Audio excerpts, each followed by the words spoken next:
Hello, Internet, and welcome to Creative Live. My name is Kenna Klosterman, and I will be your host today, along with Mr. Russ Andes. This is a very, very exciting 3-day course called Imaginative Fashion Photography with Miss Aniela. This is our pre-show where Russ and I are just going to get you all warmed up, get our little studio audience here warmed up. Yes, we are. And talk about this course. So, what have you got for us? I have got a lot because this is one of those that I've looked forward to for a long time. Loved her work forever, as I'm sure many of you out there have. And as I know a group of 9 currently wonderful young folks here in the audience have as well. How are you doing today, Kenna? I am doing really, really great. You know, Natalie, Miss Aniela, and her life and business partner, Matt, have been here since Monday. They have gone and done a test shoot in the location where we're going to be tomorrow. You do not want to miss that. Yes. And they are just the sweetest people as well. So we're very, very excited to have them all the way from London, and I can listen to both of their accents forever. Well, we get to do it for at least 3 days. We do. So we are very excited for that. As part of this pre-show, we want to get to know the folks who are going to be with us for these 3 days. So we would love to just chat with you guys briefly. Let's have each of you, first of all, go ahead and go down the line, and let me just hear your name, where you're joining us from, and then also tell us where people can find your work online, if you want to share that. And one of the things that Miss Aniela is big on that we want to talk about is style. She wrote a blog post that was about 7 steps to defining your style. And this is something that I know we're going to talk about on day 3. But I want to kind of get a baseline here and find out where you guys are with your own style. Do you have something that you self-identify as your style? Or are you still seeking that? If so, what are the elements that you currently define as your style or are looking to potentially add? What are your thought processes around style right now? So name, where you're from, all that kind of stuff, and then tell us a little bit about your style. Eva. Hi, my name is Eva Blanchard. You can find me at evablanchardphoto.com and Eva Blanchard Photo at Facebook. My style, well, I think distinct definition. I really like costumes, old-fashioned, 19th century, and maybe I am a little gothic. But yeah, more or less, I want to make something around that. That is great. Hi, I'm Sabahat Noreen. I'm joining you guys from Calgary, Canada. You can find me on sundaycreativestudio.com and Sunday Creative Studio on Facebook as well. As for me, I haven't really, I haven't defined my style as yet. I really like Miss Aniela's style, and I want to eventually go towards fine art fashion photography, but I'm not there yet. I do a lot of portraits and experimental stuff, but still working on it. What is it that actually attracts you to her work? What are the elements of her style that you personally like? I have an art background. Like I've done art, fine art, since I was very young. So what I like about Miss Aniela's style is it kind of borders on, is it a painting? Is it a photo? And I really like that. So it's not just a photo, there's way more to it. Yeah, the surrealism aspect to her work is so tied to paintings. Yes. And and post-production is amazing. Yeah. Yes, thank you. Thank you. Hi, my name is Sam Breach. You can find me at www.sambreach, that's breach.com. And you can also find me a lot on Google+. I would say that my style is, I love the fairy tale look, the whimsy. I think the word whimsical is my favorite word to describe what I'm aiming for with my work. Fantastic.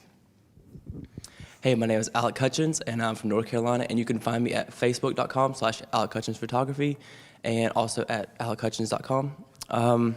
My style I would consider is I try to create and capture what we would want life to be like, or what we see in our minds or in our dreams, but then what it rather really is. So just more like surreal portraits and stuff like that. That's fantastic. And mic back. Alec, I hope you don't mind me asking you this question. How old are you? I'm 18. 18 years old, everybody. 18 years old here in our Creative Live studio audience. And in fact, we have Corinne, who will be joining us in a little bit, our 10th studio audience member, who actually has some mandatory tests at school right now, which is why she's going to be a little bit late. But that is because she lives here in Washington. She is 15 years old. And what I was blown away when we heard this about the two of you joining our studio audience, because a lot of times we see people in our chat rooms who are teenagers and talk about the challenges, how do I do this, what do I do? And so we're really, really excited to have you and your work represented in this course. And there she just walked in the studio, Corinne, yay. All right, we'll keep going down the line. Thanks, Alec. Hi, my name is Lynn Azar-Rostin. You can find my work at floatphoto.com. I'm sadly not 15 or even close to it. I would say that my style is very conceptual. At least I like it to be conceptual. So I like it to tell a story, which is what actually I really appreciate about Miss Aniela's work, is that each photo tells its own story. So, and each viewer can get what they want from it, can get something different from it. So, yeah. I really like that too. That's great. That's fantastic. What I think is so cool is, we've watched all of you submitted videos to be here in our studio audience, and so seeing your faces in person is really fun. You're just like your video. So far, I haven't been surprised by anyone. That's fantastic. All right. Well, So let's go ahead and jump to the back and go ahead and stand up and tell us your name, tell us where you're joining us from and where people can find your work online, and then maybe a little bit about your own style and sort of where you are and where you want to be. My name is Corinne Biesig, and I'm from here in Washington. You can find my work at Corinne Biesig Photography, I kind of do fine art work, self-portraits, and I kind of want to get into more fashion photography and do stuff like that. Fantastic. So good to have you. Hi, my name is Dallas Curo. I'm here from Toronto, Canada, but I'm currently living in Madison, Wisconsin, which is where I flew in from. I would say my work is, I work with a lot of couples and people in love, weddings, engagements, and I also do beauty work because I'm a photographer / makeup artist. So what attracted me to Miss Aniela's work is that painterly quality that makeup artists love and the cinematic feeling. So a lot of times my work, I don't have control over all the elements because on a wedding day, you just kind of go with the flow. So what I'd love to work towards in my portrait work is that more cinematic style that she has perfected. So that's what I'm here to learn. Well, thank you for bringing your energy, Dallas, as well, just like your video. You have the cutest video. Really adorable. And everybody, again, we love having our studio audience. We call it our front row. You too at home can have the opportunity to come and visit with us in person. You can go to creativelive.com/front row to see the upcoming opportunities. So thank you, Dallas. Hello, my name is Marcia Mosley, and you can find me at marciamosley.com or on Facebook at Marcia Mosley Photography. And I do mainly portraits, but I really try to make them as creative as possible. I like a kind of moody element to them, and I've been playing around with compositing recently. I'm really excited to learn more skills to do that more believably and creatively as Miss Aniela does. So I'm very excited, and also the fashion element, which I would love to incorporate more in my work. So I'm very happy to be here. Wonderful. Glad to have you. Hi, my name is Danielle Bouchette, and you can find me at daniellebouchette.com. I'm from Pittsburgh, and I currently I work very closely with a specific brand. So I'm very excited to see how I can bring some of the elements from Miss Aniela's work into the brand that I work for, and also into my own work. I'm always trying to mix ambient and strobe lighting, and I really like that aspect. So yeah, just looking to take my work a little further. Love it. We're happy to have you as well. Hi, my name is Haley Nybert. I'm from Bellingham, Washington. I would define my photography as more conceptual fashion photography or portraiture. I started out kind of being really enamored by fashion magazines as a child, so predominantly I work with fashion, I create sculptures, a lot of fine art photography, and I do like lots of props and things like that. So I try and create more of an environment that's more surreal or conceptual. And yeah, that's it. Oh, and you can find me at hnn-photo.com. Beautiful. So good to have you all here. It's really exciting to have people from diverse backgrounds, areas, places around the world. And what I love about everyone is that your style is kind of in development. And I think that's something that will resonate as we go through these 3 days, as we talk about how to figure out what your style is and then how to actually define it, how to create it through your work, that it is a process. Yes. It's something that is not just okay, done, figured out my style, now we move on. It's something that is actually going to be a process that you'll be able to develop, and that's something that we will be talking about throughout this workshop. Yeah, I'm really excited to, as I read Natalie's blog post about defining your style, there are some very sort of surprising elements that she talks about. So highly recommend going to her blog and reading that, and again, throughout this workshop.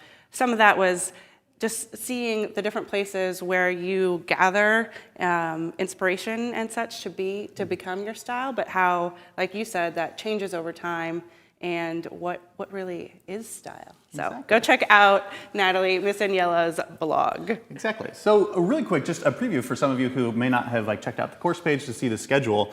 Today we're going to be here talking all day long about so many different topics. Tomorrow we're going to be shooting. Pretty much all day long, and one of the things that I'm excited about is the fact that we're doing basically 2 shoots throughohout the day. We're going to do what we're calling a lo-fi shoot, which is effectively the sort of thing that Natalie was doing when she started out. You know, more of the, we're going to have a model, but basically the sort of things that she did when she was focusing almost exclusively on self-portraiture, not having a team, not having a huge budget, not having all of that, and then we're going to switch it up and do a full couture shoot with a dress that I... Well, if you go to Facebook, social media, Leonid, their stylist and designer that they brought out from New York City, out of this world, and you'll be familiar with some of his dresses and styling with Miss Aniela's previous work as well. But it's what I'm so excited about is that Miss Aniela, Natalie, and Matt have something called the Fashion Shoot Experience, and you can go to fashionshootexperience.com to check that out. But what it is this very high production, whether it's in London, New York, LA, this year Iceland, and where they set up, and those lucky 12 people or so get to build their portfolio and with this incredible experience and make it their own. And we have seen Leonid's work in that, but we're bringing that to all of you. And I can't say that that's ever been done before with Miss Aniela, so that's going to be a huge day tomorrow. Absolutely. So I think that we are about ready to get started here. So I'm going to go ahead and jump over, join the folks in the chat room, say hi. So go ahead and join us in there. There's a green chat live with class participants link. Come on in, say hi. I'm going to go say hi to them. Kenna? All right. Thank you, Russ. One more shout out is that we have a fashion photo contest. You can find out all the details on Facebook, on our Creative Live Facebook page. People have already been submitting their entries, and you can do so for another 24 plus hours. So go check that out. We have some incredible prizes from folks like Think Tank Photo, Three-Legged Thing, Alien Skin, and more. So go check that out. All right, everybody. Well, it is time to get started. This is imaginative fashion photography with Miss Aniela. We are here on Creative Live, and Creative Live is an online broadcasting free education network. We have 5 channels here on Creative Live that plays and streams free education 24/7. Those 5 channels are photo and video, art and design, music and audio, which is one of our newer channels, and maker and craft, and business and money. And like I said, you can come to our website at any time, 24/7, and there will be something playing for free. You can check out what's playing by looking at those channels, see, and tune on in and start learning. You can also have anytime access. You can upgrade to anytime access to any of our courses. That gives you really that on-demand access where you can pause, rewind, go back, and watch. Like I said, at any point directly from our website. You can do that, you can purchase that access directly on the course page or on the live page that you are at right now. So we also, as Russ just mentioned, and he's over in there, have chat rooms. This is a live social classroom. We invite you to join in those chat rooms. This is a place for you guys to build community, have fun, but also drop in your questions for Natalie so that we can get them to her throughout the course. Well, it is time again, everybody. This is Imaginative Fashion Photography with Miss Aniela, also known as Natalie Dibish. This is her first time here on Creative Live. She is a fine art and fashion photographer based in London. She's collected and exhibits all over the world. Truly, her style, her surreal fashion imagery is very, very unique. She is self-taught. She became known, many of you who know her work well, for her self-portraits, and has transformed what her own style is and continues to over time.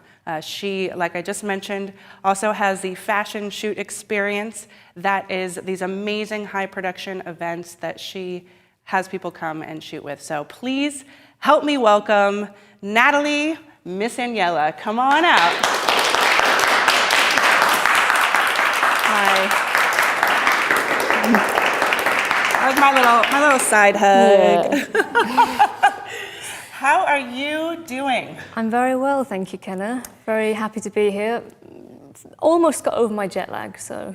Well, that's good that you were able to come in several days early because it is that time difference. But I'm so excited. This woman has put so much work into this course, and today especially is jam-packed. Yes. And so let's just start the learning, and over to you. Okay. All right. And there's another clicker there as well. Thank you very much. Hello. So I'm here, finally, doing this presentation that I've been tweaking for so long. But so I'm really pleased to be here because I'm presenting on fashion photography. But fashion photography has been something that I've been involved in for only half of my career so far in my life. Prior to that, I was, as Kenna and Russ have been talking about, and some of you may know, I was into self-portraiture, and that was how I propelled myself. It was mostly classed as fine art because I was creating my stuff for myself and putting it out there, not for any particular brief or any particular client. It was my way that I launched myself as a photographer and as an artist. So fashion photography has been something that I've been involved in for the past 3 or 4 years. And it's what this whole workshop is themed about. But then when I was planning this workshop, I was looking at my fine art origin and my background in self-portraiture, and I realized that it wasn't just relevant to who I am, it's actually key to who I am. And it makes my workshop really quite different from a lot of workshops on fashion photography because there's this whole different approach, this different lens through which I'm looking at fashion subjects and fashion scenarios. So as Kenna and Ross have told you, this is going to be a 3-day workshop, all kind of centered around this shoot that we're doing tomorrow, which has 2 aspects to it, the high production and the lo-fi, low production kind of simpler methods that reflect how I got into photography to start with, through to the more intricate production of what you see that goes into any one of my pictures nowadays, like the one you see here. So on this workshop, we're going to be making you think like a big-time photographer. And what I mean by that is this keyword production, producer, because this is this word that's been coming up so much over the last few years as I've been involved in fashion scenarios with the fashion shoot experience and client shoots that have come about through our experience honed on these events that we've been doing. So photographers aren't just photographers anymore. Photographers are producers. As the photographer, you're like the director of a movie. You're like the conductor of an orchestra. And it's your job to bring together all the strengths of the people that you're directing or conducting. So this keyword strengths as well, I'm going to be using quite a lot through this workshop, because it's not just your strengths as a photographer that you learn about as you evolve and as you grow, but it's also the strengths of other people that you're drawing on and bringing together as part of any one particular project or commission or lifetime of work. So the benefits of our experience and our hindsight, Matthew and I's experience, and the team members that we've worked with, and you'll be meeting them in this workshop, we're going to use the benefits of that experience in this workshop.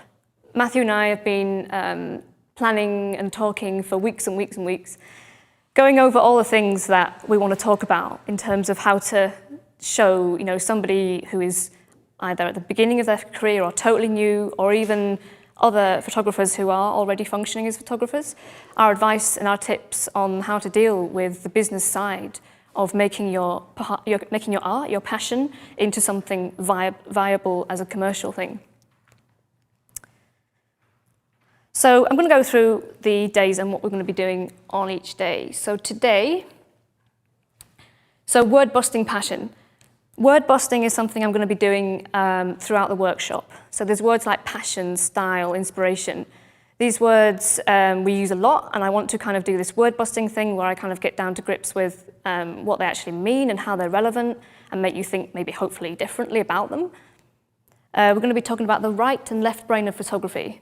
So this is a really nice way of connecting everything that I've done in my beginnings to what I do now. How bringing Matthew on board has kind of evolved Miss Agnella and taken it to this kind of brand level rather than just Miss Agnella being an artist name. The test shoot, so we're going to be showing you clips from the test shoot that we did yesterday in preparation for tomorrow. And that's quite interesting. I'll have lots to say about that, and I'll be talking through my gear as well and talking through what we derived from the test shoot as to how it's useful for tomorrow's 2 setups.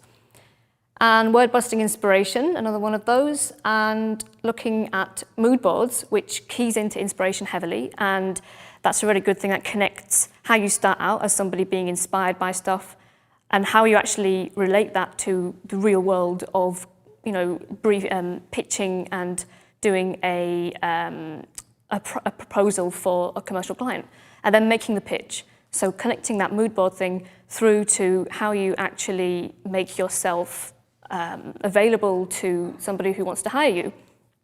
And that's one of my key bits, the pitch part, because that was one of the key bits that I wanted to put into this workshop when I was first planning it. Because that's times where I've made pitches have been some of the most useful times where I've really been called to look at my work collectively and think of why I do it and where I'm trying to go with it at all. Day 2, the shoot. So we're going to be live on location all day and shooting all day. You're going to do a little bit of a introduction at the start, but then we're going to be shooting for the rest of the day. Lo-fi and couture. So the lo-fi, like we've been saying, is the kind of simpler methods that you might go about to shoot when you first start out. So simpler lighting, simpler model and outfit. And the couture is where we've kind of really got these big ingredients in that we've taken weeks and weeks to prepare, more in line with a client shoot or something that involves a higher budget.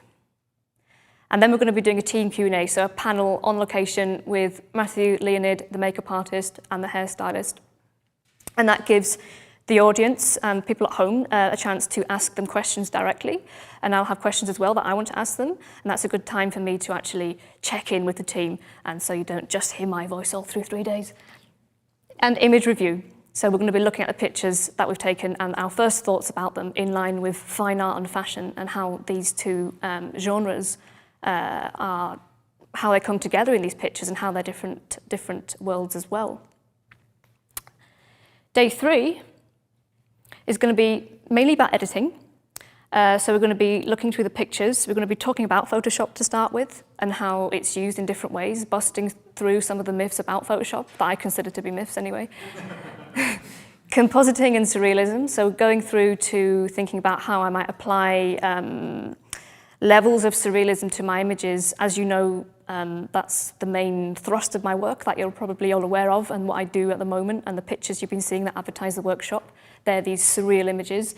And I'm going to be talking about that, and also hopefully trying out some things with the images that I take during our shoot. And then in the second half of the day, we're going to be talking about style, purpose, and your journey of photography. I'm amazed at how many aspects of photography really key into the whole philosophy of life itself. A lot of the things that I'm talking about aren't just about fashion photography. They're about any photographer's pursuit of success. and even outside of photography and outside of the arts even, these things that we think about in terms of what we want to do with our lives are very appropriate. And then we'll be talking about social media in line with how to market yourself, because social media is this thing that we mainly use nowadays to market ourselves. Even businesses 10, 20 years ago that would have used traditional forms of advertising are also using social media in ways that we as photographers use it as well. Word-busting success, and talking about the dream job. So through this workshop, you guys and people at home, I want to be thinking about ultimately what is your dream job, and continuing to keep those words in mind as I progress through the 3 days. But first, I want to talk about something very important, which is trying to define what I mean by the words that I'm using. So why am I a fine art fashion photographer? And I actually just kind of like, through the years, I've changed my title so many times, in terms of how to actually label myself. And this fine art fashion photographer thing, I've just kind of like thought of recently. I took the "and" out between fine art and fashion because I kind of felt like it was relevant. And it's actually through preparing this workshop that I really started to define what on earth I'm trying to do in my work and where it might be going, because it helps me really consolidate a lot of that. So it's important to define what fine art is and what fashion is, because these two words are often used, bandied about quite a lot by people who want to do creative types of photography with models. But fine art and fashion are two separate worlds. They're two separate industries. They're two separate commodities. So it's important to think about that when we put these two words together, because calling yourself a fine art fashion photographer is a little bit bizarre and a little bit contradictory, you might say. Because fine art, to first define what we mean by fine art, we define fine art as something that an artist creates and puts out into the world without any brief. They aren't told what to do. So they're creating something from their own heart, and they're putting it out there with their own kind of vision. And they don't necessarily have an expectation of what might come of it. Obviously, we have the fine art industry where we sell prints and we show in galleries, and there are trends as well involved in that. There are art critics. But generally, the whole point of it, the point of purpose, the purpose of its creation is that you aren't told what to do, basically. And when I say fine art, I'm distinguishing between art and artistry and artistic, because we all describe fashion with those words, but fine art itself is a separate world that is really quite different from fashion. Whereas fashion is a commercial practice. Fashion photography is all about taking pictures of things related to fashion to sell them. So we're selling garments. I mean, it sounds really obvious, but when you start defining these things, you realize that if you, like me, start out in fine art and find yourself kind of dreaming of getting into fashion, well, you have to think about what that actually implies about the whole changing of the purpose of creation of your work, because you aren't creating it for yourself anymore. You're creating it for clients, ultimately with the view to sell to people. So it's not so much about the message. It's not so much about really anything but the garment and the fashion accessories that you're selling in the image. And you have these, obviously, when you open up a magazine and you see these beautiful adverts and beautiful fashion campaigns, that's maybe what hits creative people first. They see all this beauty, but the beauty is more like an accessory to what is the main thing, which is the product that's being sold. So there are these expectations and codes and conventions that you need to abide to if you want to be successful in fashion. So this is a picture from my deep, dark past, you might call it. This is a self-portrait. So this is indicative of my fine art origin, what I started out doing. I started out just making pictures because I really just loved making them. I was playing around with a digital camera for the first time and Photoshop, and getting really fascinated with how to cut my images and make myself look kind of like a different character in each picture. And there wasn't any expectation of where I would go with photography as a profession. I didn't necessarily intend to.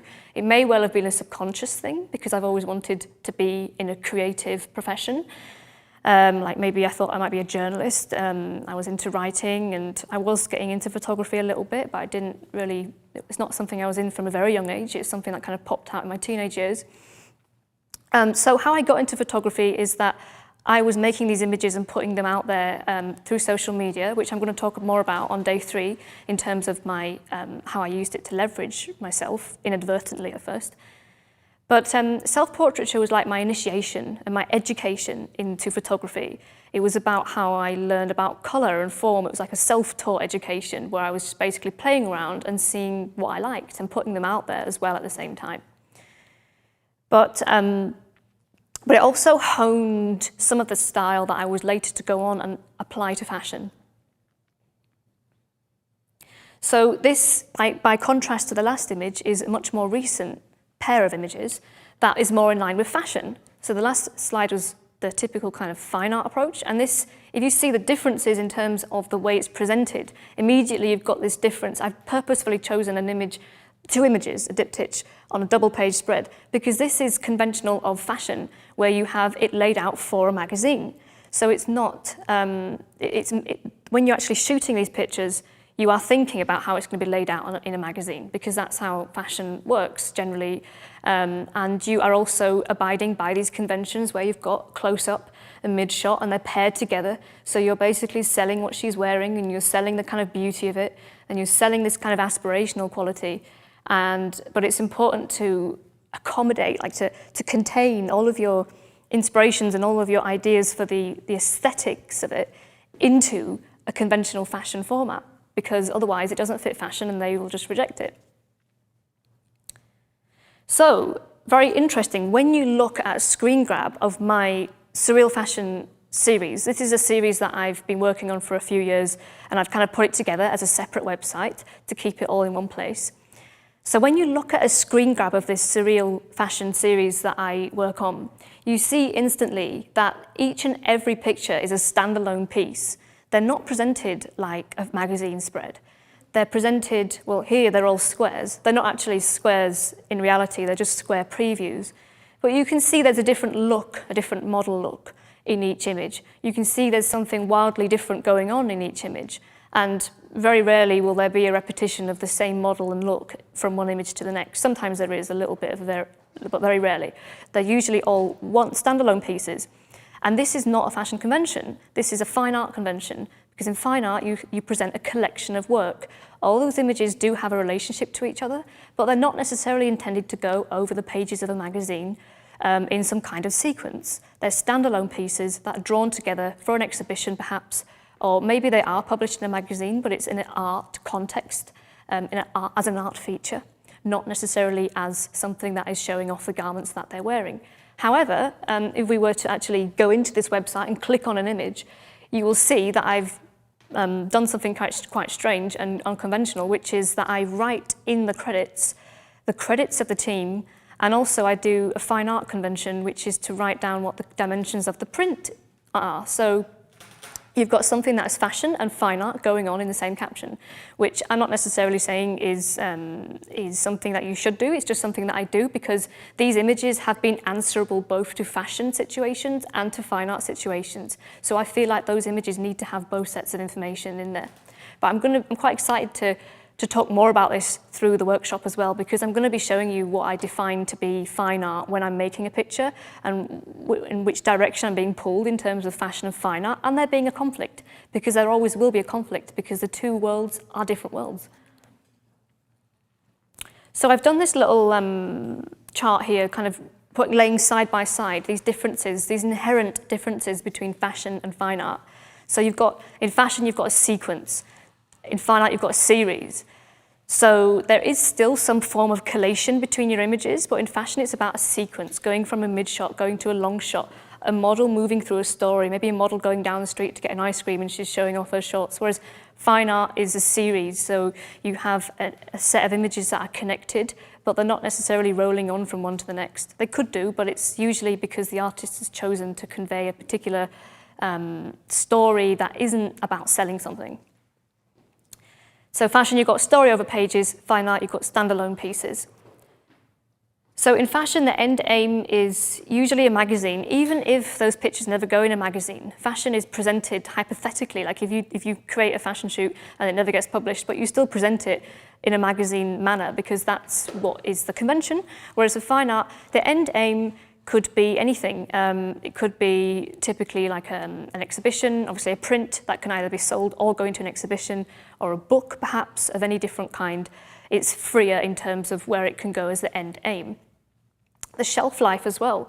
The shelf life of fashion is, you have a magazine that's either waiting for the images and has to publish them at a certain time of year, and there is a shelf life to them. They run in accordance to seasons and what's in trend, and also generally when they're published, they're there is this thing about exclusivity as well, first rights, whereas fine art, they're timeless. Generally the time in which the images are taken are not relevant as to whether the images can be displayed. They're work that an artist has created, and so they're just kind of like anything goes. And again, keying into what I've just said, the exclusivity usage of fashion is something generally where it gets published once, and sometimes that's kind of it, and you kind of celebrate the fact it's been published and you put it in your portfolio. Whereas fine art, there's no exclusivity expected. So you can have had an image published already, and it gets published again and again in magazines, and they don't care whether it's been published before, because it's just not a done thing in fine art. And in fashion, it involves a team. It's a team. I'm going to be talking more about this because obviously a team is something that you don't always have to start with, and that's how a lot of people struggle when they're starting out, because you need a team, and how do you find a team, and how important is a team for client work. But something that fashion generally does need is a team, because you have hair, you have makeup, you have someone sourcing clothes, you have the model. Even if it's just you and the model, it's still a very small team that you're putting together, whereas in fine art, you can pretty much do anything you want. You can have a big team in fine art. It completely depends on what you're creating, but it's something, you can use yourself as a model like I did, and a lot of other people also use themselves as models, because it is their instant go-to thing to get started. And in fashion, you're answerable to such jargon as seasons and trends. Fine art, you have words like, you have art fairs, you have art shows, you have critics. These are the things that you are abiding by. These are the things that shape your life when you're in either of these labels. So I want to talk about why fine art, because fine art is my drive, fine art is my origin, and fine art is how I have applied myself to fashion. But why do in my title, fine art fashion photographer, why is the fine art there? Why don't I take that out and leave fashion? Or vice versa? Why fine art? Well, my origin, so like I've already talked about, the way that I've got into photography, the way you get into photography isn't just about kind of logistics. It's also something key to what's in your heart, and what draws you to photography is key to keeping your heart forever, because that is ultimately where you've started, and it's a bit of the true you. So the way that I see when I'm shooting, even though I do have to compromise when I'm shooting commercial things and fashion stories, but generally the way I see is that I see something that I want to make magnificent into one picture. But I'm used to that from when I did my self-portraits. Because when I did my self-portraits, I would make an image and present it online, and I'd want everything to be in that one picture, because I want that one picture to be one big wow. And so that has carried on into fashion. I want one picture to be one big wow. And it may be that, my origin has actually completely biased the way that I see my fashion subjects, and resulted in this surreal fashion series, typical of the Canaries picture that you see there, or the image on the course graphic of the woman in the red dress. The way that I process, so not just the way that I see when I'm shooting, but then the way that I process, so the way it continues into the post-production. And I put in there standalone images, right brain. I'm going to be talking more about what I mean by right brain, because what I mean by right brain is instinct, creativity, spontaneity, whereas fashion demands convention in presentation. So like I've already said, with a double page spread versus a standalone, the way that I process is that I'm bringing things into one image a lot of the time, not all the time, but predominantly, whereas fashion would demand that you look at your pictures and you think, how am I going to make a story out of this? Let's have a close-up, a mid-shot, a long shot, which is something that I do, but it's something that is like a string pulling me other way when I'm trying to create one of my pictures that contain the one big wow. And a good thing about fine art is it's not limited to traditional beauty, so anything goes. Something about fashion is that it seems like the higher up you get, the more refined you have to be with your ingredients. You know, the styling, the choice of model, the hair and makeup. This is great. This is what I'm talking about when it comes to strengths, finding the strongest ingredients you can to make the strongest result you can. But generally, when you compare fashion to fine art, you see that in fine art you can shoot absolutely anyone and anything, whereas fashion kind of limits you to this traditional, conventional beauty. You know, thin, young women, beautiful, conventionally beautiful women. And that's, you know, it's just is what it is. It just is what we as people have learned to find, you know, tasteful in the images in adverts and such like. Whereas something refreshing about fine art by comparison is you can photograph anything, unconventional beauty, and you have the pedestal to actually challenge things, which I really like.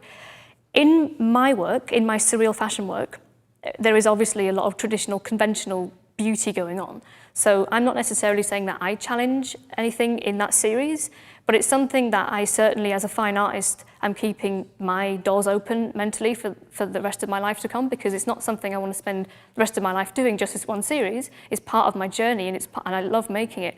But there's also a lot more outside of traditional beauty that you see in fashion that I love to play with. So that's the great thing about fine art. You can do anything. The art can travel further. It transcends space and time. Lack of exclusivity demands higher shelf life. So, like I was saying, you don't have to worry about getting it into a magazine at a certain time of year. You don't have to be answerable to anyone who wants that particular story to match a certain trend that's going on or season that we're in. There's no one demanding first rights over your fine art because it's yours and you call the shots more generally. And it's got a higher shelf life because you can publish it again and again. It's not something that is kind of like a disposable form of artistry. Obviously, fashion isn't entirely disposable because we put it into our portfolios and we print our portfolios off, and they're an art form in themselves. But in terms of how we use it as a commodity, it has that shelf life. And fine art I find more likely to make money, or technically easier to hypothetically set the rules to make money. So with fashion, if there is any money involved in the making of images, it's something I'm going to talk about later in terms of the budgets in the fashion world. But with fine art, technically you can put, $1 million on each print if you really wanted to. I'm not saying you're going to sell it, but you can sell it for whatever you want.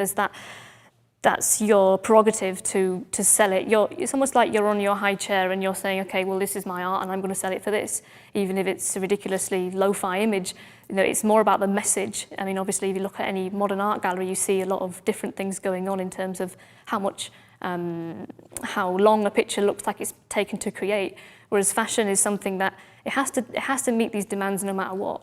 So it's not necessarily going to make money unless you're putting those images into a campaign or something that involves a particular budget coming from the marketing of that client. A lot of the time there's no money to make the images and there's no money from the images. A lot of fashion photographers are basically doing their pictures to get noticed, and there's a lot of competition as well, which makes it even harder. But why fashion? All these things I've said about fine art, why don't I consider myself entirely fine art and not, including this fashion label? Well, all of the freedoms of fine art that I've just described in my last slide, all of those freedoms are slightly constrained and constricted. But this also can be a good thing, because now you have boundaries, and those boundaries you can push against, and that's something that I enjoy. One of the things I don't enjoy so much about fine art, on the downside of having all those freedoms to do whatever you want, sometimes when you've got the world as your oyster, it's difficult to know where to start and what to do. So in fashion, you have these boundaries, and it can help you be, ironically, more creative when you're in a situation where you've got to show the dress, you've got to show the jewelry, you've got to make the model look perfect. And so you're on a mission to making all that work, and you might find that you end up with ideas that you might not have had otherwise. Working in a team and the mutual joy of those rewards and pleasing other people. This is a really equally good point, because something that I've really enjoyed in working in fashion situations and in commercial situations since my days of self-portraiture is just working with other people, having other people involved. It's not just me sounding kind of altruistic and nicey nice. It's something that it's not just about me creating the image anymore. It's about other people's strengths going into those pictures. I get a lot of satisfaction from seeing other people get opportunities to showcase their talent in styling or their talent in designing. And I love to see that come alive in a kind of coalesced result in the final thing that I produce. And then when it gets published, I'll send it to them and say, oh, look, such and such got published, and they'll be really pleased, and that'll be great to share that joy. Seeing my creativity take a place in the real world more often. To be honest, this has been this kind of desire inside of me for a long time. When I was doing my self-portraits, I felt like I didn't entirely know where I was going with them, but I knew that I felt inside that my highest kind of compliment would be that someone wanted me to make a picture for them. So not just selling my work as fine art, but someone coming to me and saying, I trust you to make an image for me.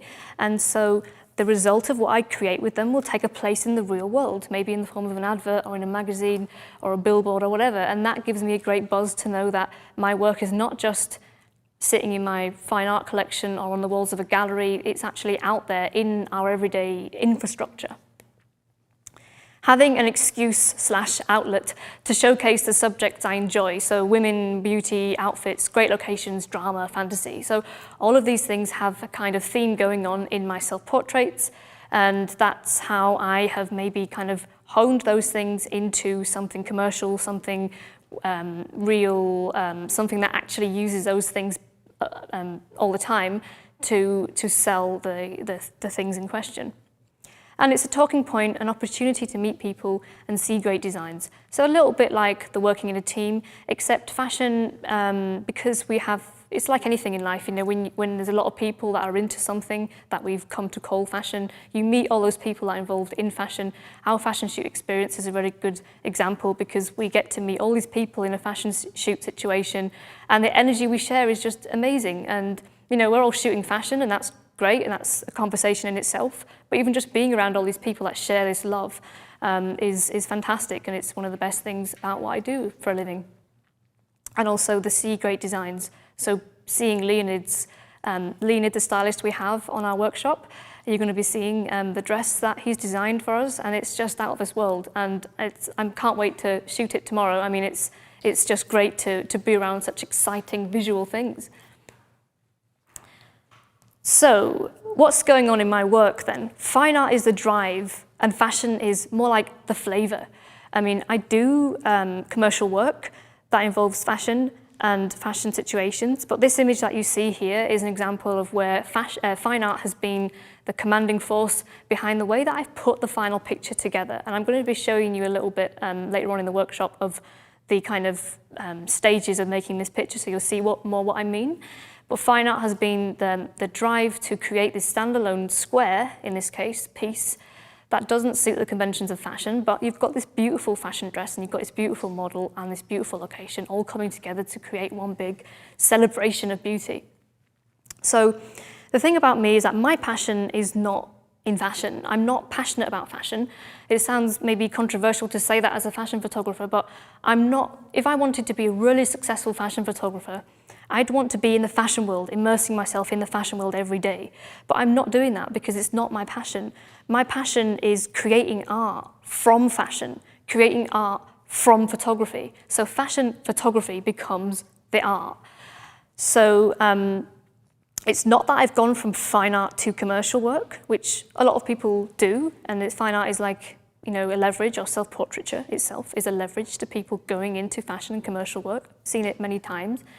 But fine art is more like the lens that I'm looking through at commercial work and how that I'm approaching that and putting that style across to potential clients. So I do what I do now with the same passion that propelled the earliest work.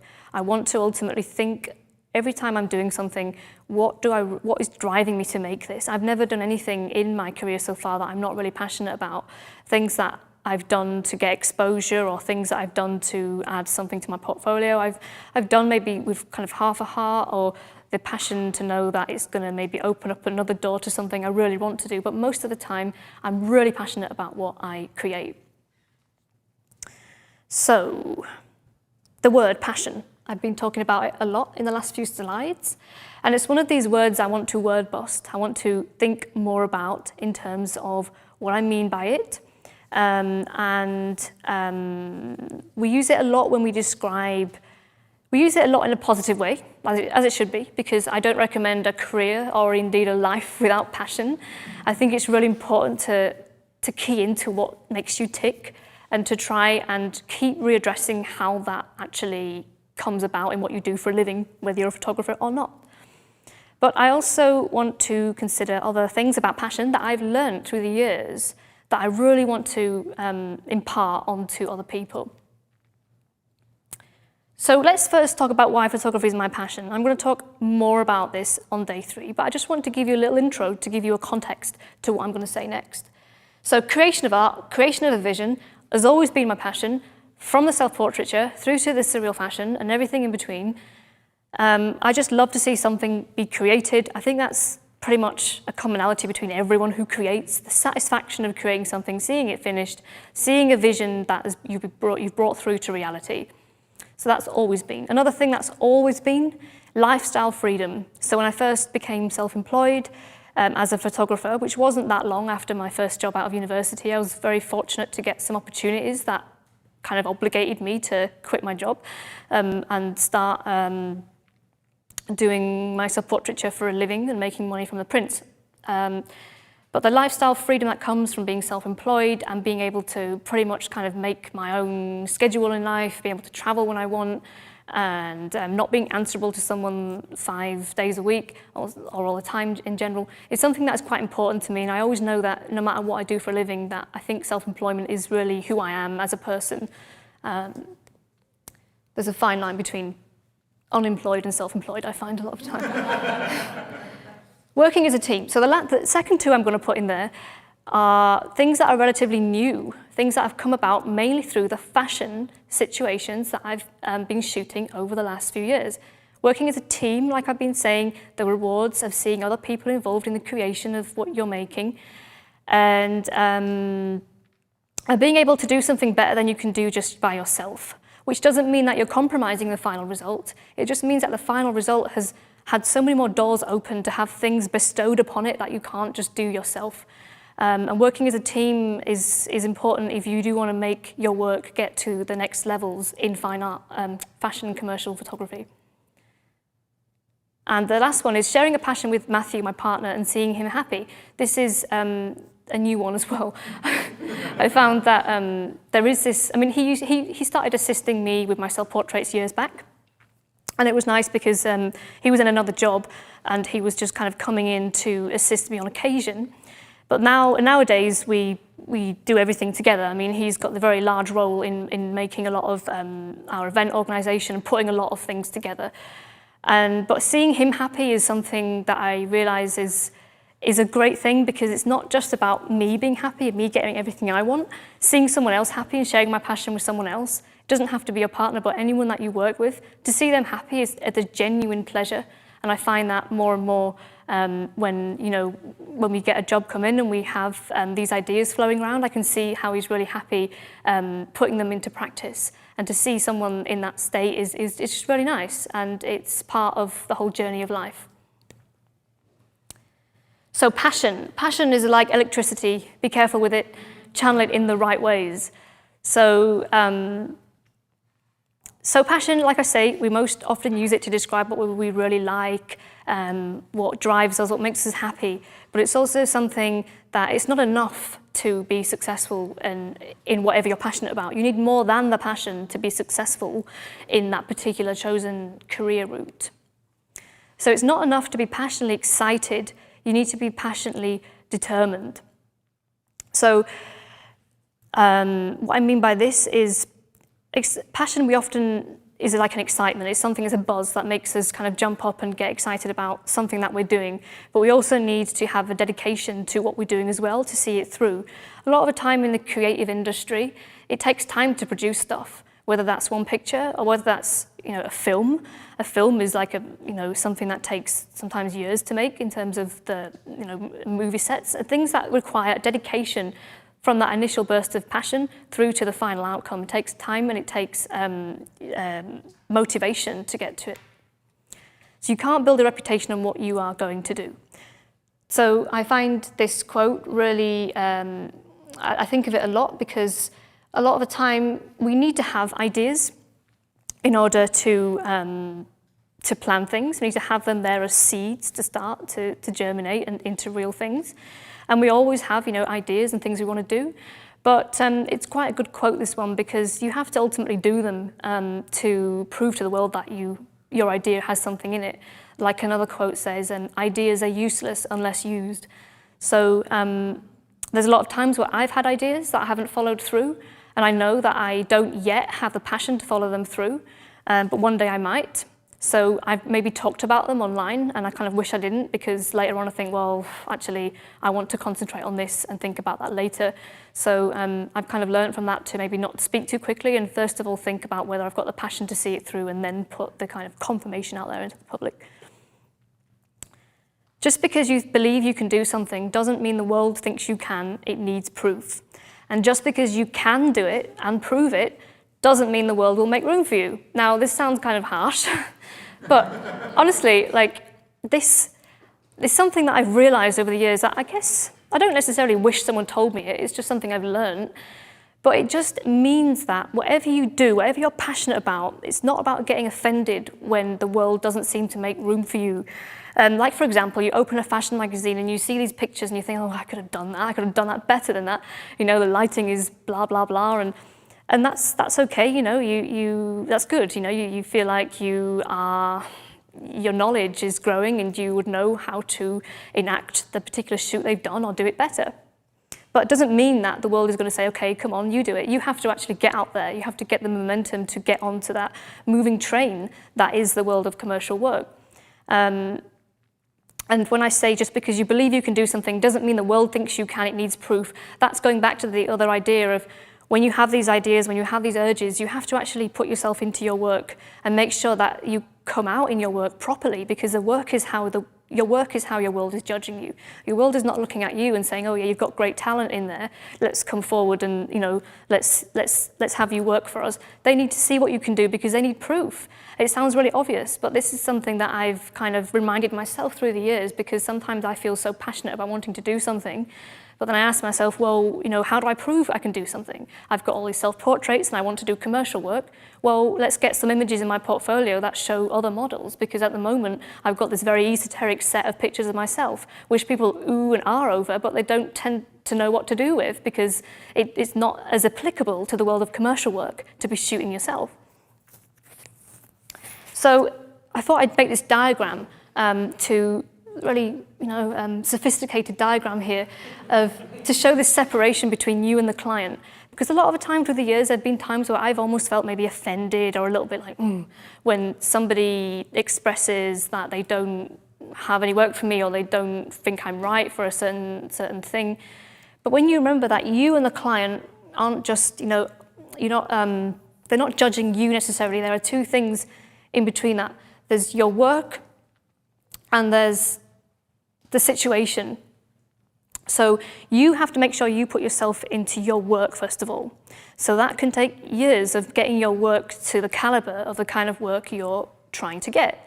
And then you've got the client on the other end, and it's not necessarily all about their opinion of your work. It's about the situation that they've got to offer you.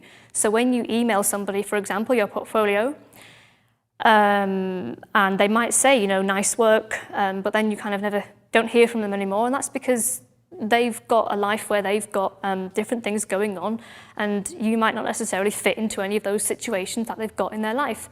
And then when they get some, like for example, an agency, and then they get a client come along, and then they might have just someone that comes up at the right time, someone who does email them or someone they recommended, and they give the job to them. So it's not necessarily that your work is rubbish and that they don't like you, it's just that you've missed the kind of train in terms of getting in front of them at the right time and getting in their face enough.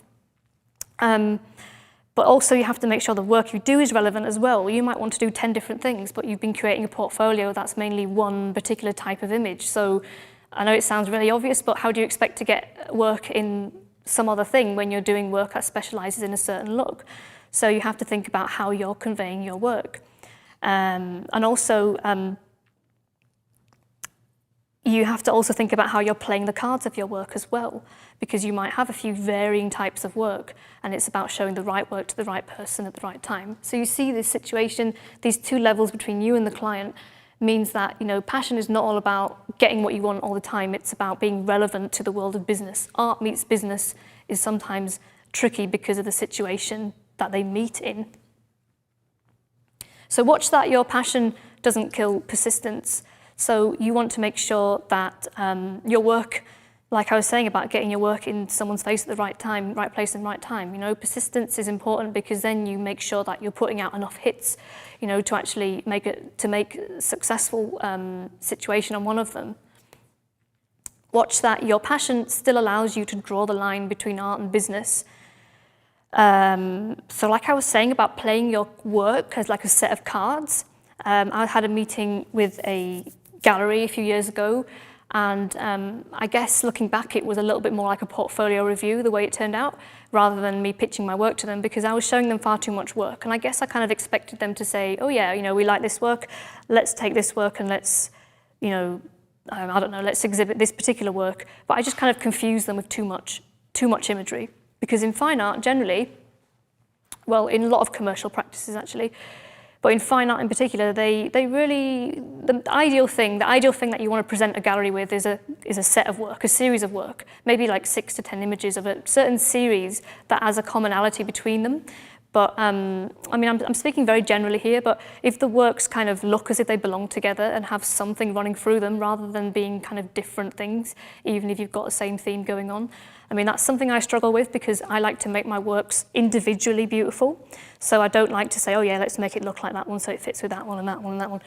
But sometimes I find that they just have a commonality at the end that makes them all look as if they belong together. But passion, you need to make sure that all the stuff you make passionately actually can be related in an organized manner to the commercial work. So you can do whatever you want behind closed doors, but when it comes to showing your work to someone for a commercial purpose, you need to have your cards ready in the right way. Watch that your passion allows you to equally value knowledge and experience. So when I got into photography at a youngish, so I was like, I don't know, 19 or 20-ish when I started this whole Miss Daniela thing with my self-portraits. And I feel like young photographers, or new photographers in general have this kind of freshness about them, which is really good because there are a lot of people in the industry that are they have years behind them, and it may be that they've got used to using certain ways. They've got tons of experience, but they're really still maybe stilted in what they do. Their style is maybe stagnant or whatever. So freshness is good, but then on the other hand, you also want to make sure that freshness you don't consider to be everything, because knowledge and experience are actually important as well. I feel like recently I've started to really feel like the knowledge and experience that I've gleaned over the last few years is really coming into play with the opportunities that I've been given. I really like to give my clients the feeling that they're getting something fresh, something innovative, but I also want them to know that they can trust me as well, and that I'm reliable, and that I've had experience doing whatever I'm doing for them, and the knowledge as well of knowing my gear and knowing my techniques, so that they're not frightened off by thinking that I'm too fresh and that I'm just not experienced enough to know what I'm doing. So in yourself as well, you want to value the knowledge and experience you get from all the time that you spend on photography, and not just the initial excitement you might get at the beginning of your career or the beginning of your life if you're a young photographer. Watch that your passion gives room for a sustained growth, and focus on specific goals rather than vague dreams. So the vague dream thing, you might want to, for example, get published in a fashion magazine, but you make it easier for yourself, just like when you're making a to-do list. You try not to put really vague things on there, but specific things like, I'm going to email 10 fashion magazines today, or I'm going to spend 2 hours researching fashion magazines online, rather than just kind of thinking, I want to get published, where do I start? Because getting published in a fashion magazine, it does take a lot of patience and persistence at first, especially when you're first trying to get into it.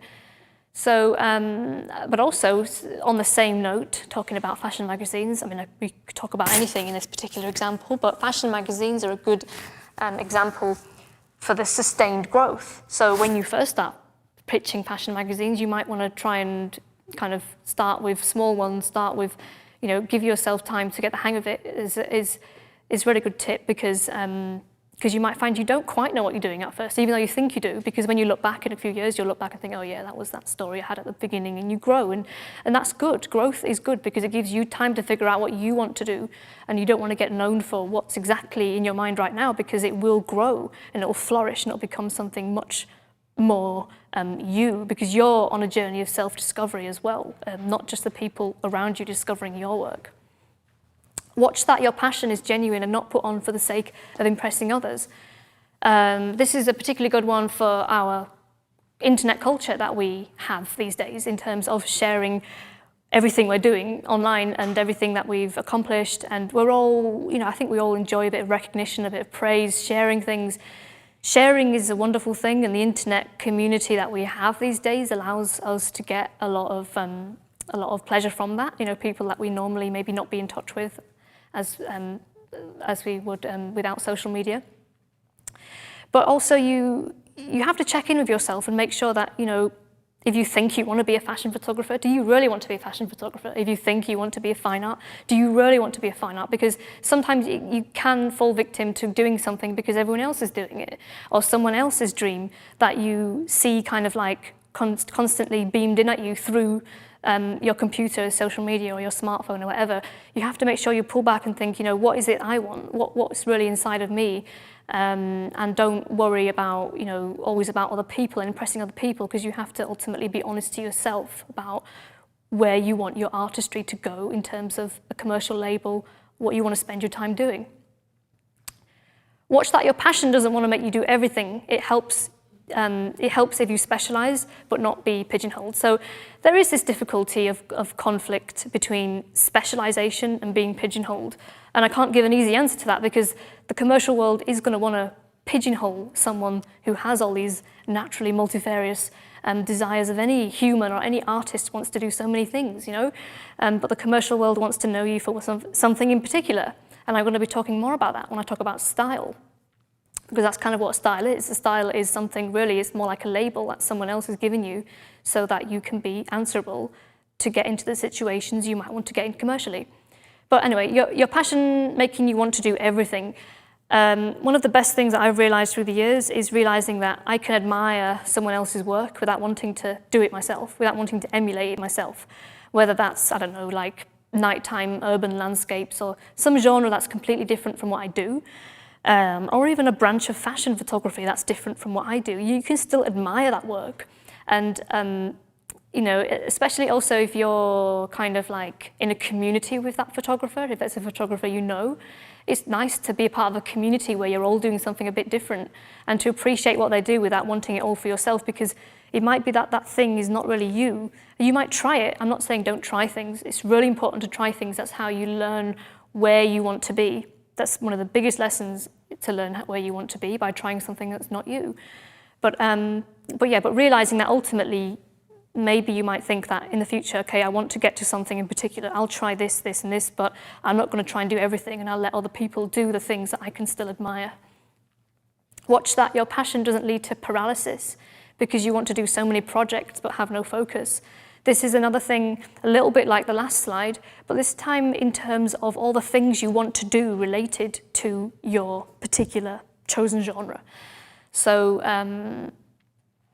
for example, you want to do a fashion story, and you want to do a fashion fine art series, and you want to design a magazine or something. I mean, I've wanted to design a magazine as well of my own, but it's just something that has just taken a back burner, because it's just something that I've completely, I know how much work goes into making a magazine, so I know I'm not going to touch that until one day I feel like it's really right, Or you want to, you want to take on other things, like do weddings and all this. And yeah, I mean, it's good to try different things, but if you never do any of these things and you're kind of just got them all on a to-do list, then you have to seriously think about knocking some of them out so that you can actually concentrate on the things you really want to do. And you might find that that helps you realize, where your passions lie, truly. It might be something is on your list that you realize you don't really want to do.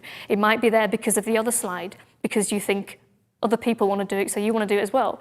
Well, think about what you actually have the stamina to keep pushing at, because it might be that you might realistically not have the stamina for some of the things that you think you want to do.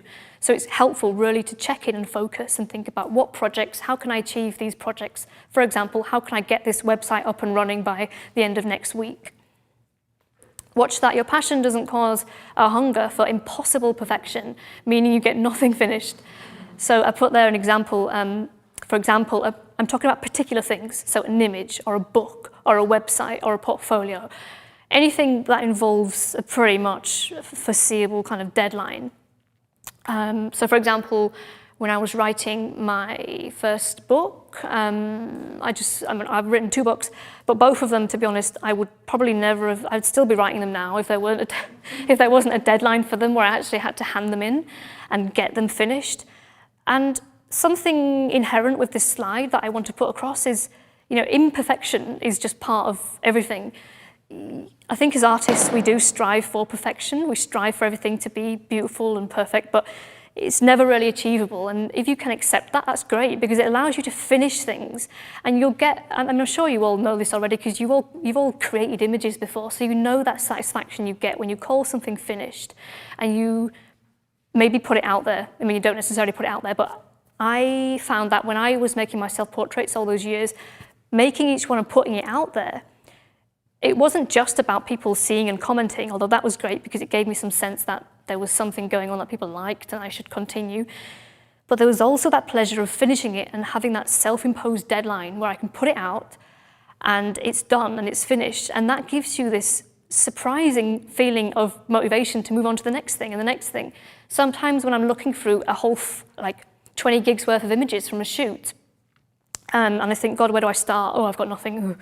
And then I kind of come back, pull out an image, work on it, finish it. And it gives me this surprising, I always get surprised by how motivated I then feel to work on something else from it, because I've finished, it's done and dusted, and I can think about something else. My brain can move on. Be aware that the moment you get the most recognition for work, for example, a series of work, not necessarily your whole lifetime of work, that you've passionately created may likely be long after you've ceased to be so passionate about it. This is a really interesting point and a really quite important point, because there's not necessarily an answer to it, but it's something that to bear in mind, that if you want to, for example, create a series of work and you want it to put it out there and get recognition for it, get it exhibited, get it published, well, we don't always know whether we're going to have the stamina to see beyond those years, but it's often that when we're first doing it, when we're heart's first in it and we put it out there, we get a little bit of recognition, but maybe not a lot. And then when our heart's kind of moving on to something else, people finally start to get it with the work that we put out there. Because every body of work you create, there is inevitably some period of promotion after it's finished that you're still trying to get it out there. It depends how big the body of work is that we're talking about. It may be that you create work, you put it online, you get recognition, and then you move on to something else because it wasn't really a massive deal what you created. But if, for example, you're creating a series of work that you want to exhibit all over the world, you want to be quite a big thing, you spent years on it, then you have to remember that you're going to have to be flogging this thing long after you've actually had that spark of inspiration that first started it. And there's no easy answer to this. It may be that you have other projects on the go at the same time to satisfy what your heart wants while you're plugging something that you did years ago. But that is a really good point, because I find that sometimes your audience are slow catching on to where you are, because you're almost ahead of them in whatever you're envisioning in your work. So you need to have patience with that. And the most important one is watch that your passion doesn't lead you to getting walked over, even as a hobbyist/amateur. So what I mean by this is the working for free thing. So this is a big problem with passion. So you can't simply say do what you love and the rest will come, because you might not do something for money. You might not do something for money, but others do. So when I first started my self-portraits, you could say that I was one of those typical people that didn't really expect to make any money from it. I think with me, there was a subconscious desire to make a living from it. So I don't think I'm a brilliant example of this, but I know there are people out there that don't have any intention of creating a living from their work, or don't want to become, rich and famous from what they do.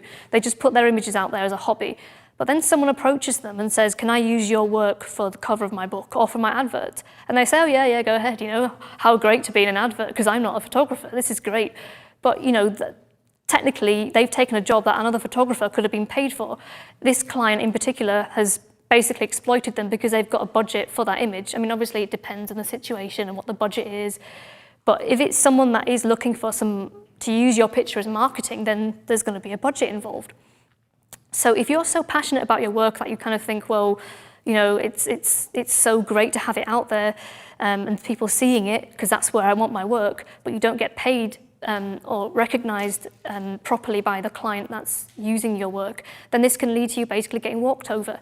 When I first was connecting art and business and first starting, even though I did know that I was going somewhere with my work, I'm not quite sure where I was going, but I would still feel bad about telling people, asking them for money, asking for money for my print or money for licensing, because I felt like I'd created something during a moment of passion. So to sell it felt almost like, sacrilegious, like, I can't, this is something I really love, so let's give it out with love as well. But the problem is other people on the other end do what they do for money, because they're involved with a company or whatever that does involve money. So to be fair, you should be getting money because that's part of the fairness, the equality of the situation. So even though you might feel really mean asking for money, it's important to make sure that you are not kind of walked over in a professional sense, even if you're a hobbyist or an amateur who doesn't intend to make a living, but certainly, obviously, if you're starting out and you want to get in there commercially. And finally, if you want to let passion meet business, learn to make it sustainable and consider how it might evolve. Business has potential to kill a passion, but needn't. So, as I was just saying there, when you start to get engaged in these business situations with your work, it can be a whole new world, because the world of you creating your work might be this magical one where you're not having a care in the world. And then, for example, a lot of my work, a lot of series of work in my whole portfolio have been created with this moment of, I don't even know what I'm doing. I just know that I'm really excited by where this is going. That's how I started. That's how I started my Surreal Fashion series. And that's how I've started other bodies of work as well. So there's this idea that I don't know how this is going to make money. I don't know where it fits, but I just know that there's this moment of passion that I'm so engrossed in that I don't even care. But then later down the line, you do find that there are ways that are becoming apparent of how to make money or make a living from that work you've created, because then it all starts to become consolidated and you start to, for example, prepare an exhibition perhaps of all the images that you've created, or a book, or put it in a portfolio to get commercial work or whatever. So business has its potential to kill that passion in terms of you thinking, I don't like this world of actually big, hard dog-eat-dog kind of business where I'm asking for money, negotiating, kind of trying to cut a deal over these images. But it needn't. Art and business can come together in a creative way. You want to think about, in this slide that I've written about making it sustainable. I like this word because it means that you have some kind of longevity from what you do. My self-portraiture I consider to be part of my evolution. I did make money from my self-portraiture. It's something that I sold as fine art. It's something that I made books from. It's something that I had licensed in situations. It got people's attention. It leveraged me in lots of respects. But it also had this element of, like I say, esoteric is a good word. It's quite a niche thing to create self-portraiture. So if you get commercial work from it, you don't know whether you're going to get more commercial work from it. So you might want to think about how you're going to use the outcomes from the commercial work you complete and you do, how are you going to use that as a tool to your next job and your next job and your next job? So sustainability, how do you want to keep the momentum going? So the funny game of the arts and entertainment industry, not just photography, not just fashion, just everything to do with creativity, creative industries, there's no rules, I'm not talking about the whole lot of it, but just a lot of it in terms of having a degree. You don't necessarily need anything formally. You don't need anything in particular. a lot of the time it seems unfair. Someone who's worked for less time than you gets such and such opportunity. But the great thing is it works the other way around as well. There are no rules, and so it's a game that you can play as well. It's something where you can put yourself out there in innovative ways, out-of-the-box ways. You don't necessarily need to go in by traditional routes through university or college, or college here, sorry, not university.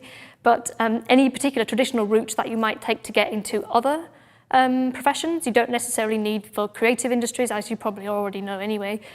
But this means that the doors are open, and it's all about, like you say, who you know rather than what you know.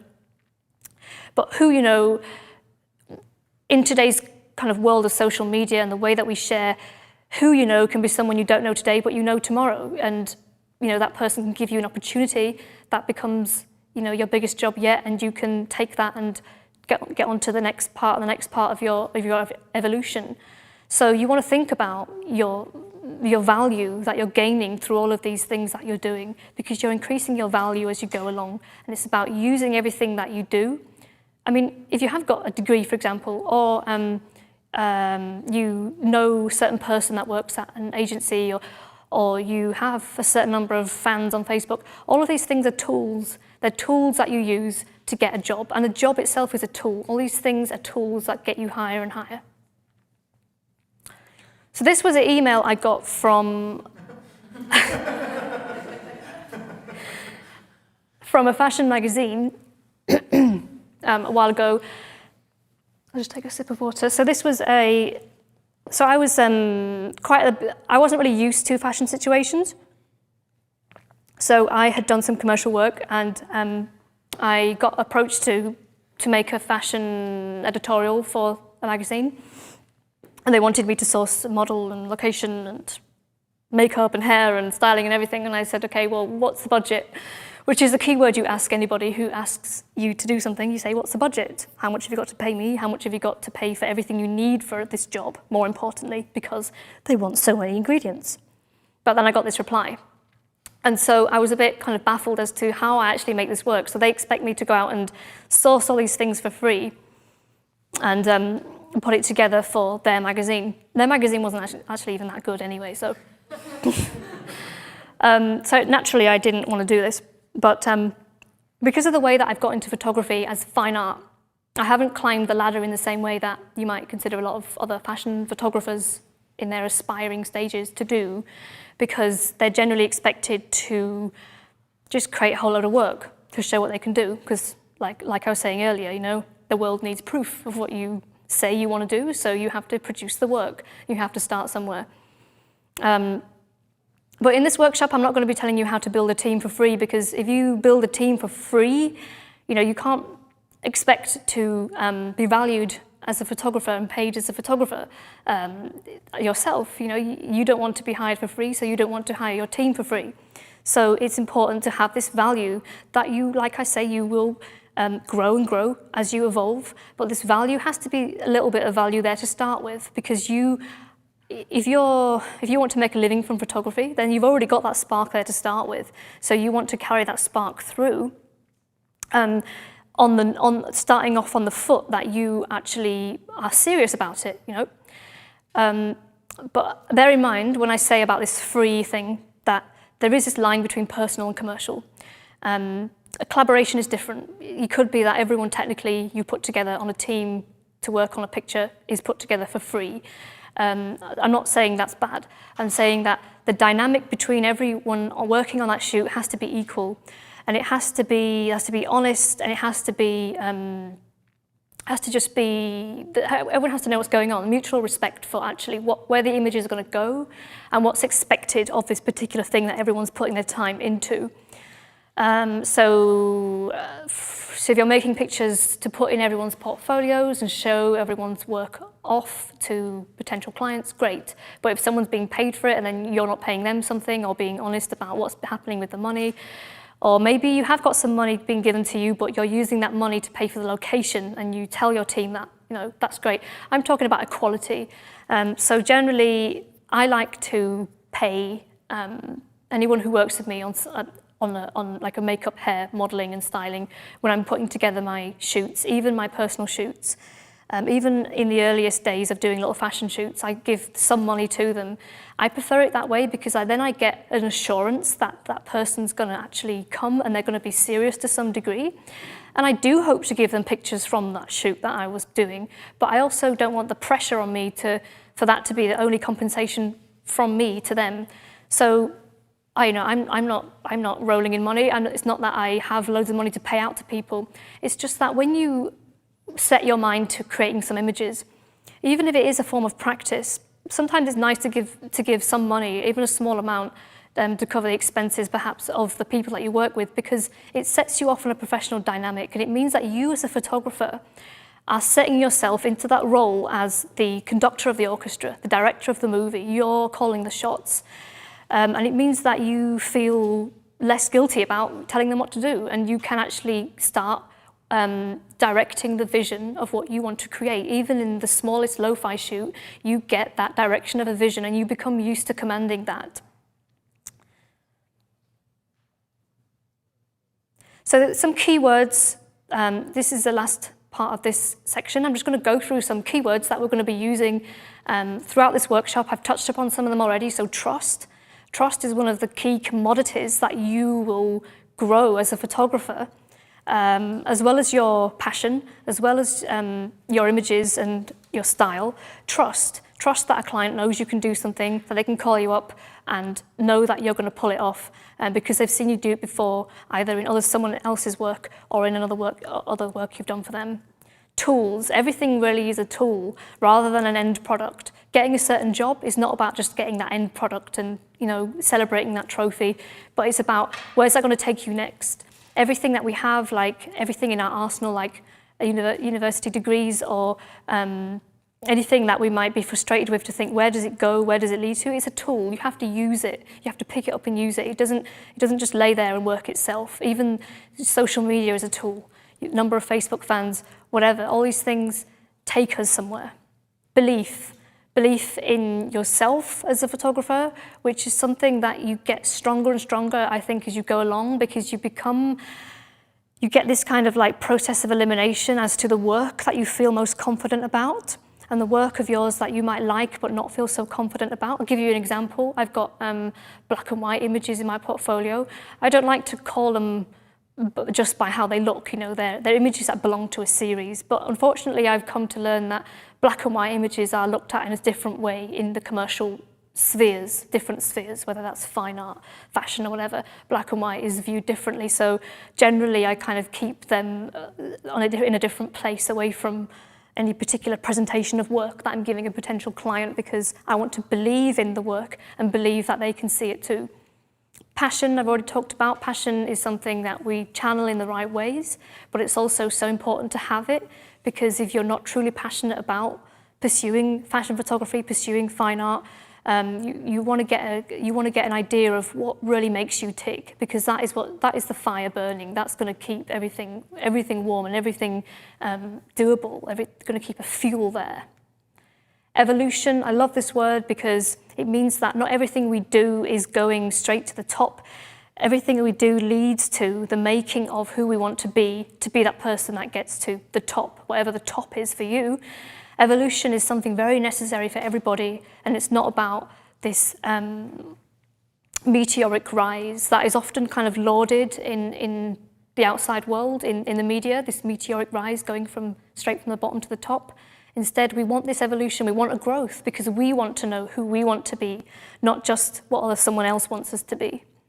Strengths of ourselves, in the same vein as what I was saying about evolution, but also thinking about other people's strengths and how they benefit what you do, how being a photographer comes well together with people who style, people who create things, people who do makeup and hair, people who model. All of these things are their strengths, and it's up to you to recognize them and command them all together to make the ultimate outcome. Momentum, I love this word as well. It's like monkey bars going from one thing to the next. And momentum is really important as well, because it means that it doesn't mean that you're never satisfied, because it can be a little bit like that, but you can be satisfied with what you create. I know, for example, my surreal fashion series, I'm really proud of it. It's the work that's closest to my heart at the moment, but I know that it's about moving me somewhere else. It's about a map to where I want to go next. Experience, like I was saying about the value of experience, the value of knowing what to expect when you're doing a shoot that involves 20 people, 30 people, having been there, done that, knowing you can pull it off for a client. Sustainability, so knowing that you actually have those tools in the bag to make for a career that can go from one thing to the next quite happily, and to make a thriving career from what you do, from what starts off as that spark of passion. And this concept of producing, the producer and production. Production is a really key word that's entered my vocabulary over the last couple of years, because it's not just me and a camera. There's so much that happens before the camera is even turned on, and there's so much that's put in place, weeks and weeks. This creative live shoot, I'm going to be showing you the planning that went into this, because this has been, this is a production. Even without all the shoot, it still is a production. But with the shoot that we're doing on location, a lot of things that we've been organising between ourselves, Matt and I, and also the people on Creative Live, and bringing it together, involves a lot more work that might appear on the outside. So this notion of production goes into all of those beautiful fashion images you see in magazines or on Google Images when you're searching your favorite photographer, and you see these images that look so effortless, but so much work has gone into them, and so many decisions have been made all along the way to make that final image look how it looks. And that's a close of my introduction. Fantastic. Take a sip of water there, my friend, because Yes. That's a lot of words. I'm getting used to turning my mic back on. I think the whole studio audience here, folks at home, Russ and I are just sitting here like this. love hearing about the beginning of your journey and all of that. So one of the things I love is that it's actually like, I posted something on Facebook, actually, don't tell anyone, but it was just like a quote from you that it applies to so much more beyond just photography. I mean, this idea of passion and letting it both be a positive and being aware of the ways that it can be negative is huge, because that's a big movement right now, especially here on Creative Live, is the idea of passion and finding passion in what you do and being aware of all of the different aspects of it. I love these like word busting segments, and we have more to come throughout the workshop, so I'm excited about that. So we have some questions that have come through, Natalie, in our online audience, but we also have our studio audience. We'll start with our chat rooms, and you guys grab a mic if you do have a question for Natalie. So first question from Dr. Chris, just as Russ was talking about, what can it look like if your passion becomes misdirected? Is there such a thing in your experience as a destructive passion? Yeah, it's funny, because I had a slide actually in that passion sequence that was something like that. I had it like, make sure your passion doesn't become mischanneled. And I removed it because I thought it was covered really mainly in my other slides. But perhaps, I mean, I guess it's difficult to answer, because this word passion becomes almost like the blank tile in Scrabble. It could mean anything. What are we talking about here? Because the way that I define passion is something that actually makes you tick, genuinely makes you tick.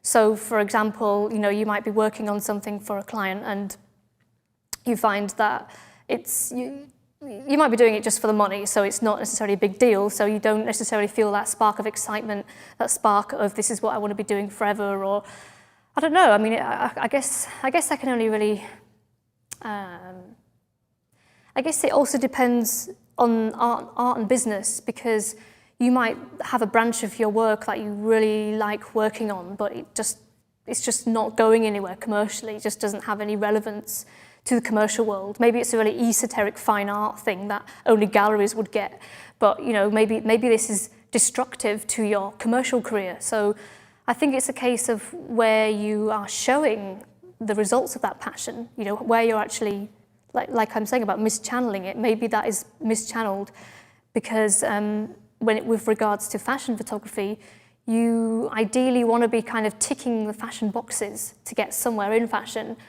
And then maybe when you get to a certain level, you can think about how to challenge those rules, how to tweak them, how to put forward something a little bit different. But I don't know, it's difficult to say, because when we create our work, there's so many different contexts we're in. We could just be at home doing our work and we're getting pleasure from the passion from creating it. But once you try to actually get work doing it or get into a gallery with it, you can be in all these different places where it can be potentially destructive or mischanneled because you're not getting far on that particular that particular ladder that you might be trying to climb with something that doesn't help you climb it. It's actually helping you go the other way. So that's what comes to mind when we talk about destructiveness and mischanneling, unless there's any more specific questions that I could maybe address. I like that. Rebecca, go ahead and stand up. Hi, Ms. Daniela. Thank you so much for that amazing introduction. It was pretty inspiring already, and we're just getting started. So continuing on the theme of passion, you mentioned that photography for you and really jumping into it started during your teen years. I'm so curious about what that initial spark of passion might have been for you. Was there a particular shoot or a moment or just anything that happened where you really felt that fire ignite in you and it made you want to start this as an adventure? Yeah, what comes to mind, I think, is when I was making my pictures and putting them together, in particular when I was in Photoshop kind of just doing my clone images, there was a very heavy involvement of colour. And I think ultimately it was excitement of seeing something go beyond being a photograph into something that was, I know we talk about being like a painting, and this is something that I agree with definitely, but then even the word painting means a lot of things as well. So if we kind of get more specific about what we mean by painting, because it's almost as if the photos look, they are still photos, but they were starting to look a little bit more like very photorealistic paintings. And so they still look like photographs. They look like they were blurring the boundaries between photo and painting. They weren't trying to be a painting, but they were somehow unreal. So I remember this from my earliest clone pictures when I was first putting these together, and the color would explode in the image. And I didn't really know necessarily what I would be doing with these pictures. I just wanted to share them. I guess it was a kind of self-expression as well. I felt that catharsis that came from actually putting myself into something visual, almost as if I'd put it into the picture and I'd put it out there. And what else in terms of that spark? And I think I remember somebody saying when I first shared one of these pictures, and I'm not saying I took this comment seriously because I was still quite cynical then as I am now, but they said something like, I can imagine this hanging in the Tate or something like that. And I thought, oh, what, you know? But it gave me a little thrill because it meant that someone was recognizing my work as an expression that was recognizable as art, and it could be, you know, that they were seeing something important in it. And I don't know, I mean, it's a mix of the pleasure of other people saying, I like what you do, but it's all, the most important thing is that you like it first, because then it makes it actually worthwhile when someone says they like it. Because when someone says they like something you do that you don't really like, it means that you might indeed be mischanneling a passion if you go with the work that other people like, but your heart's not as much in that work as other work. So yeah, it's just that feeling of, to me, it's that feeling of not quite knowing, trusting the force that comes to you when you're making something, you're not entirely sure how it's going to be translated to business, but you trust that that's going to happen in its own time, and you give yourself time to let something really flourish from you as genuinely as you can. So yeah, I mean, it's a good question. It's a question I could think about even more, but that's the initial thing that comes to mind in answer. I hope that's useful to some degree. Thank you. So actually my question is more of a practical one about something that you've touched on, and that's actually submitting to magazine editorials. So I did a little fashion shoot on Sunday, and I tried to think of it for the first time in terms of an editorial. And I'm wondering what the mileage is in actually submitting that to these sort of, I hear there's lots of free online magazines that you can submit editorials to, but I'm not sure how worthwhile that is and whether or not it would just be better for me to self-publish that myself on my own blog or website, or whether there's really any benefit from submitting to these free magazines and going through all that effort to see if you can get into one of them and what that would bring me maybe. It's a good question because it's something that I come up again, time and time again in my own conflict of thinking, because, and it's one of these things about the conflict between fine art and fashion, I feel. You know, you create work and it's, fine art technically is yours, you can do whatever you want with it. Fashion is more like, where do I put this, who do I answer to get this work out there? And sometimes I just put fashion images online because I don't want to go through that kind of rigmarole of having someone else approve my work and put it out there. And then other times it's been worth it because I've put something out there and it's got to an audience that I couldn't have accessed myself through that magazine.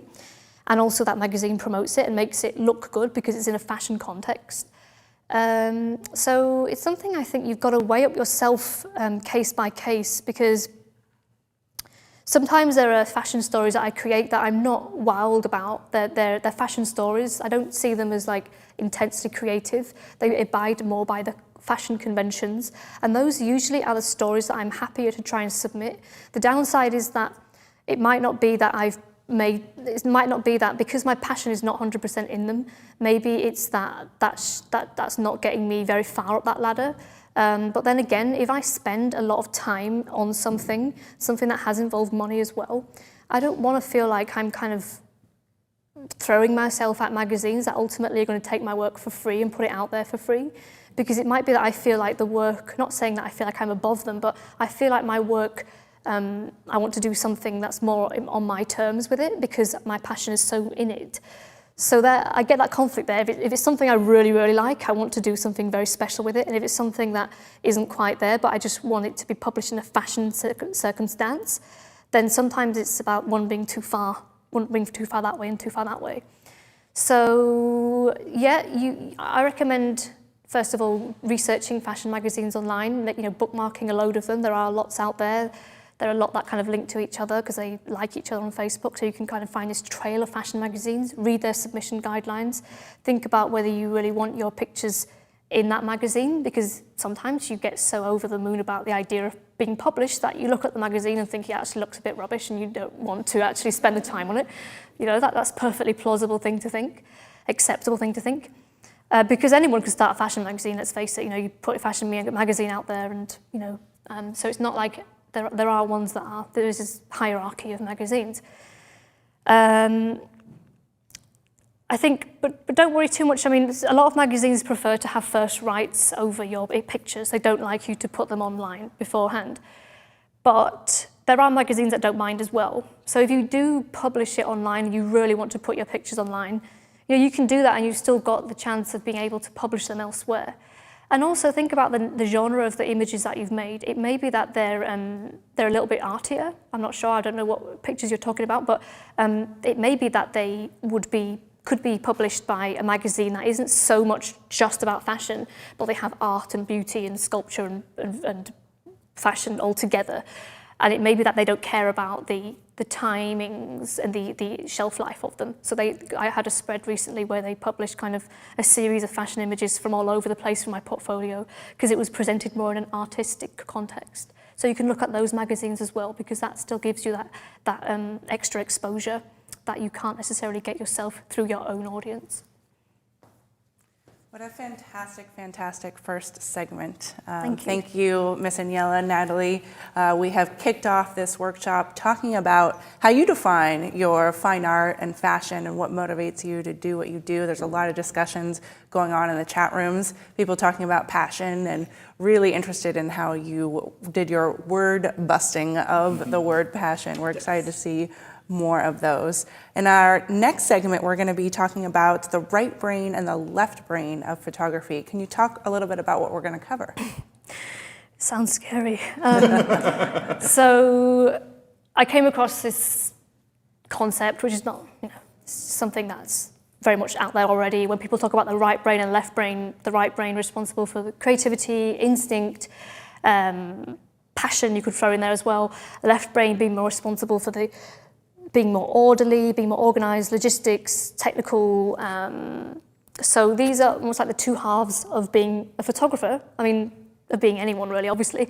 But in photography, there are things that I consider to be these right brain moments, but there's also this left brain foundation that needs to be in place, especially for someone who wants to get involved in production more, get involved in commercial work more. You have to also think about the organizational, the business part of it. So it's a little bit like art meets business. And I'm going to be talking about my very right-brained beginnings and how they've made a place in what I do now that involves the whole bigger picture. Fantastic. Well, we look forward to that segment. Just a comment coming in from Carla H., who says, for many years, I wasn't sure what type of photography I wanted to pursue. One day I realized that I loved fashion, beauty, nudes, all with an odd feel to it.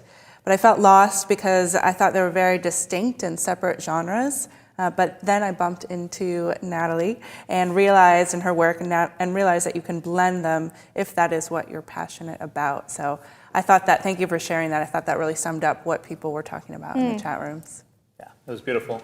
So I want to remind everyone that we do have a fashion photo contest going on right now for this workshop. If you go to our Facebook page at facebook.com/creativelive and click the Miss Aniela photo contest button, you can find out all of the details about that. We want to see your most imaginative, most surreal, most interesting, just striking fashion inspired image. So go ahead and go on there. Images are due by Friday, March 21st at noon Pacific time. So that's about 25 and a half hours from now. So you have some time, but we want you to go ahead and submit those. We have prizes from Three-Legged Thing, who make tripods. We've got Think Tank photo bags, Alien Skin software bundles, and Black Rapid camera straps to give away as prizes. We're going to have 3 big prizes.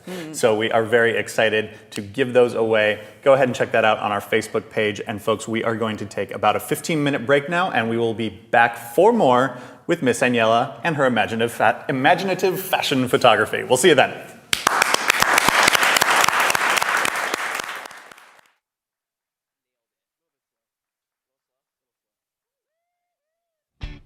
Are you getting the most out of all of your home space?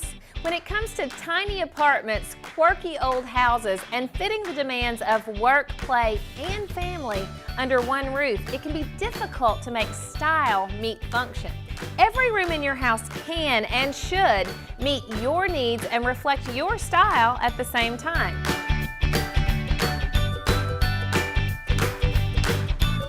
I'm Toby Fairley, and I've partnered with House Beautiful and Creative Live to teach you how to bring beautiful and functional design into your homes. Through live demonstrations, I will show you how to get the most out of every room, wall, corner, counter, nook, and cranny. Maybe your office or your studio is in your home. Maybe you have just 300 square feet, or maybe you have an awkward floor plan. Whatever your challenge, I'm going to give you the tools you need to create a unique, stylish, and functional space. I'm also going to show you how to break out of your preconceived notions regarding your space and rethink how you utilize every room. I believe that your home should not only reflect your personal story, but should also be a sanctuary of wellness and balance for you and your family. So join me. It's time to start seeing function as an opportunity, not a limitation.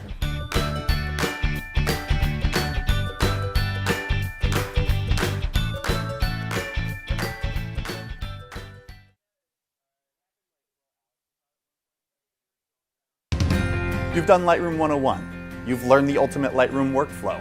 Now join Creative Live instructor Jared Platt for an advanced 3-day immersion into making your workflow more efficient with Adobe Lightroom. You'll learn a seamless Lightroom workflow and also how to customize that workflow to fit your specific needs, whether you're outsourcing, taking pictures on the go, or working in a studio. Get back to the things that you love.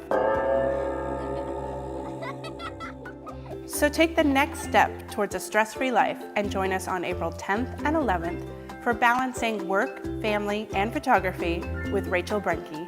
We'll see you there.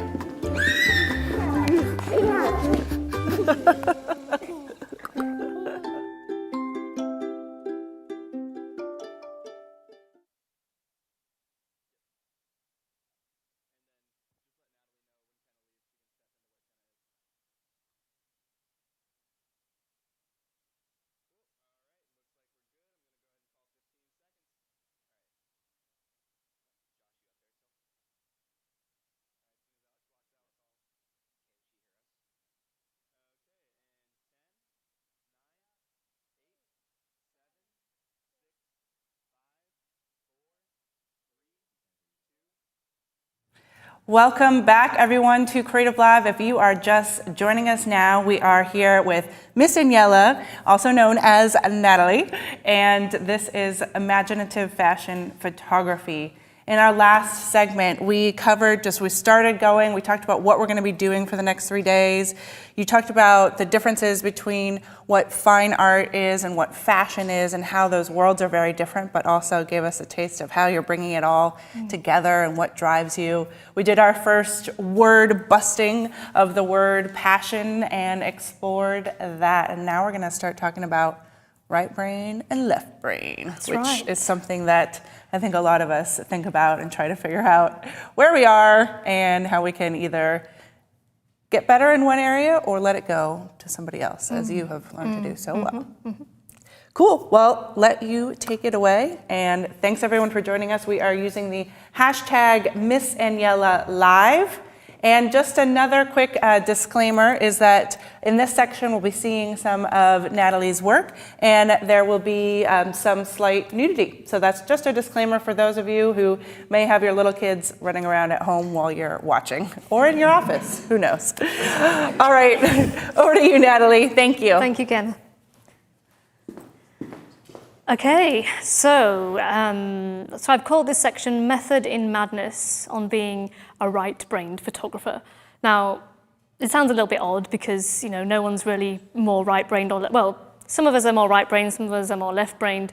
Everyone obviously has a whole brain, everyone has to make both of these things work in tandem with each other. But I want to talk about this whole notion of right-brained photography, because it's something that struck me a while ago, and it was a term I liked because it made me think about why I work in the way that I do.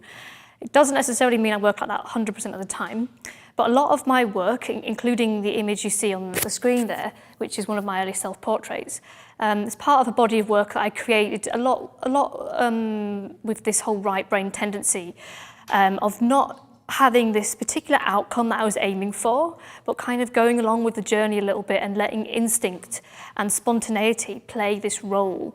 So when I say right brain, I don't just mean the creative part of us. Everyone, we all want to create, we all want to be imaginative in the work that we create. But when I say right brain, I mean more like we really almost are blind to where we're going with a particular piece of work, or even in our lives in general, and we're feeling our way rather than knowing our way. So I want to just show you just a few pictures from my self-portraiture beginnings. And I want to show you particular examples that are very right-brained. So this picture here, I put like the before and after, just so you know what I'm talking about when I talk about this picture. This is a picture, one of my self-portraits, very whimsical self-portrait that I created a number of years ago. And, in some of my work, I had more of a plan. This is one of the pictures where I didn't really have any plan at all. So this is a very right-brained picture. So the pictures, when I was shooting them, I didn't really know what I was doing.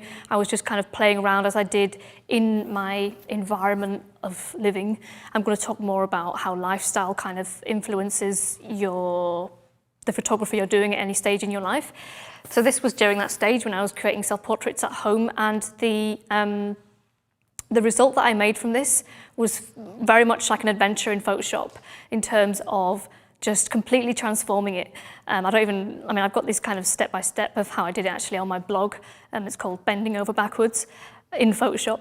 So I've just gone through this series of stages to make it completely different, and it was an adventure to do that, and it's not something that I had a plan for when I created it. So that's just one example. Here is another example, which is also a big kind of transformation in terms of what the image looked like to start with. What the image looked like to start with is just me on the rocks of this pond that's in my garden, and just, I don't really know where I was going with it. I was just trying to create some kind of image of myself in my garden. And then when I was playing with the pictures in Photoshop and trying to put together the best image I could, and I wasn't sure where it was going, and then I ended up kind of erasing the top half of my body. Because I'd taken a blank shot, I was able to fill in the area where the top half of my body originally was. And then I found myself making this completely weird thing in Photoshop where it was just lots of legs looking like a plant. So this is completely, again, another right-brained image where there was definitely no plan at all to create something like this, and I was just taken over by the force, if you like, in the shooting and the processing. So not just the processing. I mean, obviously you've got to get the images you want to work with to start with. So the way you shoot them as well is all part of that right-brained instinct. And this is another picture. This is kind of like a subtle nude, as we mentioned at the beginning of the disclaimer. This is part of a series of work that I was creating. It's a self-portrait, so it's continuation of my self-portraits, but it's from just a few years back, one of my later self-portraits. It's part of a different series. It's part of my ecology series, so it's a lot more sober. It's a lot more kind of almost dystopian, very different from the first picture I showed you there with the playing cards. Now, the reason that I've called this picture quite right-brained, I mean, obviously you have to have some intent to start off making any picture, because you have to actually go out and make the pictures happen. But on this particular shoot, I'd gone out with Matthew, and we'd both wanted to shoot a nude of myself in the landscape, because we were in the phase of doing that at the time. And I was playing around, doing the pictures, doing my part of the process, posing in the barren field near where we lived. And Matthew was taking pictures of the cars going through the fog, the taillights, and doing these long exposures, separately from the pictures of myself. So when we went home, I was playing around with all these pictures, and just the pictures of myself. And it was when I put them together, the taillights and myself, after a good few hours of thinking that I didn't have anything from that shoot to show for, I ended up with a self-portrait that became probably one of my favorites, all-time favorites, because of that right brain moment of putting the two together and seeing this whole kind of scene come to life in a way that we didn't see, at least consciously, when we were shooting it. And this is another one, also involving Matthew's input. So Matthew and I had gone out in that same kind of phase as the last picture. When we were going out into the landscape and doing pictures, we saw this big pile of tires and asked for permission to go and shoot in this pile of tires. And we shot maybe about 40, 50 images of me on these tires, and they're all really rubbish pictures. But then this one picture stood out, just one. This one, I mean, I've done some Photoshop work to this, so to bring it out. The weeds that you see in the pictures in the picture, kind of exaggerated and added, but compositionally, it was all like this in camera. And I just saw something really odd about it. The way that we shot this was so right-brained. It was we didn't know what we were doing. We were just going with the force, going with the instinct. And I just found it so much more interesting than any of the other pictures from the shoot. And I found there was something about the shape and the weirdness of it that reminded me of some of my inspirations in fashion as well, like Guy Bourdin's images and the way that he presents women kind of tossed around in his compositions. It reminded me of that. So again, a kind of right-brained outcome. So these pictures are typical as in they're typical of the unexpected that has characterized a lot of my work, especially in the beginning years when I was creating work just for myself, not really for anyone, but then doing things with it afterwards, sharing it online, and then making sense of it afterwards in the form of books and exhibitions as well. So this idea of control. Control is important. We talk a lot about control in photography, in the photography world. We talk about having control over lighting, control over making our intentions happen, control over the model's pose, pre-visualizing what we want to do. And control is very important, especially when you start doing commercial work. And you need to have some idea what you're doing so you can present it to the client. We're going to be looking later at pitching and examples of doing that. You need a plan, you need a structure to make things work. Even if you are doing one of my harebrained self-portraits, you still need to go and have a plan to go out and shoot and to take such and such outfit, like the tire image I just showed you. I planned to wear this tight red dress. I wasn't sure exactly, I felt like it would go with the tires in some way, but I wasn't sure exactly how. And I always thought that, this way that I was working with my self-portraits was really unrealistic, some kind of bad habit I had to grow out of in terms of not knowing what I was doing. But this right-brainedness has continued to be part of the way that I work. even in commercial contexts, and I'm going to talk more about that as we go along. So control is important because it makes things happen to start with. But if you rely too much on the plan and if you try to force perfection, your creativity can droop and fail. So the best analogy I can give is of birth. Optimum creativity is like a birth. It needs a plan, it needs foreknowledge, but it needs time, no pressure, and an unexplainable force of nature. So of course, time and having no pressure, these are things that we do have in client work naturally, because a client is waiting for us to do what we do and wants us ultimately to deliver the goods as we have pre-visualized to them. But notice that I'm talking about optimum creativity. So I'm not necessarily saying that every client shoot you're ever going to do is going to allow for your optimum creativity, because you have those constraints put upon you, which sometimes can actually bring out the best of you if you've got that deadline and you've got that situation where you've got to make it work. But when it comes to work that you don't create necessarily for someone, or just thinking hypothetically about the spark of passion in you that can lead to commercial work, optimum creativity is best when you can kind of give yourself that time to wait for that unexplainable force of nature to intervene. So a good example is this picture here that you see, Storm Door, which is one of the earliest pictures that I created as part of my surreal fashion series. And it was one of the first pictures where I even became inclined to merge a photo with a painting in this case. So I'd taken a photo of the woman standing by the door, and I'd taken a photo of the painting. I didn't take the photo with intention of doing anything with it. I just liked the painting of the ships, and I just wanted to take a photo of it. So it was a very instinctive thing to do. It wasn't something where I knew what I was doing. And then I found myself putting one on top of the other in Photoshop and finding this synergy between them that was really surprising to me. And when I was talking earlier about that excitement that you get when you make something and you're not quite sure, where it's going to go, but you get that excitement, you get in the moment, that unexplainable force, that's what I'm talking about. That allowed for my optimum creativity with this particular picture, which was not created for a client, actually from a workshop, this picture, in a stately home.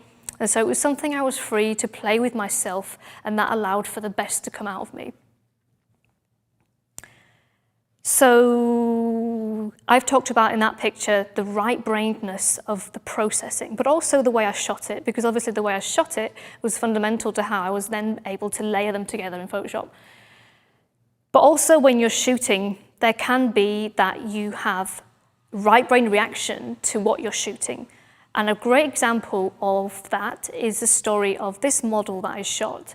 So when you observe the strengths of the model, location, and the styling, so the more I got into shooting other models, playing around with other contexts ahead of my self-portraiture, I was working more with models and location and styling. So someone's actually styled a model in a particular way, and it's up to you as a photographer to kind of interpret that. Now, this was taken during one of my fashion shoot experience events. So it wasn't done for a particular client. I'd never worked with this model before. The equivalent of the situation is like a test for somebody else. So when I was shooting this model, I had no idea she had this gymnastic background, this dancily background. And so I would just turn on my camera. I had half an hour to shoot with her during this particular slot. And she just started jumping around and doing the splits and doing all these different things in the very conveniently placed things around her that really suited the theme and the outfit she was wearing. It all came together in this very instinctual way.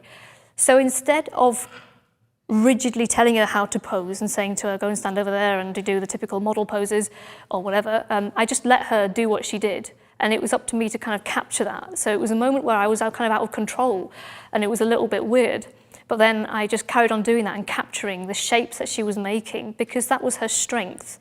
And also the story became to be how she was using her strengths in that environment around the birdcage, for example, and doing these amazing positions around the props that we were placed in. So this gave flavor to the whole sequence of images that I made of her. And notice that, I was talking earlier about how I like to put everything into one frame, but with her, I knew instinctively that that wasn't the way, because her strengths unfolded over a sequence of images that lent itself really well to a fashion layout. So because I say that this model I hadn't known before, but because I knew her strengths, I could call upon them for other shoots in the future where I knew she would work really well. So yeah, like I say, this became a story in itself where she became the whole point of the story. And I found that really exciting. Actually, I look back at this shoot really fondly because these shoots don't happen very often. A lot of the time it is more a case of you directing the model and being largely in control of what you're doing, which for good or bad gives you something in the end that is in line with that intention. But with the story of Linda, it was this adventure that I felt like I went on with it, with her, and was able to kind of make sense of afterwards and organize the pictures to make her strengths really come through. By contrast, on the same shoot, the same day, in the same place, there's another model I was shooting, and her qualities were very different. She's got this doll-like elegance. She was styled in a particular way, very different from the other models, so it didn't, she wasn't going to be jumping around in that dress anyway, but her personality is very elegant and quiet and sober, and she was posing gracefully on the couch and by these props and doing these very gentle poses, and this went really well with the whole look, her personality, her strengths that were coming through completely. So this made for a different story that I submitted separately. So this model, Eleanor, we knew that we could call upon her when we wanted something similar in terms of how she came across to us, that same elegance that we used when we shot her, I think, a year and a half later for another shoot, where we knew she would suit these very ornate headpieces for a shoot in a church. So, how you choose from, edit, and present your pictures is just as important as how you shoot them. It's part of the process. It's part of the journey. That might seem like a really obvious thing to say, and to some extent it is for people who are used to creating photography. But there are a lot of photographers out there that I meet that kind of shoot and then they don't really come back to their pictures and make something of it because the shoot was the end product in themselves, in itself for them.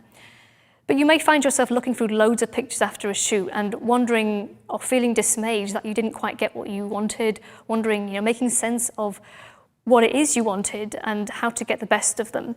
And this is a story of my life. I look through tons of pictures after a shoot and I wonder, I kind of think I don't have anything and I feel like, there's so much bumf in there. How do I sort through it? How do I get what I really wanted from it? And the great thing is, like I was saying earlier, when you start to work on one thing and then you finish it and then you move on to the next, that can draw out a surprising number of images from a shoot where you thought you didn't have anything. But it's also important to be open-minded about what's in your images, because I get this, like I say all the time with mine, and it's important to allow yourself to make sense of them. So this picture I've got on the screen here is a picture I created, again, on one of my fashion shoot experiences, where I'd shot with 4 other models that day before shooting this model. This was the end of the day. I'd been flagging all day and I kind of perked up for this one final shoot. And I started shooting her in this bedroom. The wallpaper was made up of all these painted birds, which I immediately liked because I had already created quite a few surreal fashion images by this point. So I knew that I would do something with the birds and I didn't quite know what, but I made sure I shot high resolution pictures of them with the ability to play with them later. And then I started to play with them in Photoshop when I got home and to move them around and let them fall into the place where they felt best. So I didn't have a compositional storyboard. I had a kind of inkling of where I'd go, putting the birds somewhere around her, but I let them fall into place. And it was actually towards the end where I looked and I realized that I'd made this shape between the model and the egret, I think it's called, of the main bird that you see there sticking out to the right. I made this shape between her and that bird that looked like it was really complete. And that was done really subconsciously. It was done in a very right-brained way. It wasn't like I had a sketch that meant I wanted to do it like that. And there's no harm, having sketches for shoots. I'm not saying that there's no point doing that. I work on jobs all the time where there are sketches or storyboards. These give some idea as to what you want to create, and these are important. I'm going to be talking more about them later. But in these examples where I had no one to answer to, and I wanted this optimum creativity to flow, it was important to give it time. This is a heavy composite, heavy Photoshop composite, and I'm going to be showing more of these composites and how they're created and the stages of the decisions that I've made. One of the most important things when you're making a picture like this is time, giving it time just to look at the image and look and look and look and keep looking until it falls into place, because looking is so important. You can't rush something like this. You have to let it fall into place and not try and force, in this case, the birds into where I think they should go, because I had to let them fall where I felt comfortable. Inspiration exists, but it has to find you working, a quote from Picasso. I really like this quote because the word inspiration comes to stand as the right brain creativity, you could say. The right brain creativity comes to you, but it has to find you already busy with the left brain. So with the picture I just showed you, the migration season, I obviously had gone out and shot this model. I've shot the birds. I've sat down with them. I'm playing with them, putting them together, and then the spark of inspiration of how to make it all work comes to me. The inspiration has found me working. I'm going to be thinking more about this word inspiration later in the workshop, but this word here comes to represent that spark that you get that suddenly makes you think, aha, that eureka moment that fills you with joy, that you have got some sense of where you're going, because of the sense that you allowed yourself to trust that you don't know exactly where you're going at first. Efficiency. So through my time as a photographer, I've noted these right-brained aspects of myself and wanted to improve the efficiency of the way that I work, because being right-brained and not knowing what you're doing isn't conducive to the best of commercial situations. You want to have an idea of what you're doing, and even for your own work as well. So you want to improve your efficiency as a photographer. You want to improve your lighting. You want to improve your planning skills, your communication skills, your database of locations. You want to become better at how you actually get down to it. But efficiency doesn't guarantee your right-brained artistic satisfaction, I've written there. So there's always going to be that spark. There's always going to be that little bit of not knowing how to make a picture be the most optimum creative result it can be. And I'm telling you this, I have to tell myself this as well, because when we work on commercial briefs and shoots and we're planning these things, and we have to be very clear about what we're going for. But I know that on the day when I do it, there will be these moments where I go with the force, and I go with something that I may not have premeditated. It may be that there's a burst of natural light through the window, and there comes this whole kind of new aspect to the narrative that still doesn't interrupt the way that we planned it, but it emphasizes it in a way that I couldn't have planned. I've seen shoots where that has happened to photographers. They've been shooting a model with flash in the corner for ages, and then suddenly they shoot it by the window and they get these really whimsical natural pictures that they use in the final thing. I mean, I'm not saying it happens all the time, but it can happen. But those are the times where we might be able to get the best of what we can do. So it's not necessarily about not knowing what you want. It's about not getting what you want. It's about not knowing what you want necessarily to start with, or what can make the best result you can get. So in many of my images, I choose to work on something that draws me to that picture.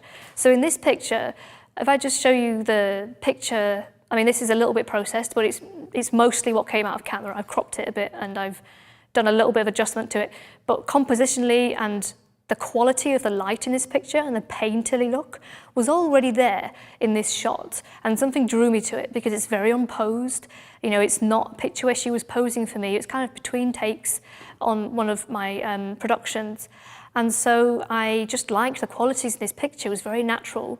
So I thought I'd work on it and make it into a surreal fashion composite. Now, it was very important for me to keep, with a composite, the world is your oyster, which can be a bad thing because you've got so many possibilities of what you can put from one picture into another.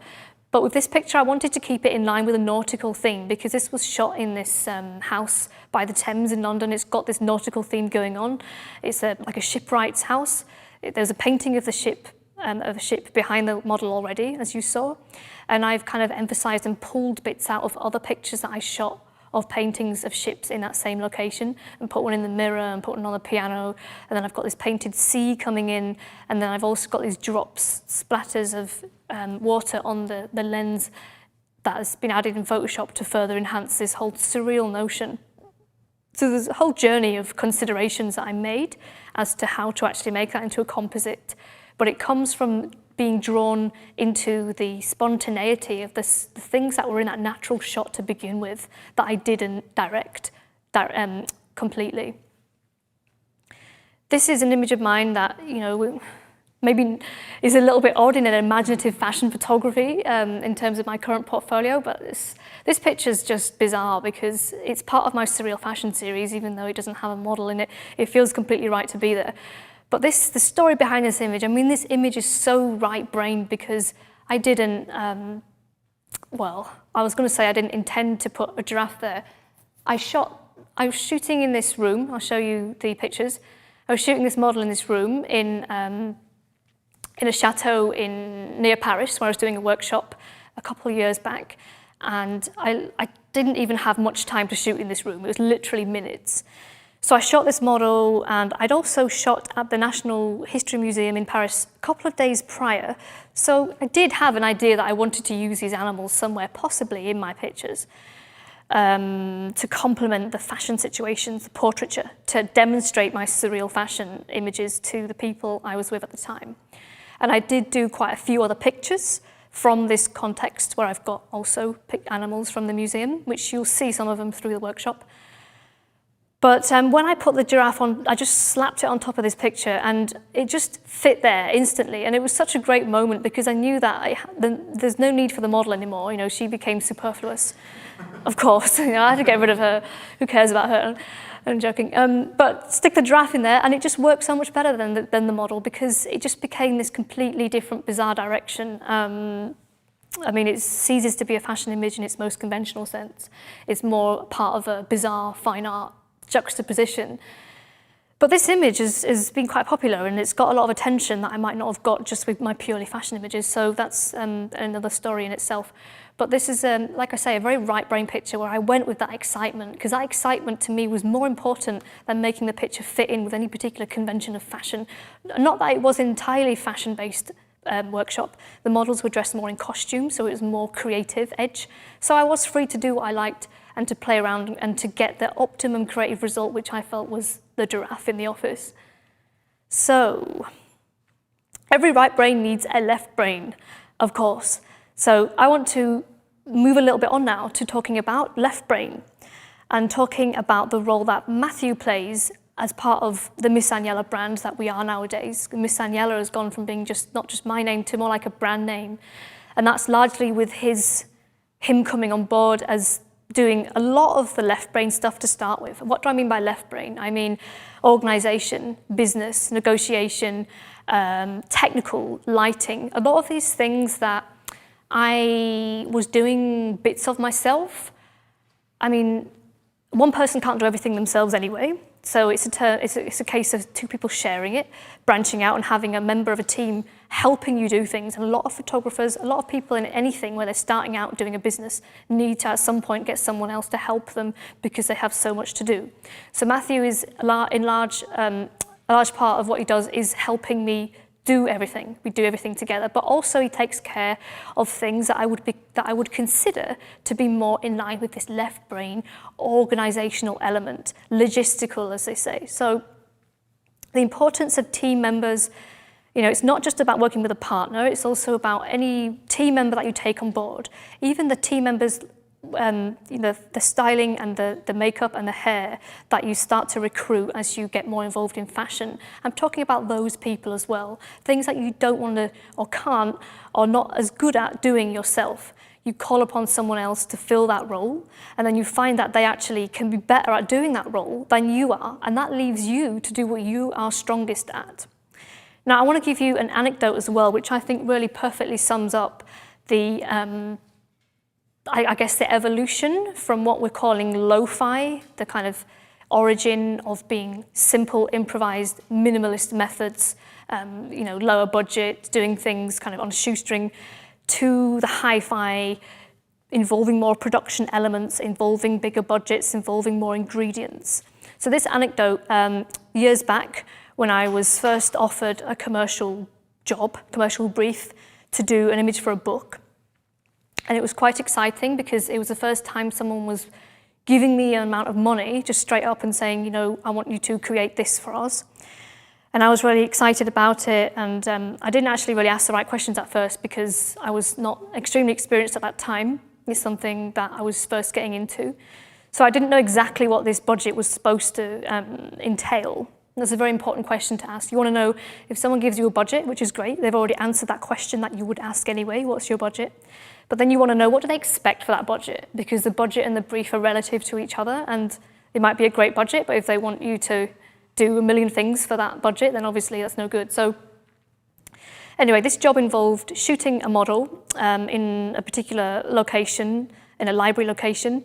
So I went and found a shop that I could shoot this model in, and I got this model from wherever online. I think Model Mayhem I used to source this model.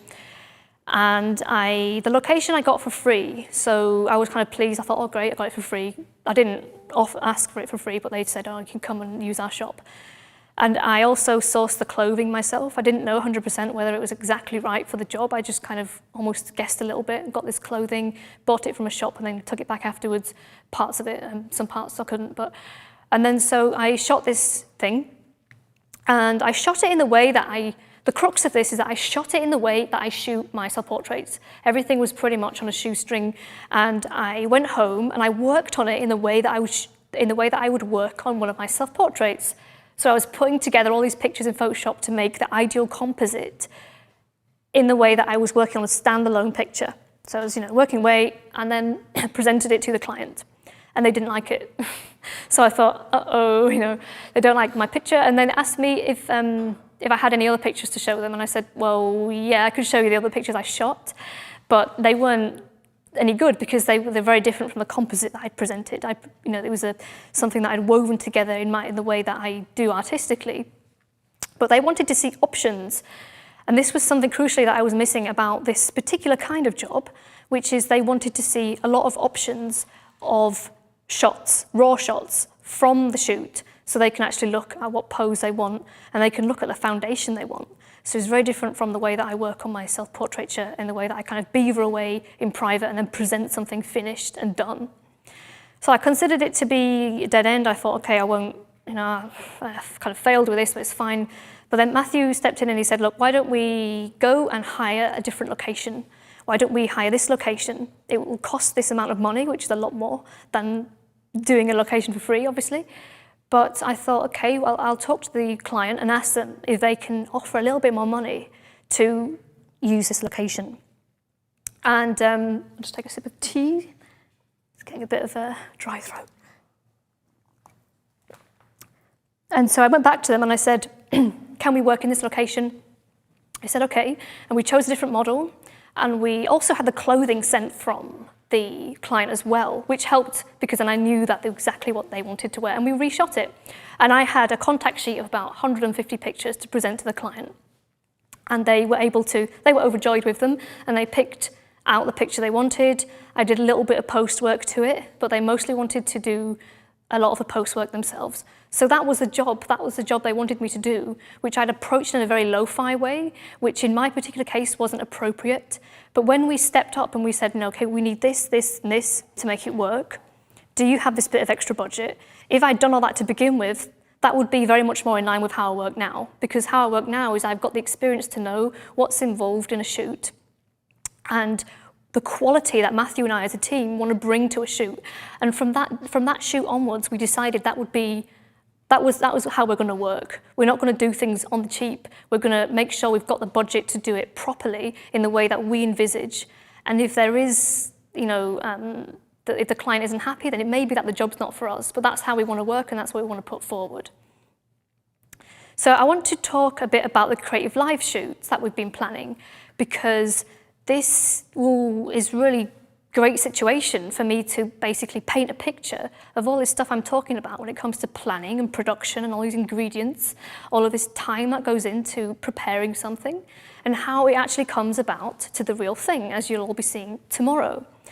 So when we first started planning our Creative Live workshop, we knew we wanted to do a shoot where we could actually show realistically how we work with these ingredients, with a styling team, and the the caliber of styling we really like to work with nowadays, and we wanted to work on location. That's one of the key things, because I've always shot on location. Even my self-portraits, I've shot in a studio very rarely, only when I was starting to do workshops, and it became the most appropriate place to do a workshop at first.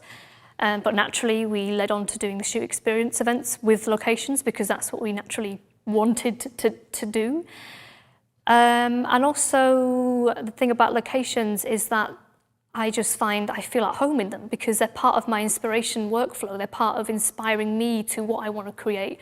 And I wanted to make that happen for real on the Creative Live workshop, so that it really ties into everything I'm saying now.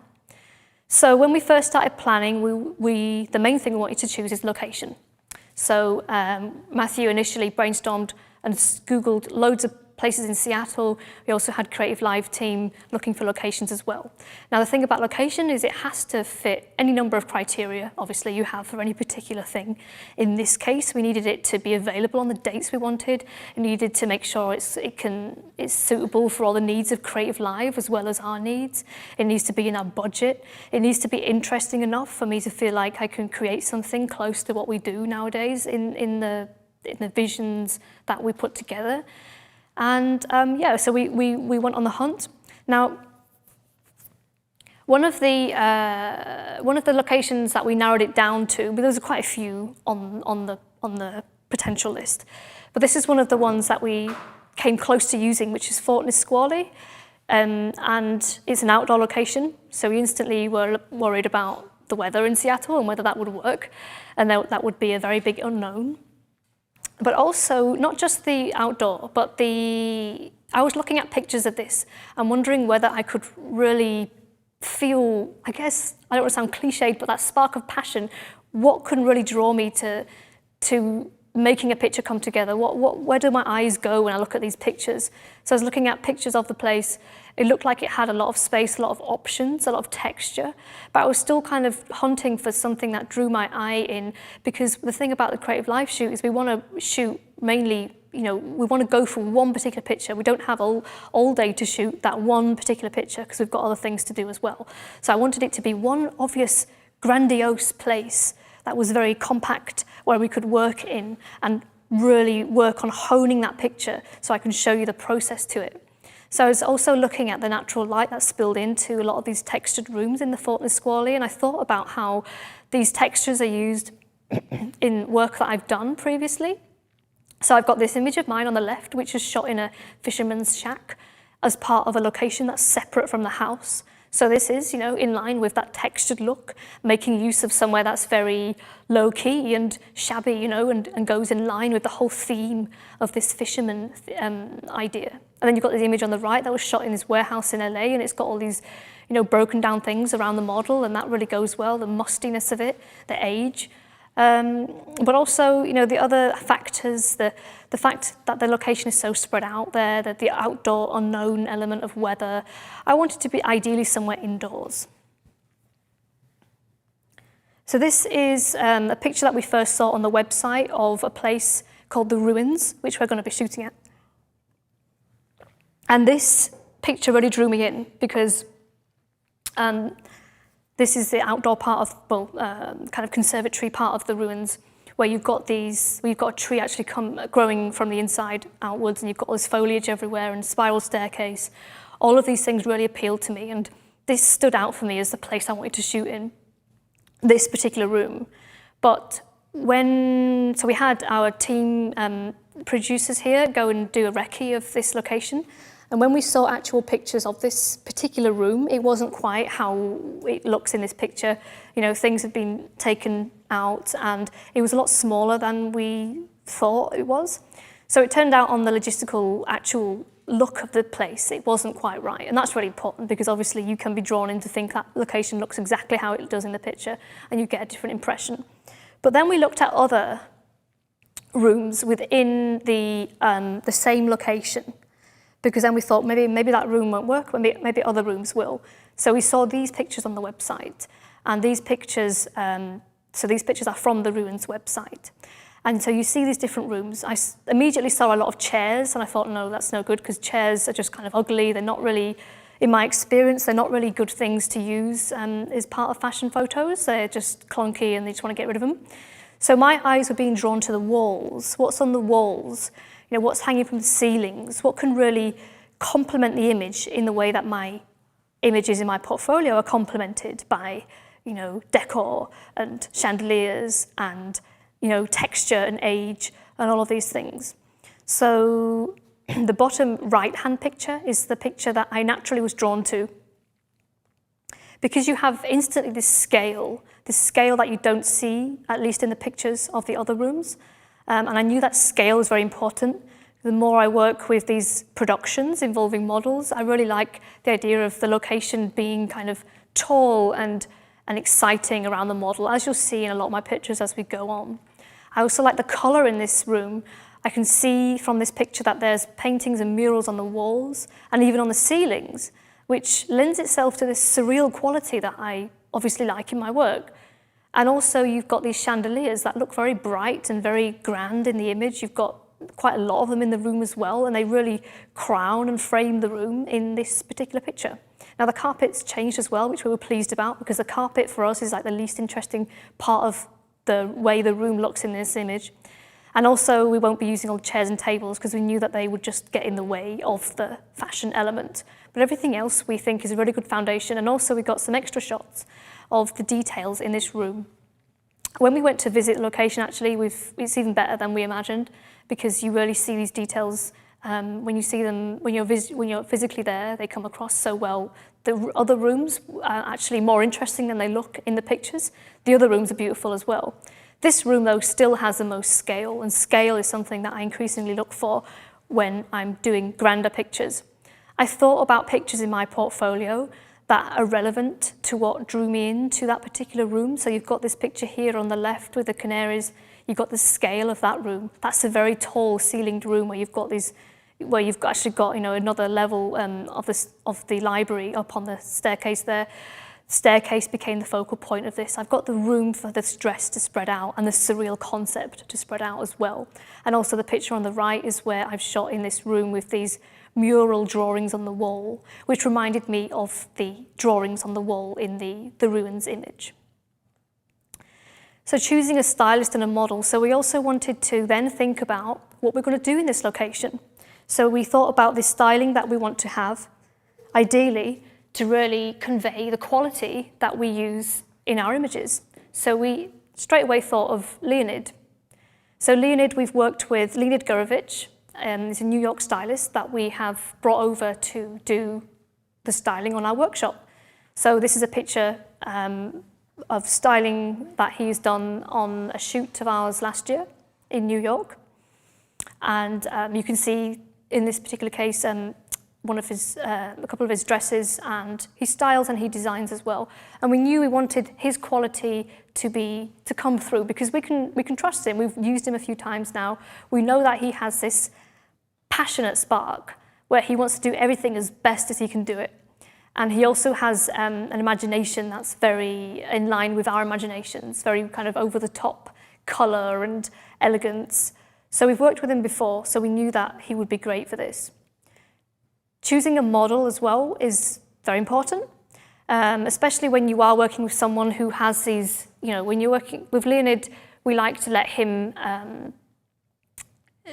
input on the model. We want him to actually go and choose a model, ideally, because then he knows that his styling is going to fit the model. Now, these two pictures, the reason I show these pictures is because it's important to have a tall model for the kind of couture dresses that he designs and presents. So here's an example of where I didn't get so much of a tall model for a particular dress, and you can see how it really pays off to get the model that holds a dress well, for couture in particular. I'm not saying that, you know, tall models for everything, but for this particular purpose, they work really well because they become literally a human hanger for the garment, because it's very important to convey the garment very well, and you want to make sure that that comes across in the picture.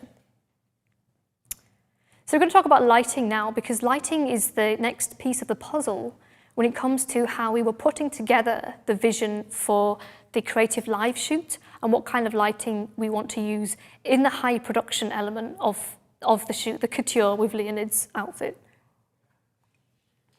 So lighting is a really interesting topic because I've got this whole evolution of how I've gone from my beginnings to what I do now and using more artificial light than I used to use in the beginning.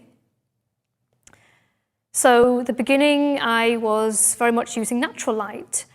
This went very much nicely in line with the way that I worked. There's no way I would want to have even been fiddling with lights, shooting myself. I liked to use natural light. It was very instinctive. I could just jump up and seize it. Light comes through the window. I could jump up with my auto settings on my camera, and everything was very simple. And natural light went hand in hand with that, went really well. And it's just something that I think came across as quite organic and whimsical.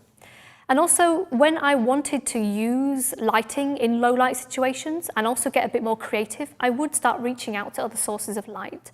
And these would be things like torches and candles and lampposts, and these were often tungsten kind of light. So it gave this painterly, orangey quality that I liked.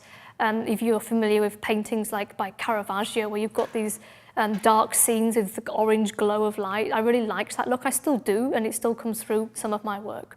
But it particularly comes through when you use things like candles and lamps and other improvised sources that for me were cheap and easy, and they weren't a burden on what was largely an instinctive process.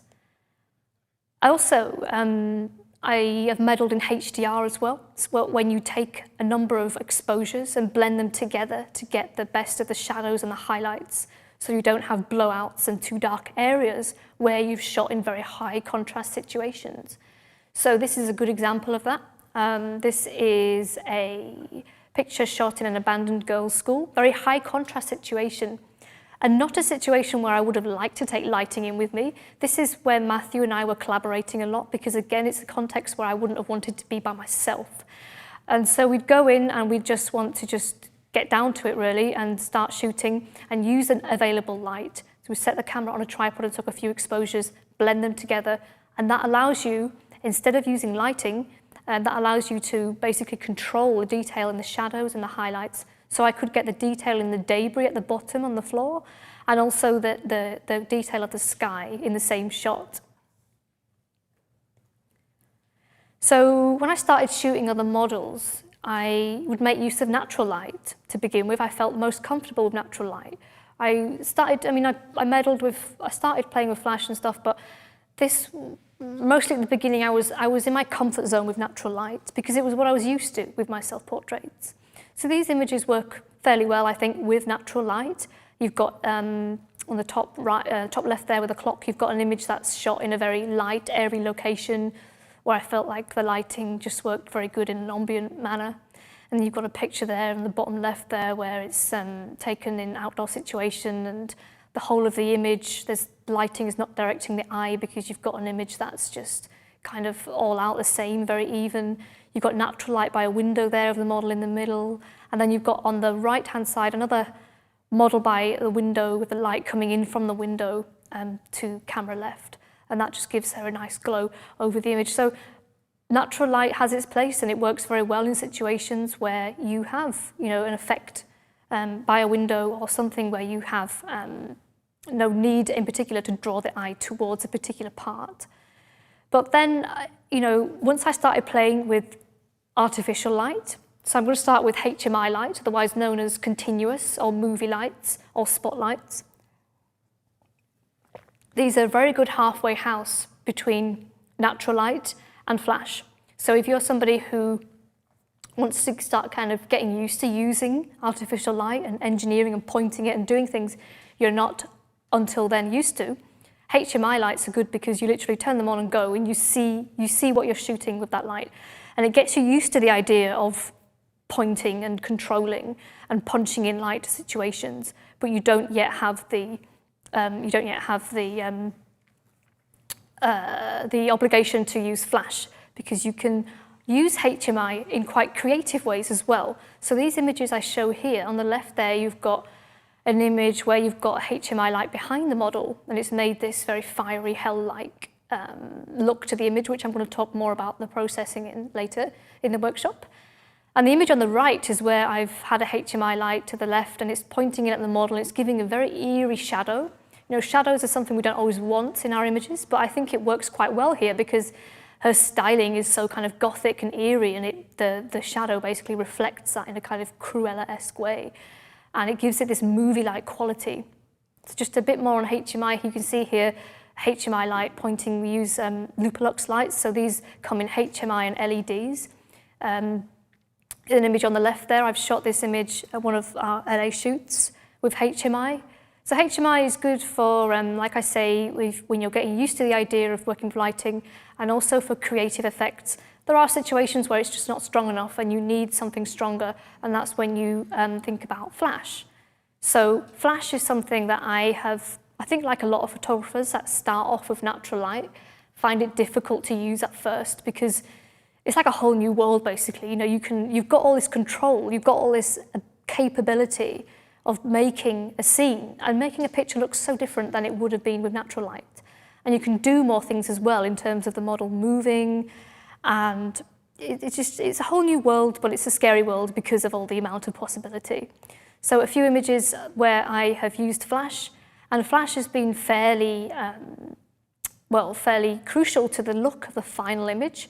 So on the left there, you've got a model jumping in the air, which wouldn't have worked without flash, because she's frozen in motion, and it gives a nice lick of colour to everything as part of that as well. You've got an image in the middle there where you have a split lighting effect of the flash coming in from one side and going across the model to create this kind of contrasty look across one half of her face. And that's in a very dark room, so it gives an effect that wouldn't have been achieved with natural light otherwise. And then you've got an image there where I've lit a model against the architecture of the house there, and it allows me to keep the detail of the house and also have her nicely lit as well, which I then further exaggerated in the post-production. One of the key images that you're seeing in my workshop is this canary image, and this canary image is a bit of a milestone for me in terms of feeling comfortable using flash, feeling like I actually didn't want to use natural light because flash gave me something that I couldn't get without it. So I'll be talking more about that picture later, just to quickly show you a kind of natural light and flash. So I didn't have a lot of time to shoot this picture, as is the case a lot of the time. But I was, as soon as I shot the test shot of her, on the left there, you can see that everything, you've got light flooding in everywhere. And that would be the way that I would have shot it, some years ago. But as soon as I tried the flash on her, I knew that that was the direction I wanted to go in. So as soon as I shot the picture on the right, I knew that I wanted to keep using flash, keep having her pose, get the pose I wanted, because the flash was directing the eye towards where I wanted it to go. And it was lighting her against the background of the library, and it giving more drama, and also allowed her to move as well, because I had the dress moved by an assistant that kind of pulled the dress on the shutter release, so that caught it mid-motion. So the ingredients of fashion. There's so many ingredients that go into fashion. It's a very high maintenance genre of photography. It's an art in itself to bring all of these things together. After lunch, we're going to be looking at the test shoot that we did for the shoot tomorrow, and the main things that we're looking for in the test shoot. So these ingredients, location, or the studio, obviously in this case location, the model, the styling, that means the outfit and the hair and the makeup, all of that coming together. The lighting, the camera, the lens choice, and then afterwards the whole journey of making sense of what you've got. The selection, the post-production, and the cohesion. And cohesion, what I mean by that is the way you're actually presenting your work. So going back to this fine art and fashion thing, what are you actually striving for? What are you trying to make with your image? Are you trying to make it into a fashion commodity, a fine art commodity, or what?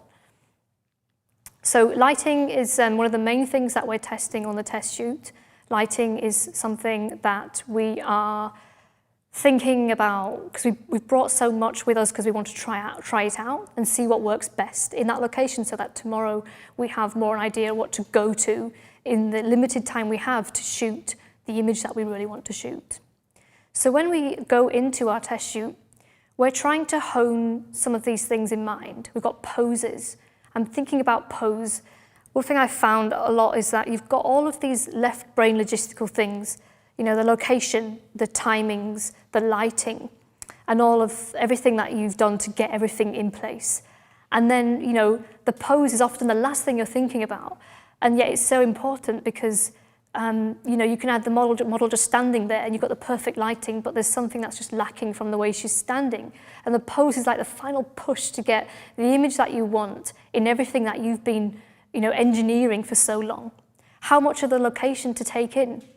A lot of my images are this marriage between portrait and location. How do I get the best of both? That's basically an endless question that I'm asking, because in my images, the location does play a very important role. It's the context, it's the story, it's part of the mood, you know? So you have to know how much of it to get into the shot, because if you're going straight up to the model, then you don't see the location. What's the point of being there? The right lighting setup, like I've just been saying, actually making sure that you're using the best of the arsenal that you brought with you, and making sure you don't just use things that are unnecessary as well, using the strongest combination of what you have. And the ideal foundation shot. So you want to, I'm going to be talking more about fashion and fine art, but what I want to get is the ideal fashion foundation, the ideal foundation for possible surreal directions that I could take it into a fine art outcome later. The main thing for me is to get a good, strong fashion image. And I also want to give you a glimpse of the lighting diagram as well. Now, this is something that we went into planning. This is something that we planned at home, looking at the pictures of the location, thinking about how the styling is going to look upon discussion with Leonid and the team. So we've got here the subject in the middle there, the camera, and then we've got a big softbox behind the camera. We've got a gridded softbox on a boom arm over the model. A lot of my pictures have used flash going in from a diagonal direction from the top of the model downwards. It's something that, as you saw with the canaries picture, is the lighting method behind that. That's something I like a lot. And we've also got these fill lights of HMI going in around the situation, and also lots of flags. And so these flags are where we're basically blocking out the light so it doesn't spill out from its course in which it's pointed.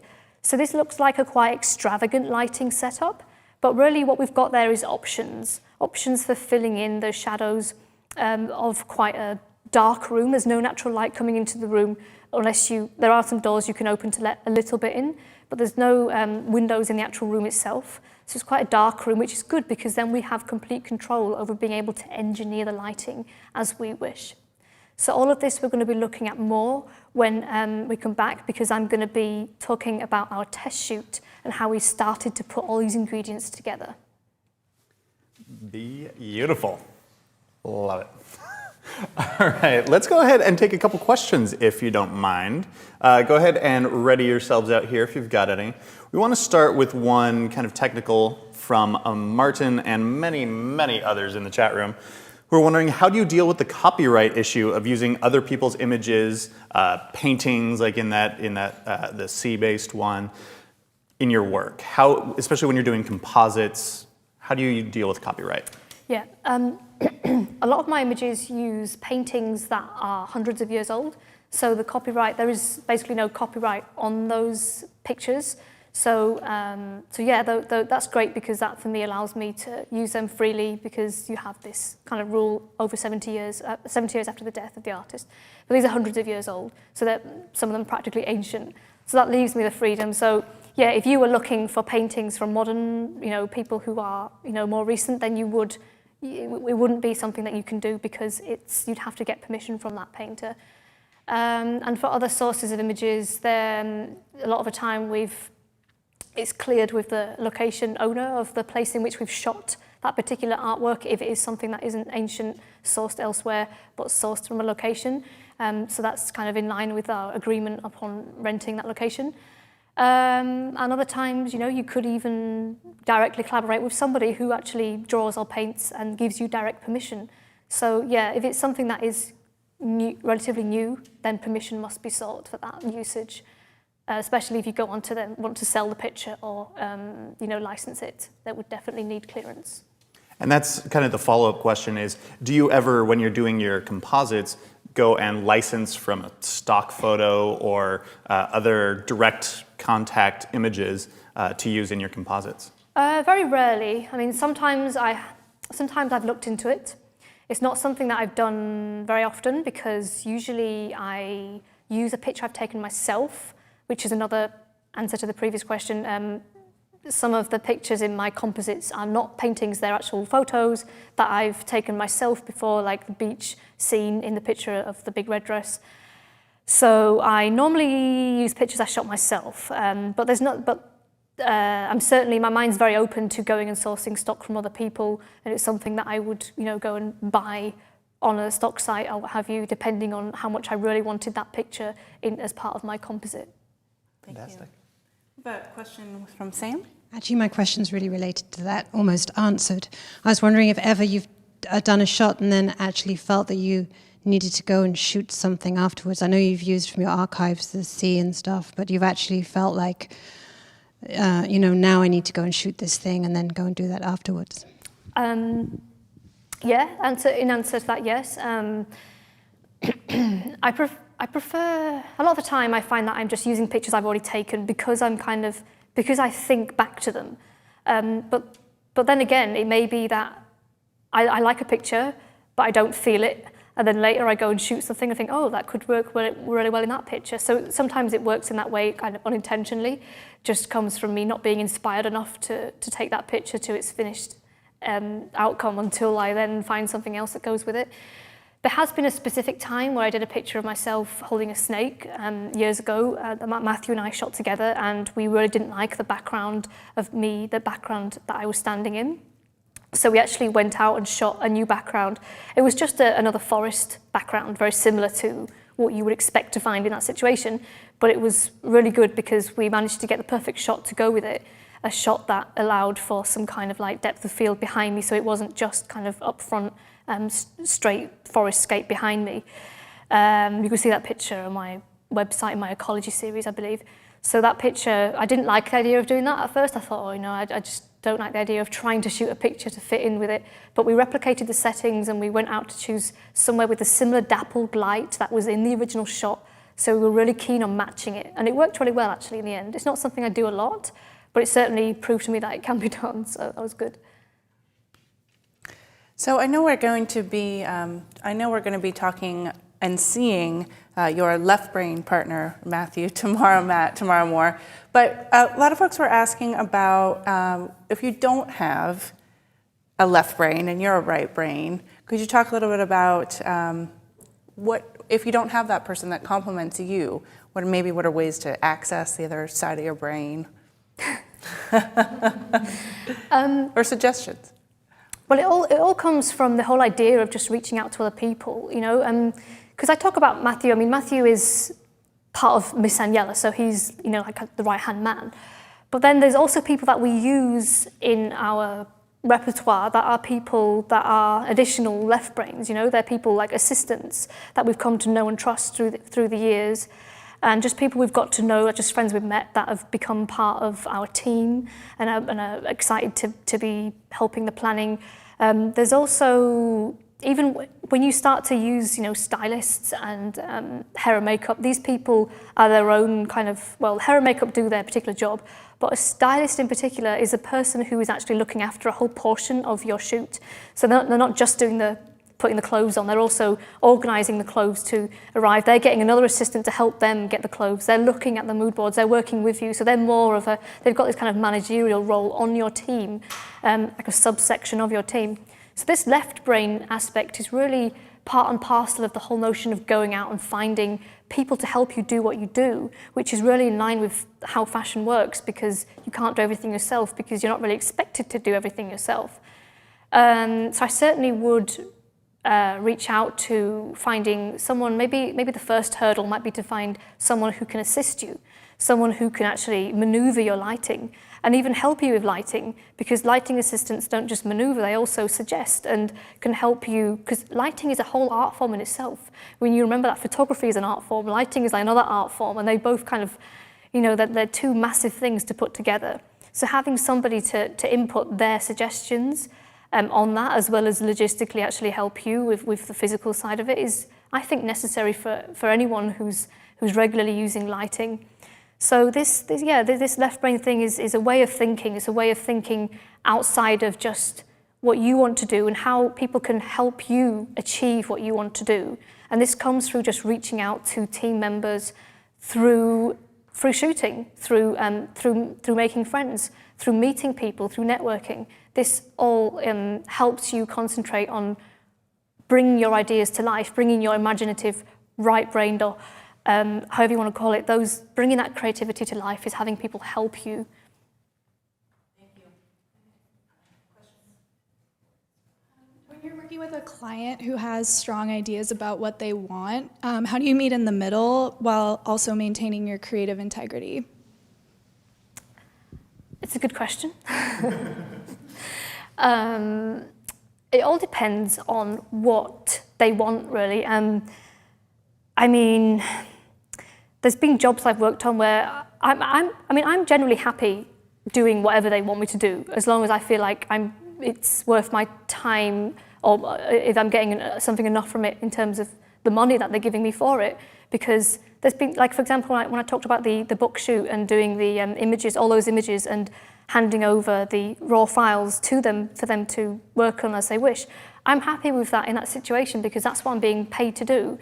I think, I don't know, if the final result was something that looked really messy and they just made a complete, mess of something that I've created and I didn't think it looked good, then I wouldn't necessarily care because it's just not something that I would showcase to my future clients.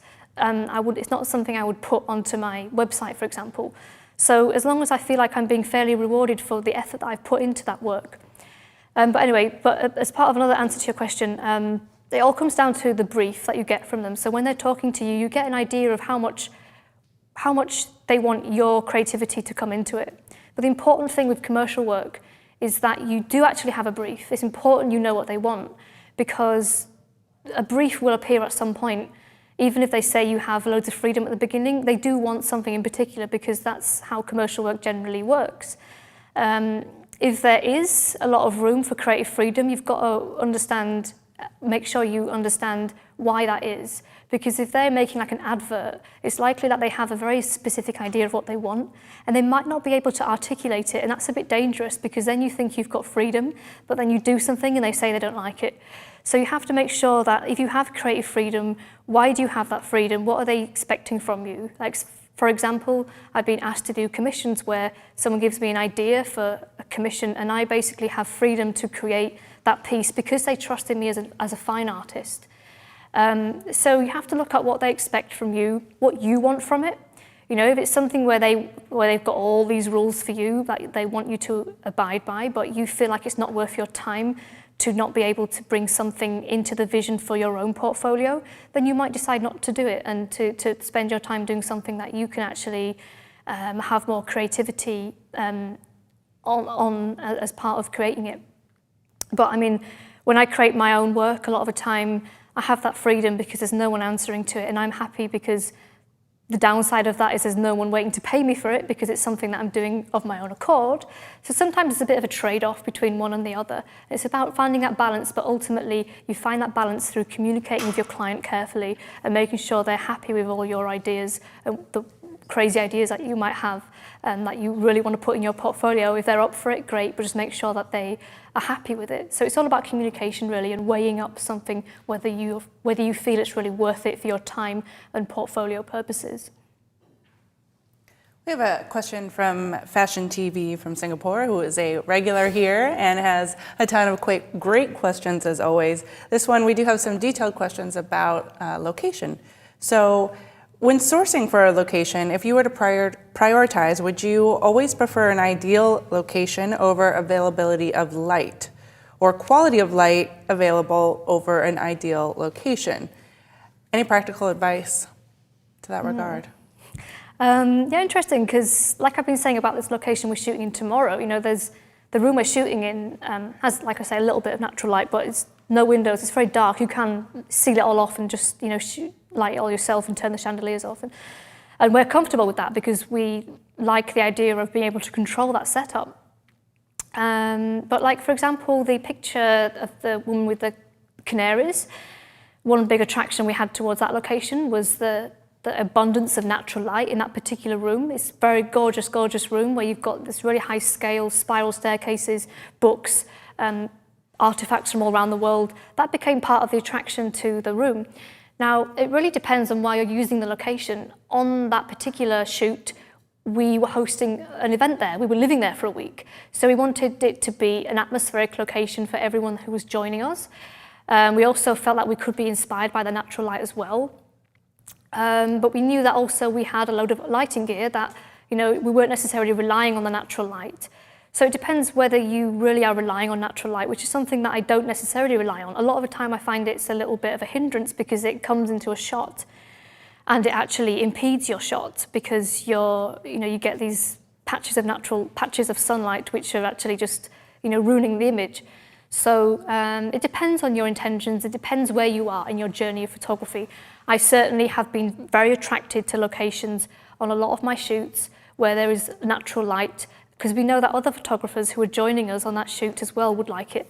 So yeah, I think natural light is part of the atmosphere to being there, which can inspire you, but it's not always a technical issue. It might be that you want to shoot with flash and you want to literally flag out all the natural light anyway, so very much down to decisions that you make for each case.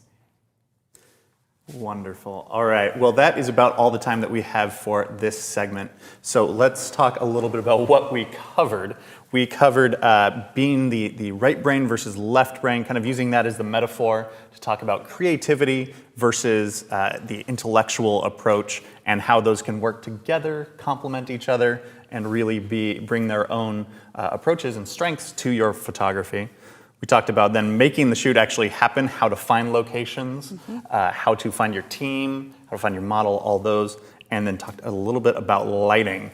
And that is a wonderful, wonderful segment. Let's talk about the next one that we're going to do.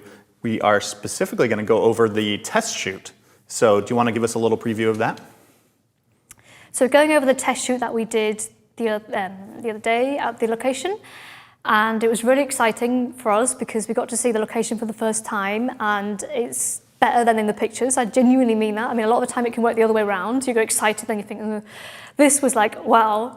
So I'm really excited to have gone there and to have had a chance to start, like I say, putting together all of these ingredients that we're bringing, which, the world's biggest dress and the world's biggest lighting setup. So, and also it's important because there is a lot of excitement when you see a location for the first time, and it's nice to kind of get over that excitement so you can get down to business.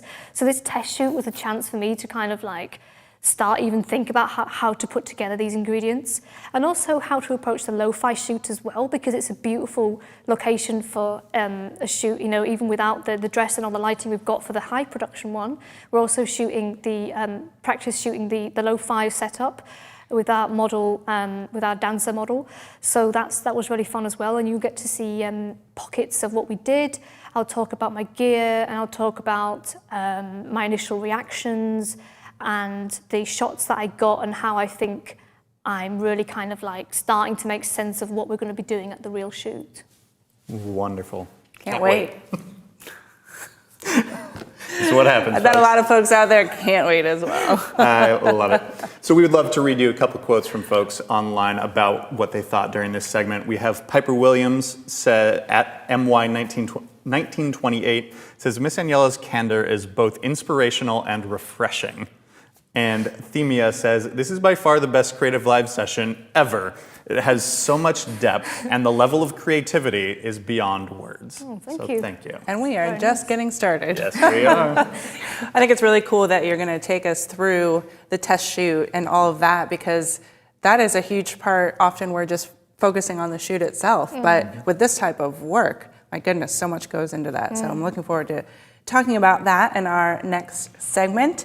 And just want to remind everybody how Creative Live works. We are here right now. We are live. We have people joining us from all over the world, countries all over the world, people up late at night, in the middle of the night, to join in and watch. During the live event, folks get to join us in our social classroom and ask your questions and feed off of each other. So we enjoyed that. You can also choose to have anytime on-demand access to this entire course. And the way that that works is you can pause, you can rewind, you can go back and rewatch exactly the segments that you're looking for, or if you know you can't be here for the full time, you can already go ahead and upgrade to that anytime access. There is a blue button that is beneath the video that we are watching right now. So over lunch is a good time to make that decision if you plan to. It is $149 for this course for the entire 3 days of content, and it's $99 when you buy during our live event, like right now. So everybody, thank you so much for joining us and for your questions. Thank you to our studio audience. Thank you, Russ. Hey, you're welcome. And thank you to Natalie. We will see you all back in 45 minutes.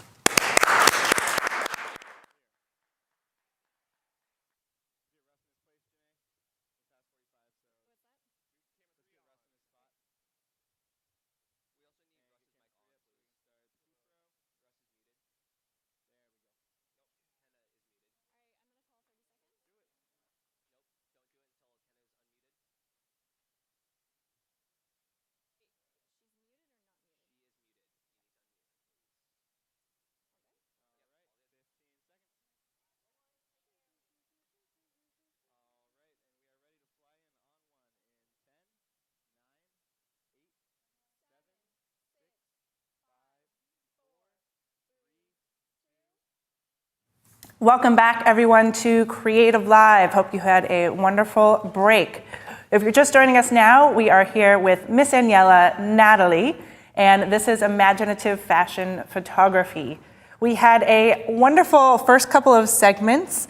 They went by really quickly for me. I think other people in our studio audience was saying that. You are so pleasant to listen to and jam-packed full of information and telling us, getting to know you, getting to know your story, getting to know the differences between fine art and fashion photography. In the last segment, we talked about finding the location that we are going to be shooting in tomorrow and talking about working with teams.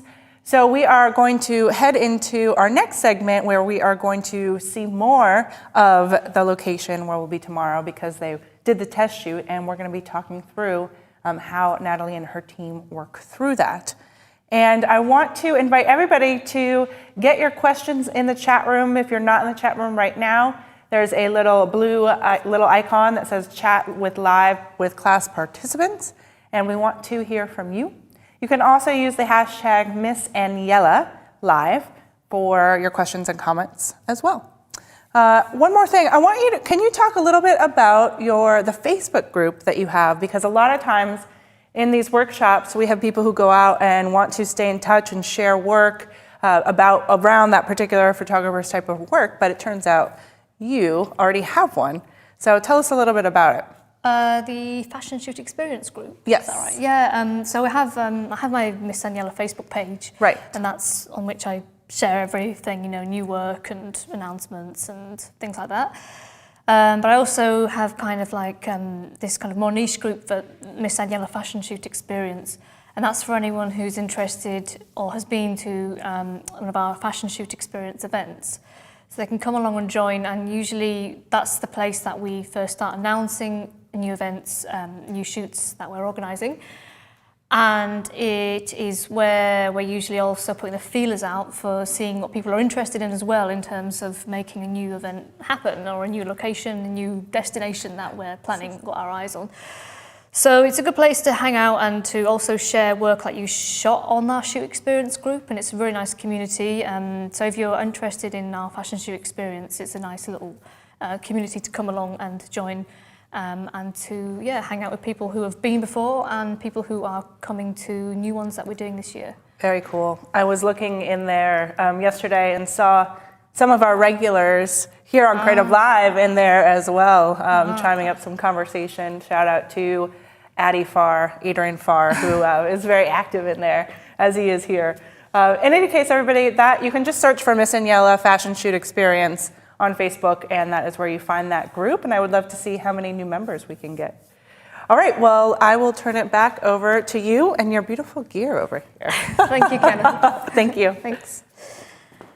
Okay, so As you know, we're going to be looking at the test shoot this segment, but first of all, I want to talk about my gear. There was a nice place here just to kind of start talking a bit more technical with reference to how it's going to be used on the test shoot and on the real shoot, and how I've used my gear historically as well.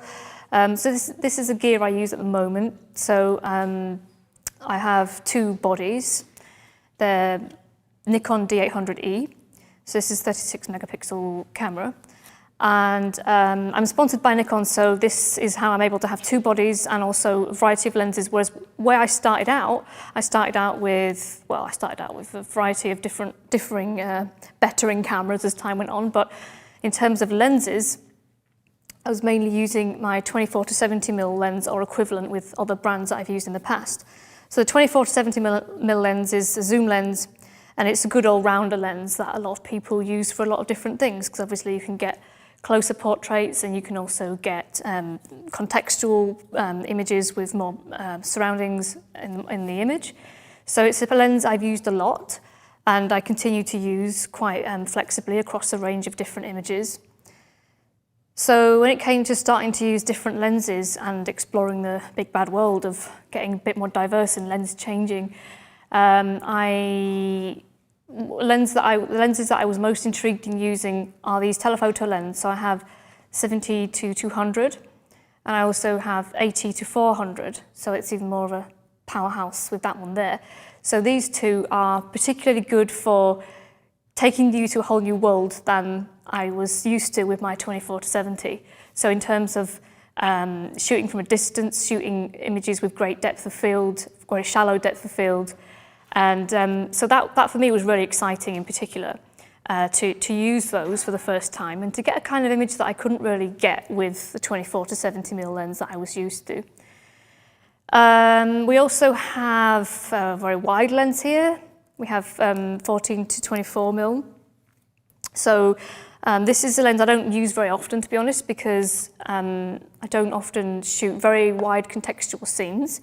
And when I do shoot scenes that show a lot of surroundings in them, they tend to be images that I've stitched from pictures that I've shot with either 24mm or something like the 50mm. And I'm going to be showing you examples of panoramics and why I actually do that. Why I stitch my images as opposed to shooting wide, because it's a different kind of effect that you're getting with the shallower depth of field you're getting in an image, as opposed to just shooting the whole thing wide. So the wide lens is one I haven't used a great deal, but it's something that I keep in my bag for those situations where I might want to try something to capture the whole breadth of a scene, some place with really great architecture, for example. It's a kind of lens that would be normally used for architecture and such like.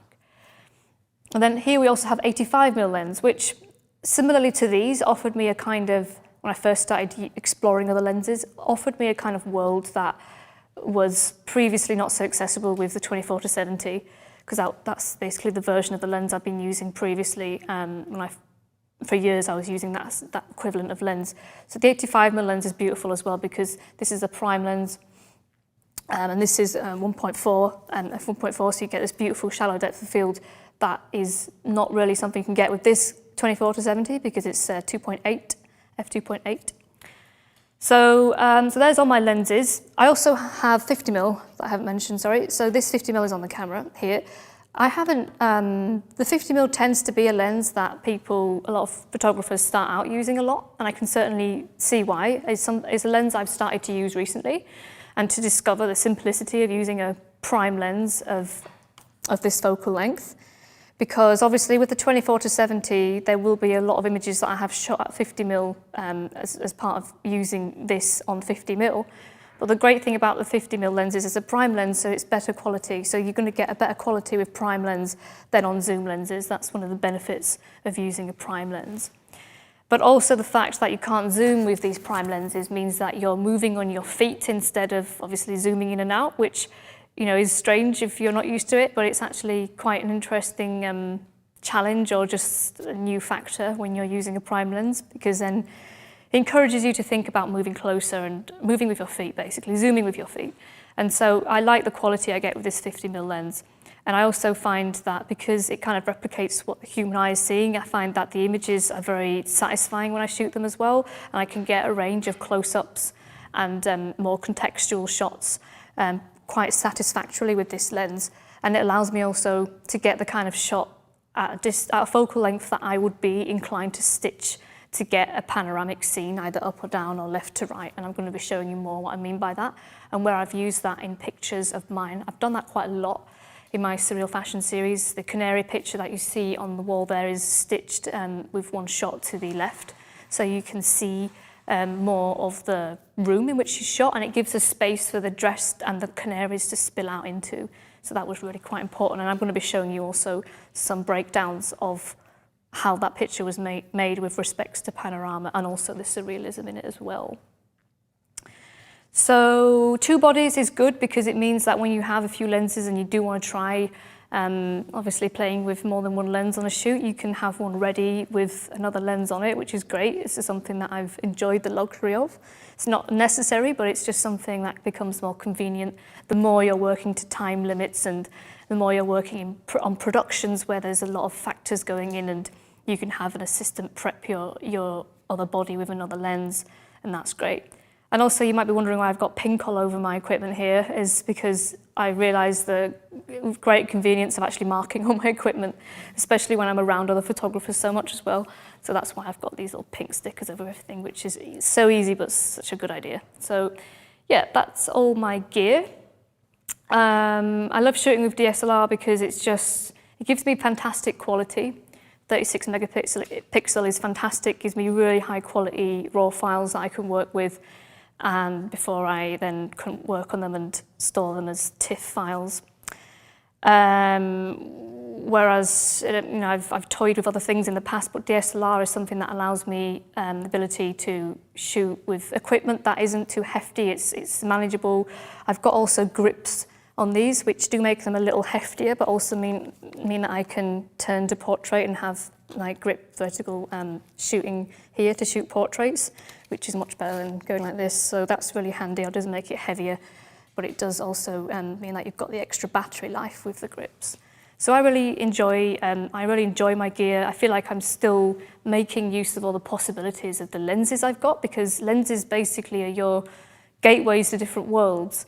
And you might be shooting, what I find is because I'm so used to shooting with 24 to 70mm all these years, and then toying with these different prime lenses and also the telephoto ones, even bulky as they are, they offer this great, this facet that you can't necessarily achieve with the simplicity of this zoom lens that I've been using for so long. So when you're shooting in a particular location, you can really feel like you're opening up a whole new realm when you can give that kind of space between the subject and its background with the depth of field that you choose. So I really enjoy playing around with that because it really does add a whole new world to what you can do with your pictures and the worlds that you can conjure up in your fashion and your fine art.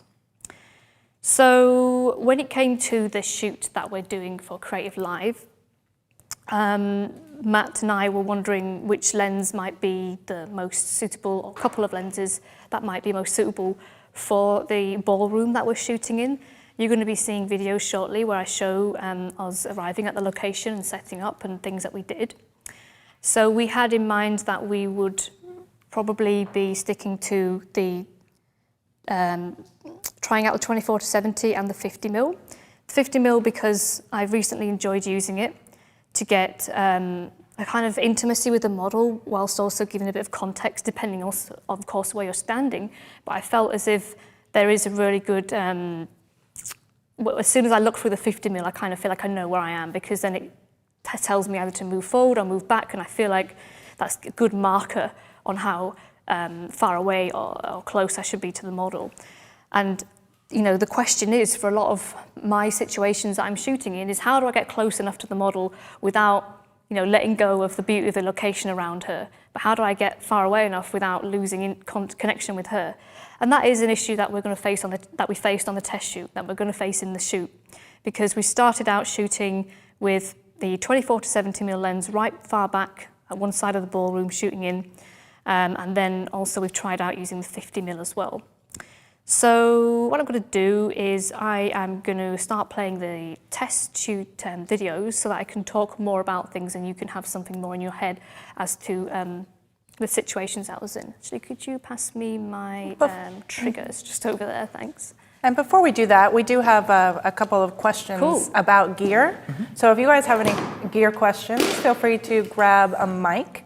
But we have a lot of people, of course, that are starting and don't have a lot of lenses. So Studio 360, if you could only afford one lens, what would you choose?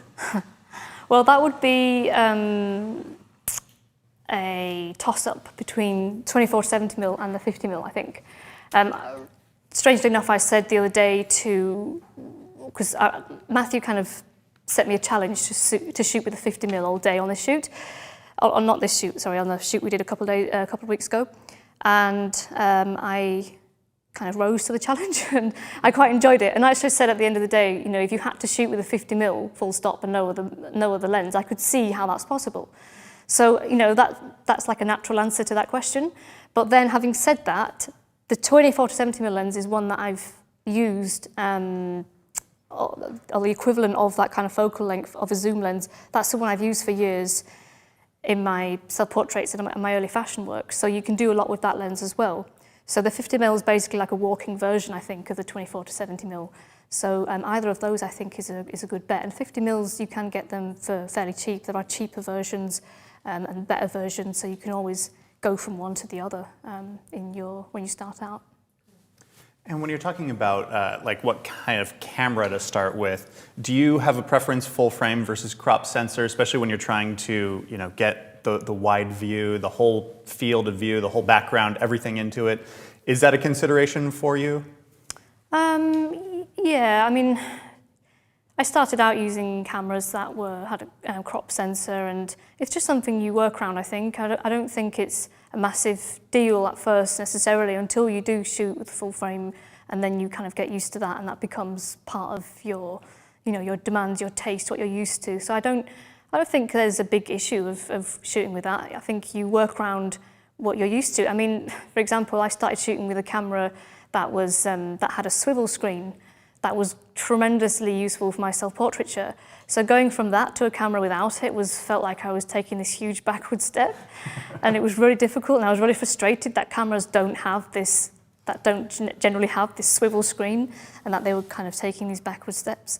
But obviously they don't all cater to self-portraits. But I found it also convenient for when I was looking down and taking a picture, and I didn't have to actually look through the camera. So I felt very frustrated when I went up from that camera to a better resolution camera that didn't have those same features. But like I say, it's just something you get used to. So in the same vein about the crop sensor, it's just something you can work with. It's just a case of when you better your gear, you get used to certain things, you get used to that extra bit of quality, and then you can do more with it in line with your evolution as a photographer. I love that approach because we do have a lot of people who are just starting out, and the cost of the full frame is daunting at times. So I love hearing that there are advantages to the crop sensor, and it's what you're used to and it's where you are at the moment. So I really like that approach. Thank you. The same. So you don't have a tripod there with your equipment. Do you use a tripod often, or what's your thoughts on tripods? I do use a tripod. It's not here with my gear. I didn't for some reason, but that's mainly because I just wanted to talk to you about differing lenses. I have a bulky tripod and a travel tripod, so I tend to just basically swap in and out. So tripod is important to me. To me, it's a little bit like of a necessary evil sometimes, because I like to like I was saying about the right-brained thing earlier, I like to be thinking about all the possibilities, but technicality calls for, the assurance of a tripod to make sure that the picture is the best quality it can be, especially if you want to shoot at a slower shutter speed, which, if I'm shooting handheld, I know I should keep it on 120th of a second as a general kind of minimum, or 100th at the very least. So tripod is important. Yeah, I don't have it with me at the moment. It's somewhere else, but that certainly is important. And I will be shooting on a tripod for the majority of the shoot that we're doing at the location. In my clips that I'm going to show, actually, there's a lot of shots I'm taking not on the tripod, and that's a point I want to very clearly raise, that the reason I was doing that is because they're compositional tests, because I was shooting slow shutter speed a lot of those times for the ambience of the location. So it's not something that I would shoot tripodless, But that'll make more sense when I show the shooting videos and you see that I'm doing these compositional tests to make sure that I get what I want before I mount it on the tripod and it becomes stuck in that position and I can't, obviously be as flexible to play with the possibilities. Marcia. I was just wondering how important it is to keep your lens choice consistent if you're going to composite like you have in this image, or whether you can use different lenses and to keep still your lens stitch. choice consistent. Consistent if you're going to stitch the image together. Oh yeah, I mean, if I was stitching an image, I would use this. Basically, I would do it in the same burst of shots that I'm taking, so it would definitely be with the same lens. It's just a case of making your commitment to that lens that you're using for the shot. So. If you're committing to a certain proximity to the model and you have to commit to that as you move around and you're getting that panoramic in the same spot. And if you find that you just feel too close to everything, then you might want to redo the shot with another lens, but you'd have to redo the whole thing because I wouldn't want to combine shots taken with different lenses. Great. Well, we have a number of questions coming in, folks, about lighting, but we are going to be talking about that and seeing that in action tomorrow. So we're going to hold your questions about the lighting gear that Natalie uses till then. Yeah, that's right. So we can keep going. Okay. So I will play the first test shoot. So the first one is going to be the initial reactions to the location. So when we were thinking about, what's important to show of this test shoot, what is important, what are the important topics to cover, with regards to the point of why we're doing a test shoot, the reactions are a good part of the test shoot to cover because these basically account for all of those times where we first recce a location. So we haven't had the opportunity, like on this, usually we have the opportunity to have a look at a location before we shoot it. And this was a great opportunity to do that for this particular thing. So I'll just go right in and show you that and talk more about it after you've seen it.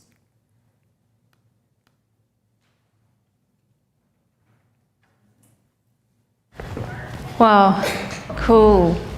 Oh man. Really like it. This is sick. You guys outdone yourself. I love the scale to the room. I think it's just bigger than I even thought from the pictures. So much artistry all around us. Beautiful. Really fascinating details as well, like the lamppost. Phenomenal. Yeah. It's very visual room, isn't it? I'd say. Okay. I mean, we're inside of a fairy tale. Yeah, It doesn't get exactly. more surreal and magical than this. Yeah. Oh, I'm pleased. I'm excited. You can just hear the birds chirping and the owls and the night breeze. Oh, that's sick. So I see just so much potential, which is really good because it's quite a compact space as well. So it's not like we've got a whole house to kind of go around. We've got one room, but it's got a lot of texture, a lot of detail, a lot of layers. So every single corner will look like it's a different location almost. Yeah. Because you can do so much with it. You're right. It's a fascinating place. So and I think for what we're after as well, obviously we want to make the dress look like it's in a beautiful element. So I see the dress as being really in its element here. What do you reckon? Like, how do you feel in reaction to this room now that you've got the dress here and everything? Well, seeing the pictures first, I kind of envisioned how the dress will look here, but now seeing it in person, I know the colors will match perfectly, and we're gonna have a feeling like she's inside but also outside, and that's gonna even maximize the surrealness of it. So it's perfect. Fantastic. Yeah. So, quick setup for everyone who may be joining us, because there are some new faces in that video that they haven't seen before. But we want to let everyone know we did do this test shoot 2 days ago. And so at the location, do you want to walk through kind of who was there, who we were talking to, and what your reactions are? Yep. So we went with the full team, pretty much, to the location. So in the video, you see me with Leonid, the stylist. So it's the first time he's seeing the location as well, but he's seen it through pictures in order to kind of concoct his styling contribution for it. But like Matthew and I, he is new to see it in the flesh, as it were, on this test shoot, because obviously we've been flown in from other places. And we've got the crew as well. We had the makeup artist, the model, and the hairstylist also on this shoot as well, preparing the model for the test shoot, just very roughly. So not completely as she will be on the real shoot, because that takes a lot more time, but we wanted a general kind of palette and tiny bit of hairstyling, just so we can see roughly where it's going. It's almost like a physical sketch of what's to come at the real shoot. We also have Matthew, who I've mentioned earlier in terms of him being my kind of my partner and my the left brain, as it were. He does a lot of the organisation and also the lighting. So his main role on this particular, on the test shoot is the lighting. So he's set the lighting up over a few hours. And he's really thinking about how his lighting diagram that I showed you earlier is actually coming into reality and what we might not need from that lighting diagram when it came to the test shots. So the initial reactions to the location are important. I mean, like I say, the reactions to this location represents how I would respond if I was checking out a location as well, because seeing it in pictures is one thing and that draws you to them, and then you want to also come along and see it in the real. You want to see how much of those pictures is actually close to reality. You want to see what's been moved. You want to see how you just feel as well when you walk in there. This is when I come down to the right brain thing, the right brain, the instinct, the feeling of magic and feeling of inspiration is something that I'm very serious about. When I come to a location, that I think about, you know, how I first feel when I get in there and how that might be captured in the pictures that I create there. So that's an important part of it. That's part of, you know, an important test, a recce or a test shoot, just as important as the logistical and technical aspects as well. So there we have the initial reactions. We have Leonid and I looking at the room that we're going to be shooting in, thinking about how it stirs our imagination and inspirations, Leonid's obviously thinking about his dress that is designed and how it's going to be best represented in this place. And I'm also particularly struck by all the paintings and murals on the walls as well, which really makes it quite a surreal location, which makes it exciting for me because that's my thing. And it's not just a normal ballroom. You've got all these different worlds going on the walls themselves. You've got these interesting lampposts as well in the room, which give it a really outdoors-indoors feel. That's anchored also by the tree paintings on the ceiling. So you really feel like there's this opportunity to make the most of that through the pictures that you take. And there's almost this pressure I feel on myself to really best capture that. So I say inspiration, but it's also / pressure, because you also feel like all this yearning to put all of this magical feeling into your images. And like I mentioned, you know, sometimes the good thing about a recce is that you get over that excitement, that initial kind of naive thrill, and you can then get down to business when you do set up and get your shot properly going, because getting over that thrill means you can sort through everything you've seen in the location and think how much is actually appropriate to my shot.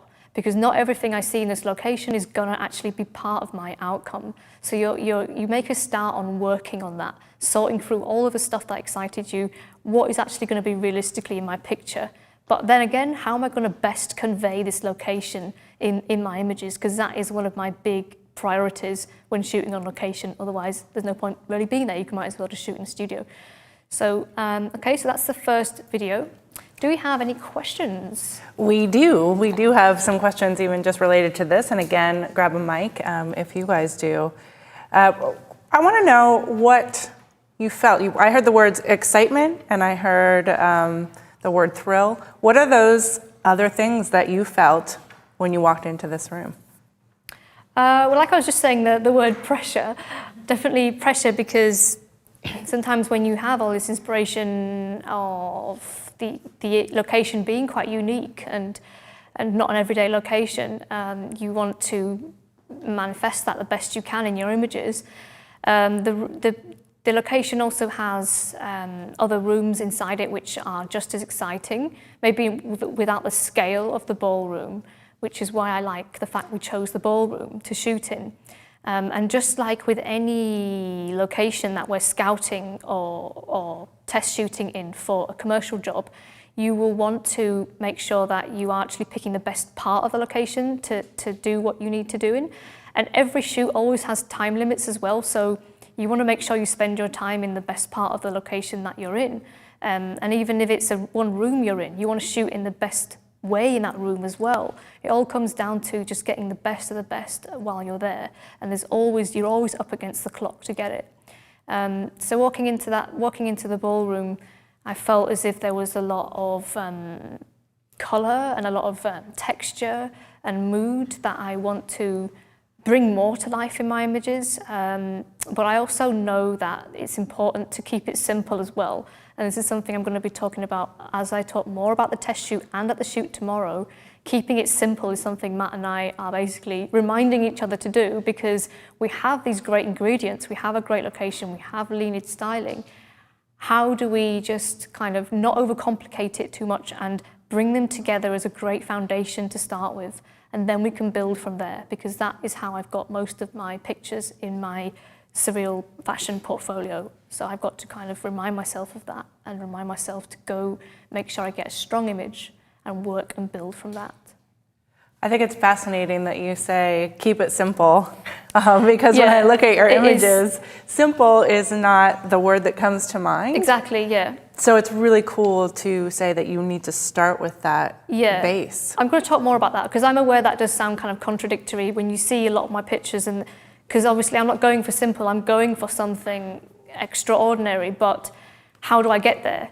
How do I get there is by trying to keep things simple and strong all the way. But you're going to see more of that as I shoot and as I process, and also as I show you the workflow to a lot of the pictures I've already created, to see how my thought process through that. And it's always about trying in some way, shape or form to get the simplicity and to, because you want to be able to know what you're doing to some degree, whilst being inspired as well to try things out. Along those same lines, New York, Clyde, and Toronto kind of want to know, how often are like the paintings on the wall and the colors in the room a problem? Is it too busy sometimes, or do you ever feel overwhelmed by the rooms you scout? What are the things that will make a room too busy for you to use, too much clutter? What are the things that you use to determine that?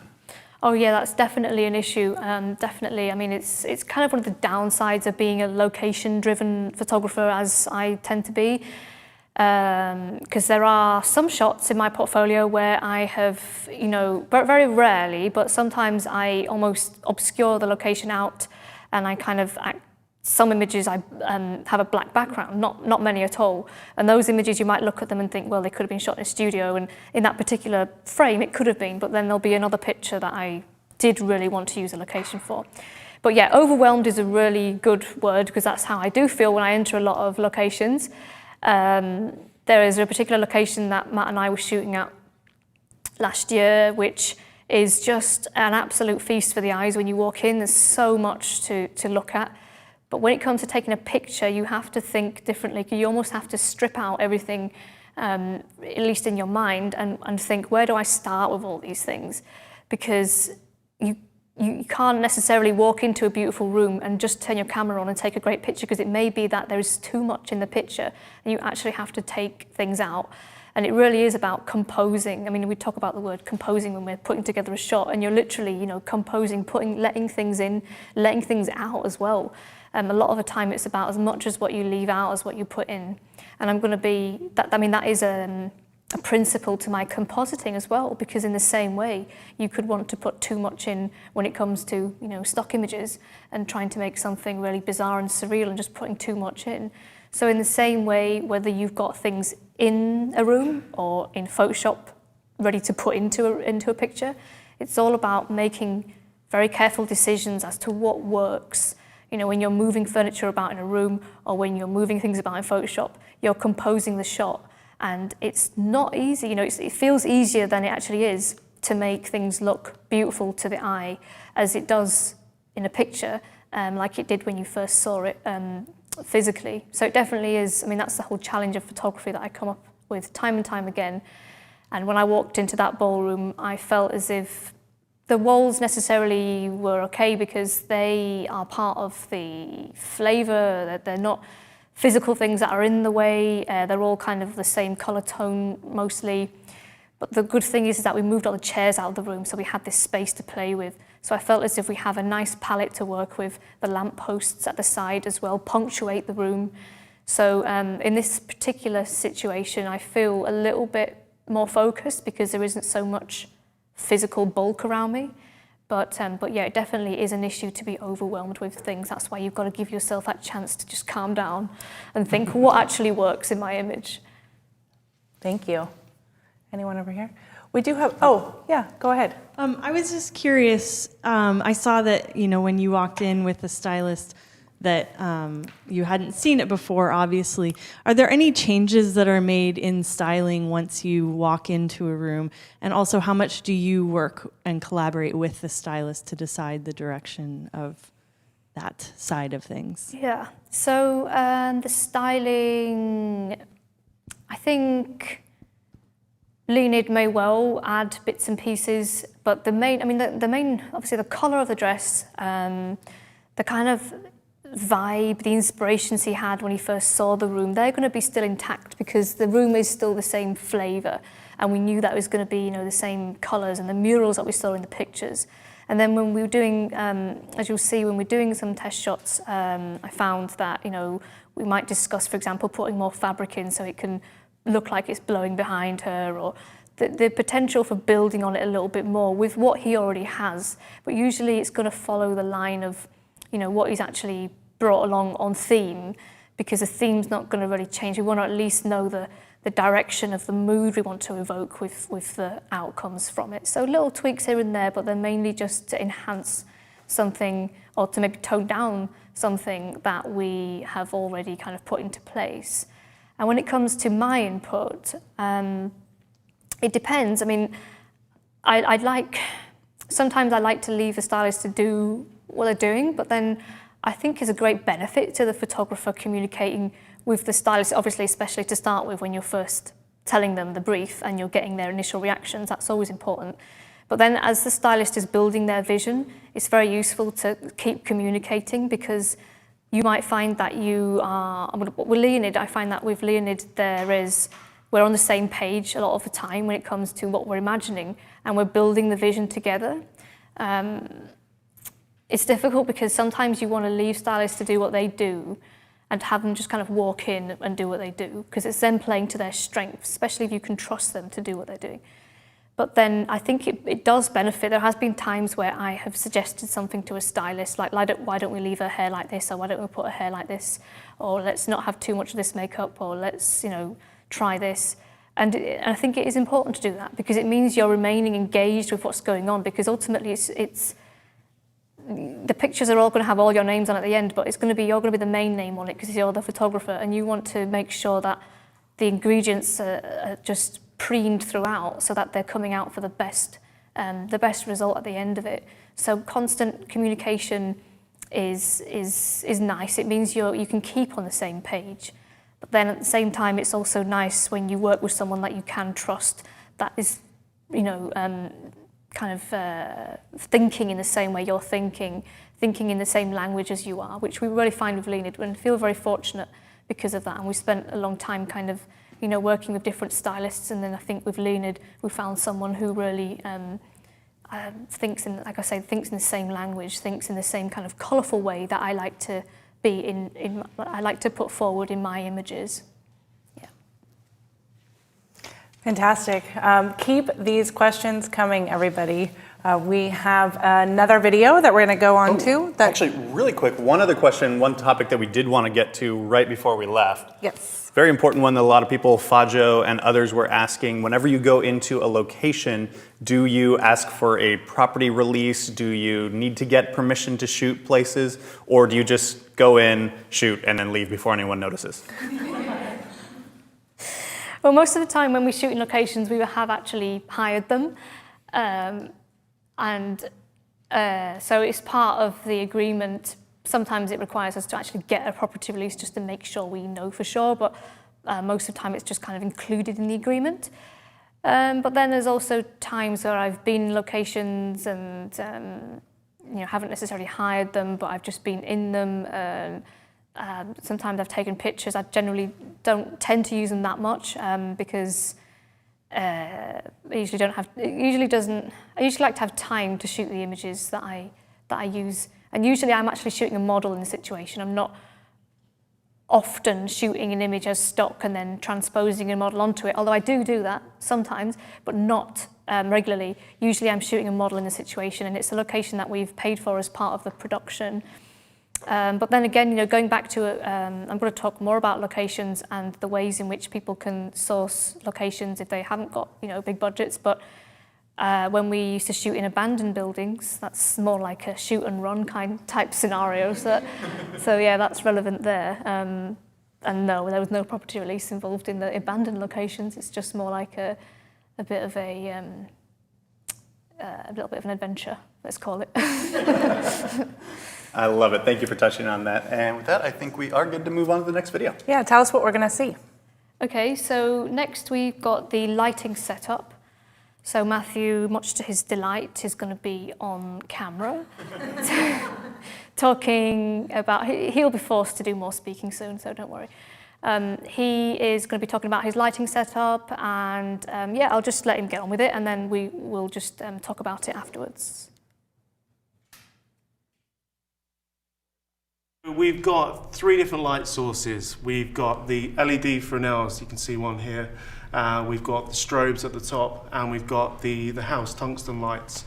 So we've got to find a nice balance between these, and it's going to be a little bit challenging. I'm shooting tethered as well, so we're going to be monitoring everything and tweaking with grids, gels, the barn doors, and obviously I'm trying to get this nice effect coming down to the model, almost like a spotlight, almost theatrical, because the room's very theatrical, and this is something we're trying to emphasize. Hence the spotlights, and colour as well. Obviously we've got a very flamboyant dress. So yeah, I've just got to try out all these different lighting, and hopefully Natalie will like at least one of them. What do you think about this? Does using, lighting a room that's this sort of unusual and colorful, does it encourage you to do more creative things with your lighting setup? Do you have more latitude, if you will, lighting a room like this in a normal situation? Well, we brought lots of different types of lighting here because we honestly didn't know what was going to work in here, because there's lots of color going on, and it is quite dark. And we want to try out some different styles, and we're going to be possibly using a low fogger machine and a hazer machine as well. So we've got the Fresnels to emphasise the haze there. So that should be quite interesting. And then the strobes really just to punch some nice light into the subject. Yeah, it's going to be fun. So I'm literally just going to be tweaking now for probably another half an hour. I'm not sure how much time I've got left, so I'm probably up against the clock here.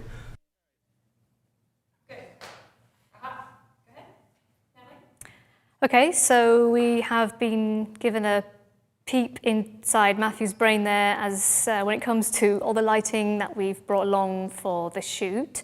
Like he says, we were a little bit open-minded about how we're going to put the lighting into the picture literally for this shoot, because we hadn't seen the location prior physically, just by pictures.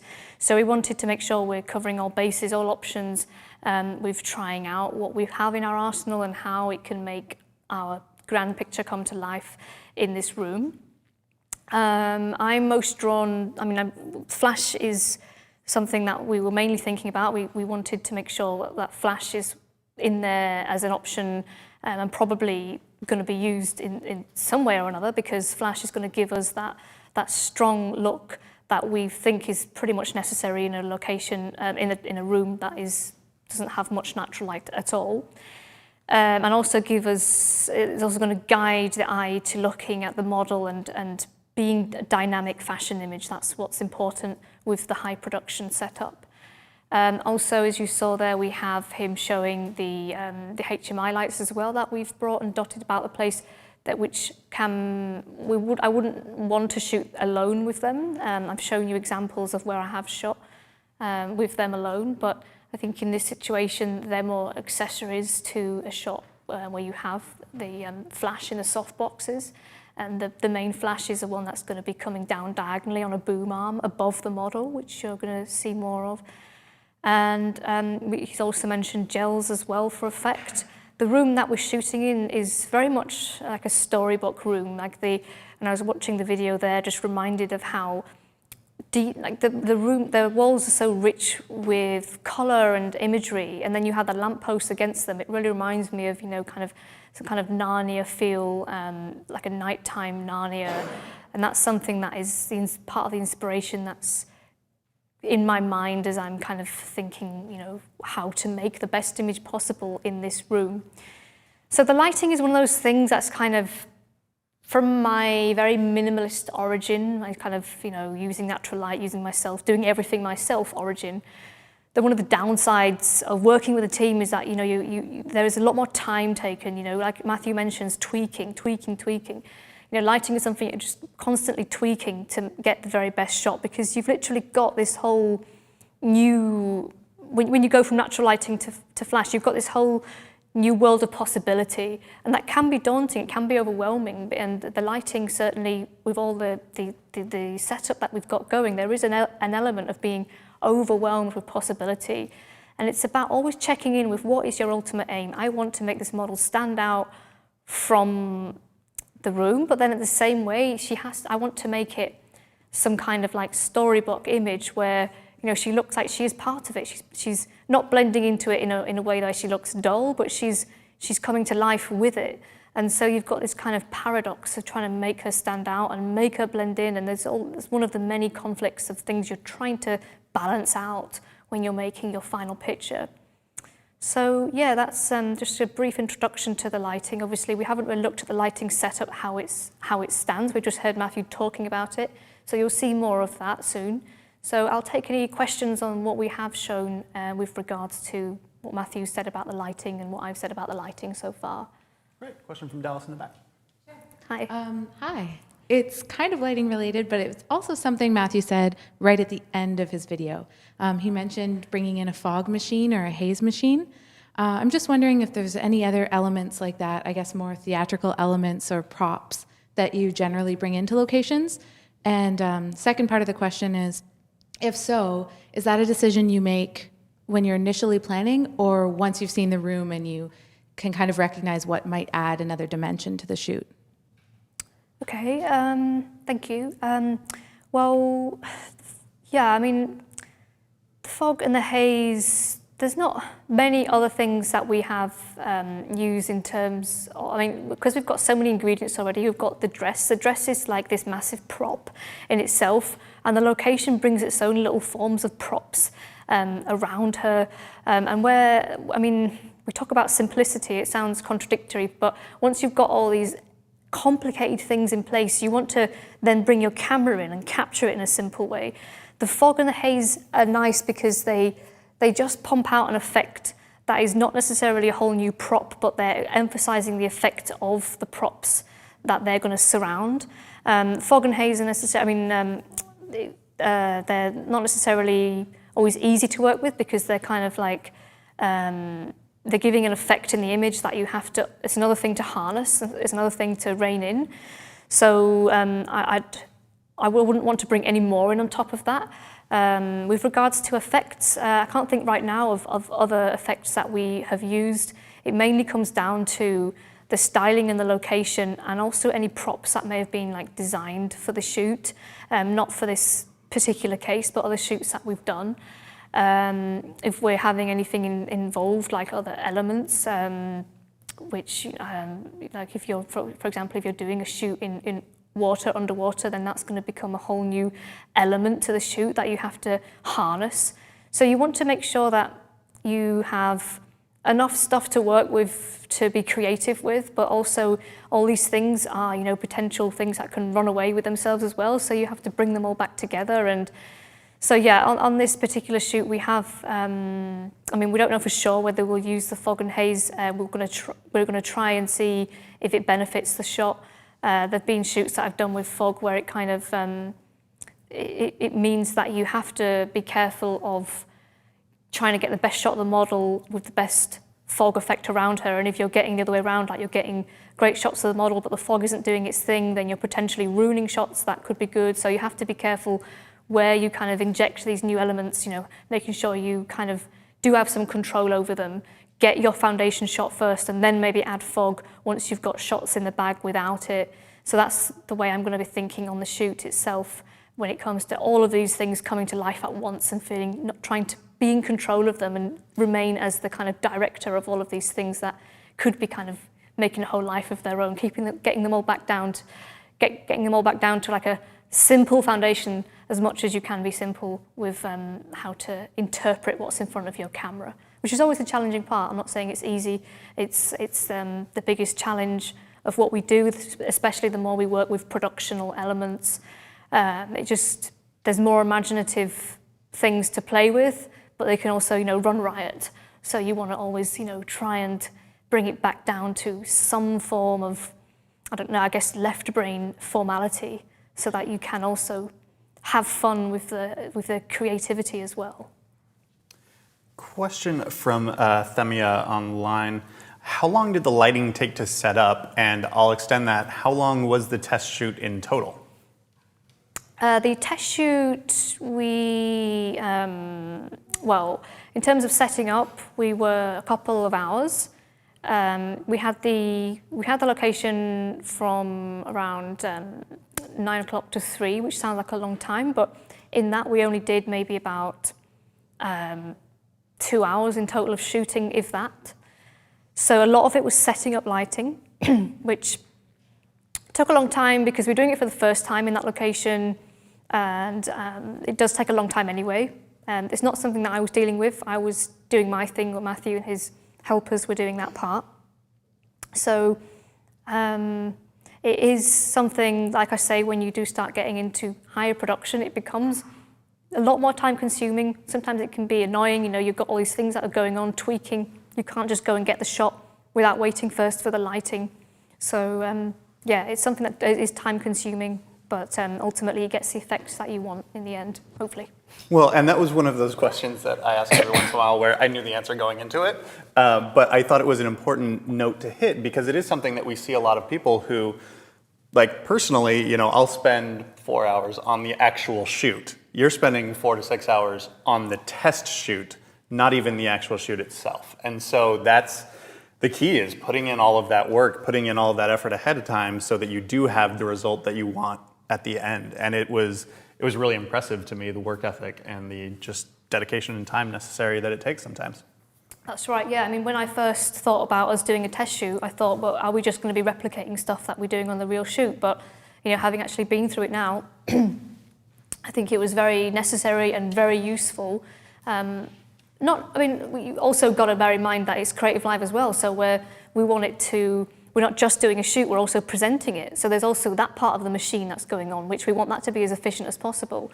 And it might sound like that's a unique situation, but there have been situations where we have been hired to do a shoot that is not just a shoot, it's also a form of event, of something that is being presented to somebody else at the same time. So there have been other situations like that that are part of real life.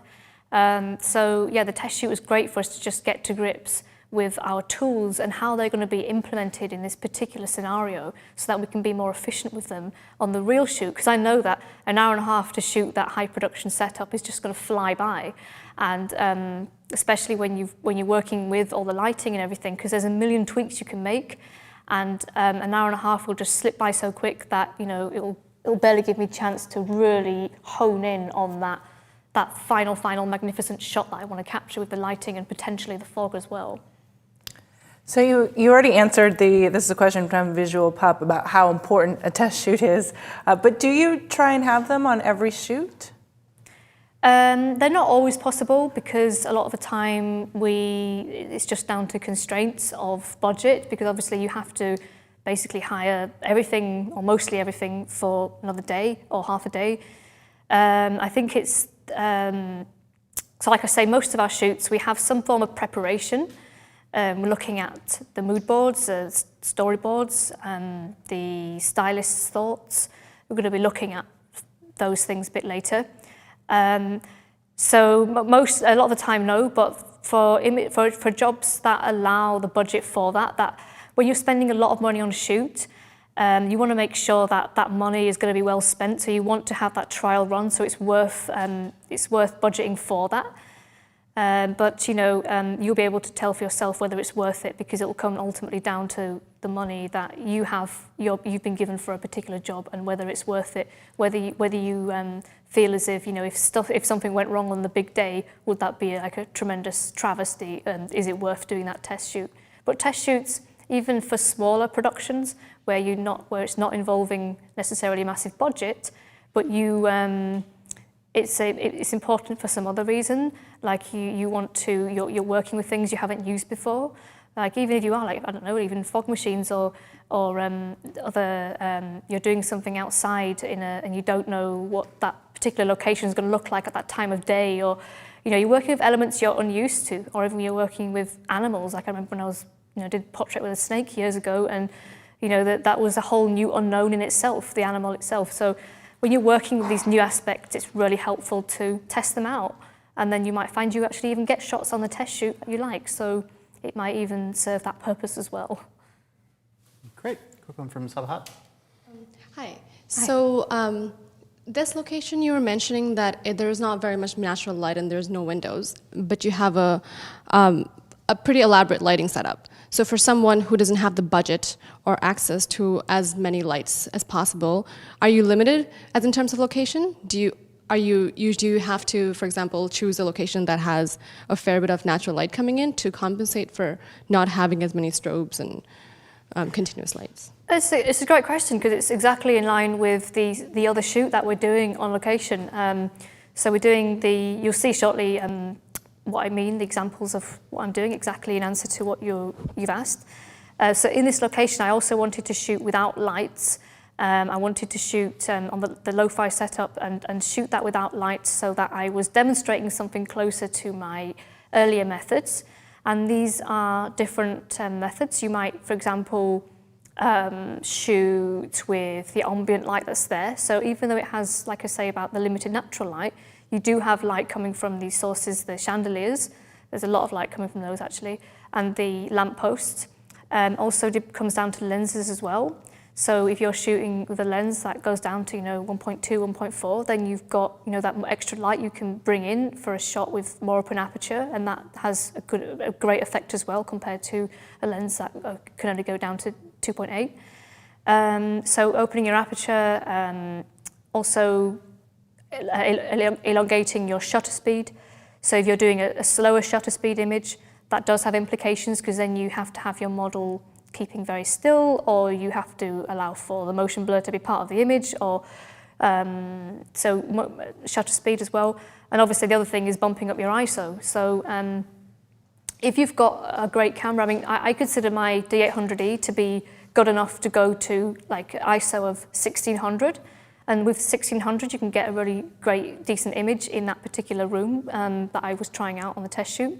So I would consider 1600 ISO to be perfectly acceptable in terms of the noise in that image is not a great deal. It looks like it's an image that I wouldn't consider to be poor quality in terms of the digital noise you might get otherwise. So I wouldn't necessarily recommend going up to 1600 on a camera that's a lower grade than that. Like your kind of entry-level DSLR, I wouldn't necessarily go up as high as that, because I've seen a lot of degraded images when you go that high on your ISO. But you've got these different things. You've got changing your ISO, changing your shutter speed, using a wider aperture. You might also think about HDR as well as part of the slow shutter speed thing. So you're making different exposures, some that are longer shutter speeds than others. It does mean that you have to be very careful with how much the model's moving if you were doing that. But yeah, these are just some of the possibilities if you didn't have any lighting gear at all that you can play with, and that I have been playing with on my lo-fi portion of the test shoot and the real shoot that we're going to be doing. And you'll see some examples of me shooting Tori, the model for the lo-fi setup, in the videos to come as well. Great. Well, I think we can move on to the next video, the styling video, if you want to set that up for us. Yeah, so the next video is Leonid and I talking about the styling of the model. So you hear a little bit about Leonid's thoughts on how and why he prepared the styling this way, and you'll see a little bit as well of the model getting ready. So, right, Leonid, so how's it going with the look today? It looks amazing. It's going very well, thank you. We have a beautiful place, gorgeous model, and you know, now that I put it on her, I can see that it's actually coming out better than even in my imagination. So I'm really excited about that. Good. So what's been your inspiration behind the outfit and the design? Well, you know, when you guys showed me the room, this beautiful, beautiful room, and I noticed how it has the ceiling, but in the trees and the birds inside, it gave me this idea of this surreal concept of the outside within inside. So maybe it's happening in her mind even. Then I envisioned this beautiful, almost like a princess that maybe ran away from the palace. But then I thought maybe it's deeper, maybe it's more than that. Or maybe she's not a victim at all, maybe she's a sorceress that's going late at night, you know, to the cemetery to find a very rare plant that grows like once in a blue moon on the 25th hour of the night or something. Oh my God, you know? your imagination's even more multi-layered than mine is. So no, I'm learning good. from the best. So, and details as well, so you're going to have obviously accessories and... We're going to have her accessorized completely on top with beautiful bling. Yeah, good. Couture bling. And, well, the thing about the volume here, you know, I needed to come up with a technique to make it seem really large and voluminous, but keep it straight and open on the front. Yeah. So I came up with this button technique, sort of, you know, so we can attach it here, so it really creates a beautiful, there's going to be another layer of tulle here, but it's open in the front. That's a really good idea, yeah. And we're going to have a little bit of Cinderella, a little bit of Gone with the Wind. Yeah, It's going to be all the best stuff. Yeah, I certainly see the Cinderella in the colour, the powder blue of that I think tulle. what girl doesn't dream of becoming a Cinderella, you know, at least once in her life. Yeah. So. And the hairstyling as well. What are you planning on directing Zoe with the hairstyling? I'm looking for a really large, almost kind of a mane type of thing, you know, really wild and to match the volume on the skirt, but then we have really tiny waist here, so it creates a beautiful, really exaggerated hourglass shape altogether. Yeah, so obviously the hairstyling we're going to have more time to work with on the shoot itself, but for the test shoot we're just going to basically want to get an idea of how the outfit is coming across. So then I can figure out also hairstyling will be like the last piece of the puzzle visually, and the accessories as well that and we then put once in. it's all made, we'll know how you'll know how to place her in the room. Yeah. We have a lot to work with. So it'll be good to get an idea of just how everything is working visually and placing Taylor in the room as well, because there's obviously, like we know, the room is so big. We want to get an idea of where to position her to get the most out of the impact of the outfit as well. Obviously, because it's so big, there's impact already, but capturing it is a whole new art. So that's where I have to try my hardest. Which you're very good at, so you do a great job. To do you justice. So yeah, cool. That's fantastic. And this will go in there. So it'll be, and then of course for the final shoot on Friday we'll have it all blinged out. Yeah, great, blinged out. I like that. Okay, so you see Leonid and I talking about the styling of the model. It's always interesting to hear Leonid's interpretation of what he's thinking when he first saw pictures of the location. We pretty much kind of left him to interpret it flat out from the location and then kind of picked up with his thoughts. I mean, that's something I tend to do with stylists a lot actually, is not on all shoots. On shoots where it starts with a location, I give them pictures of the location because that's ultimately what's going to be visually in the pictures alongside the styling. And I just want to know where their thoughts lie, and then we can kind of tweak on where it might evolve toward too. But Leonid's thoughts on the room, on the styling with reference to the room we're going to be shooting in, were just exactly in line with how I imagined it.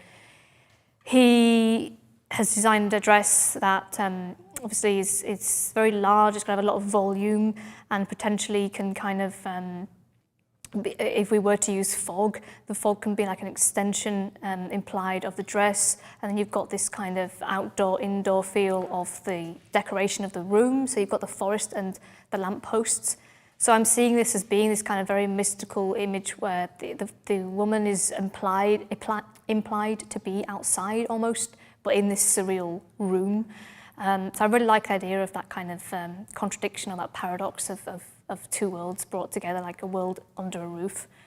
So yeah, it's Leonid is. I like to give Leonid his kind of time and space to be able to bring together his creations. It sometimes is a challenge because we always have time restriction in some way, but he's really good at keeping to those time restrictions, which is great because, you know, when you're creative, being creative and being organized at the same time is not an easy thing in general when you're finding other people to work for you. So that's great to have the mix of qualities in him that is so professional and also yet so imaginative as well. So yeah, there's a little sneak peek of the styling that you're going to be seeing. So I welcome any questions at all on anything to do with Leonid or this portion. Fantastic. A quick setup for everyone, just to let you know. Tomorrow we are going to be doing both our lo-fi and our couture shoot. The lo-fi shoot, because people are like, I want a Leonid, but you know, we can't all afford, we can't all have our own Leonid. So we are going to be doing a lo-fi shoot, which will be basically styled kind of by you and by the model themselves, rather than professionally. That's right. And also, at the end of the day tomorrow, we are going to have a panel with all of the team members. So the questions that people are asking about, like, how do I get started with styling when I'm first starting out? Those are all questions that'll be fantastic to ask tomorrow when we've got Leonid there to ask him himself. But for now, we've got one from Frozen Photog. When are you making your storyboard, and are you then directing the stylist then, or how does the kind of timeline work? Well, in the next section, actually, I'm going to be going more into detail about that. So you'll see the mood boards I was presenting to Leonid and also to other people involved in organising this shoot. So you'll see some images that I put into that mood board.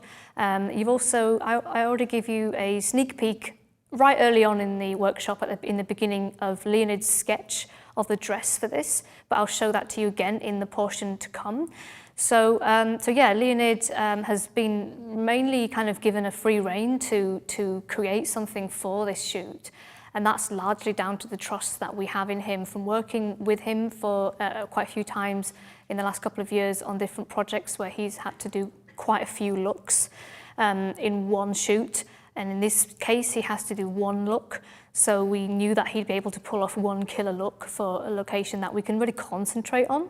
So yeah, but I'll be answering more of that in the session to come, so you'll see that in more detail. Any questions from our studio audience here? If not, we can keep rolling.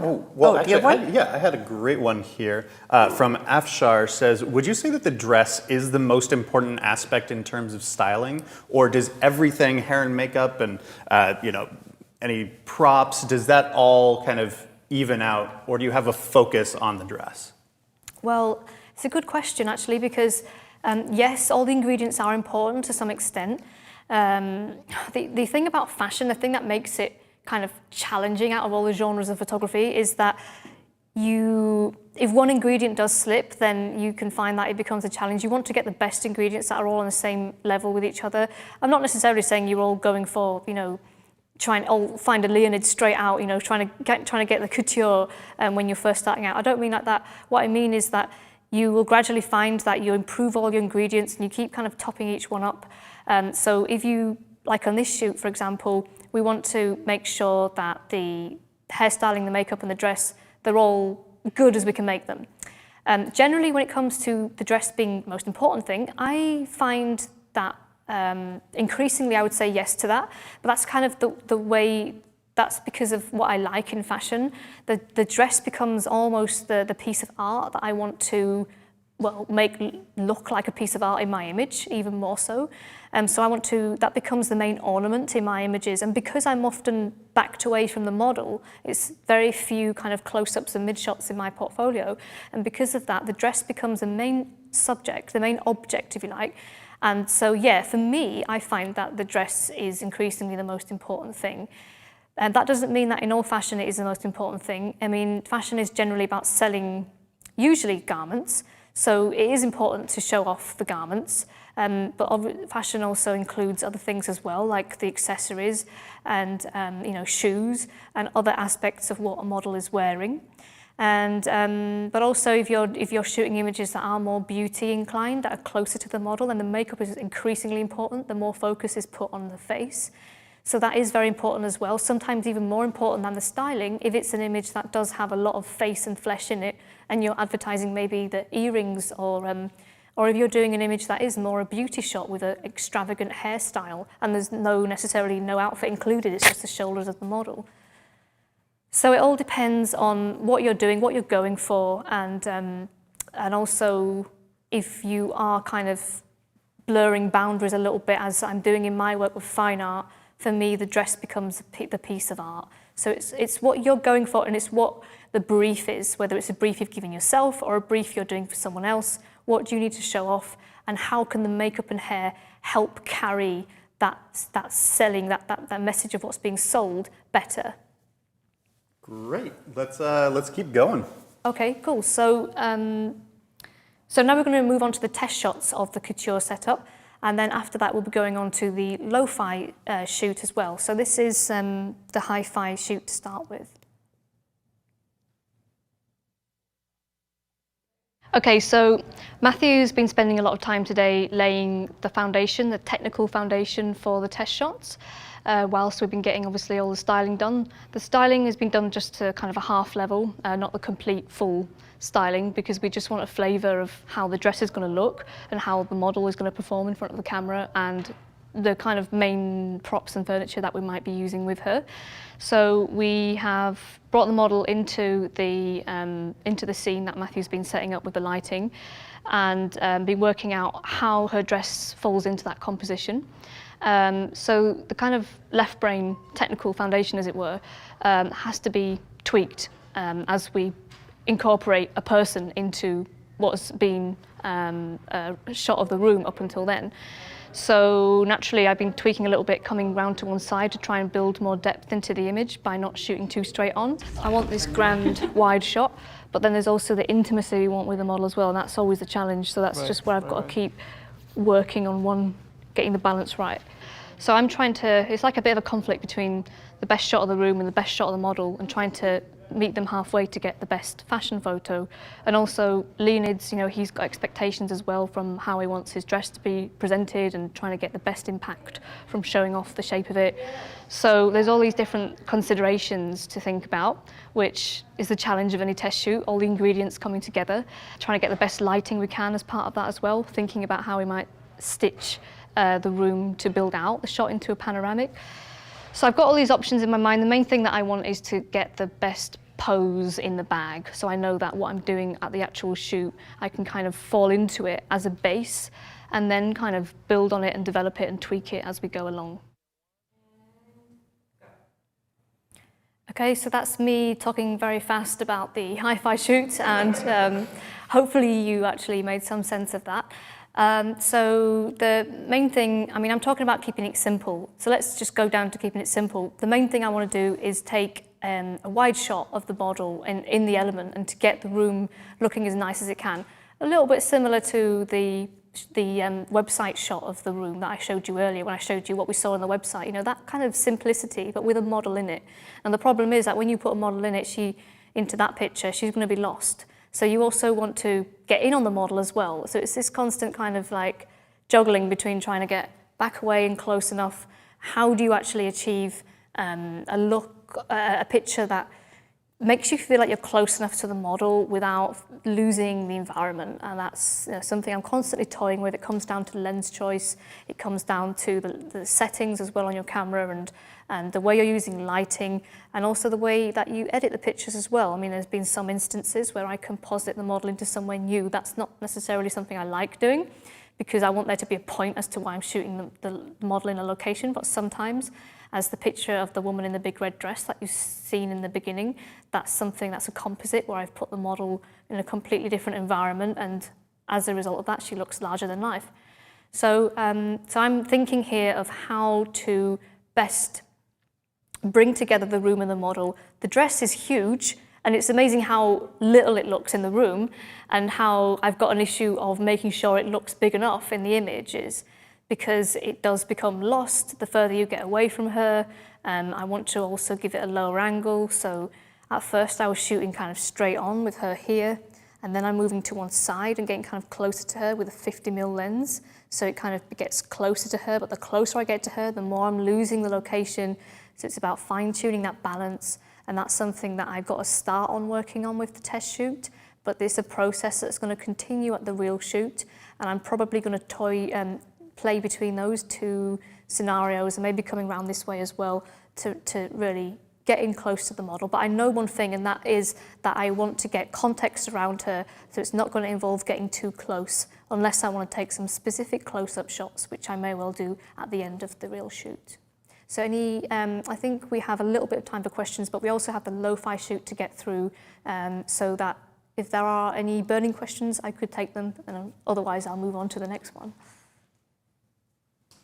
I would say let's go ahead and move on. Okay, cool. So I know there's been questions about, if you haven't got the extravagant lighting set up and you haven't got access to all the styling and everything, the reason why we're doing the lo-fi comparison is so you can see a model shot in the same location in this case. So it's still on location, but it's involving simpler lighting methods, and it's also involving simpler styling. And the model herself is not from an agency, but she's a wonderful model. She's got a dancer background as well, so it was a nice surprise for me to work with her on the test shoot, and I look forward to working with her again. So whereas our hi-fi model is from an agency in Seattle, we sourced Tori from elsewhere, so she represents more like a model you would find on other methods, like the aspiring kind of model that you might work with in other situations that aren't necessarily through an agency. So let's go ahead and play the lo-fi styling, where I'm going to show you how I chose a dress for the model and what my thoughts were when I was putting together her look, because I wanted to make sure that I didn't necessarily work with Leonid on it, because I wanted it to represent just me and the model working together as you would in that kind of situation where you haven't got all the team and all the extravagance. Okay, so we're dressing Tori for our lo-fi shoot, which is aiming to reflect the simpler methods in shooting a model, very much in line with how I started out shooting myself, and also the first time I was getting into shooting other models as well in situations. So we've sourced dresses from kind of vintage dresses from vintage and secondhand stores.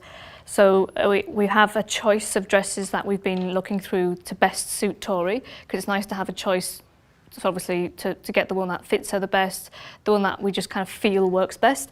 So I've chosen this dress. For example, I'll give you some alternatives that we have. I really like the idea of going with something white or cream rather than dark, because it's good to have options, but having seen the room now, I want something to be quite light against the darker background of the room, so I want her to stand out.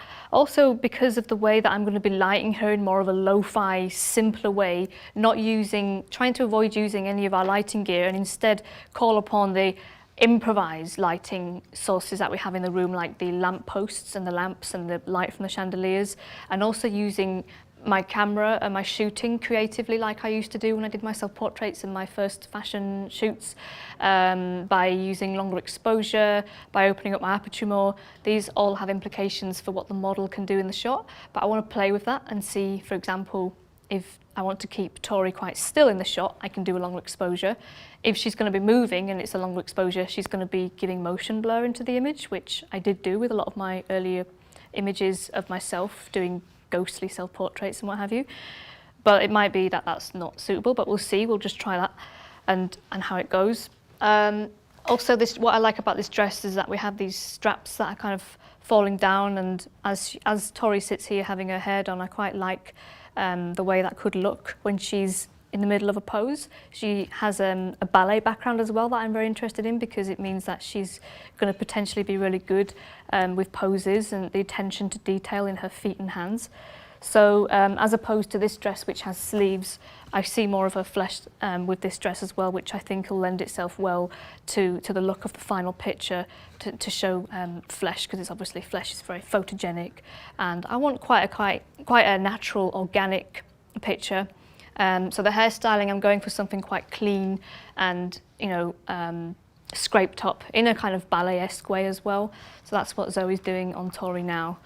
So yeah, hopefully this will be all set for a really nice clean palette of an image to work with once we get back into the ballroom and play around with the ambient light sources and what we can do in terms of poses, which I'm ultimately interested in as becoming the shape to the foundation of the picture for this one.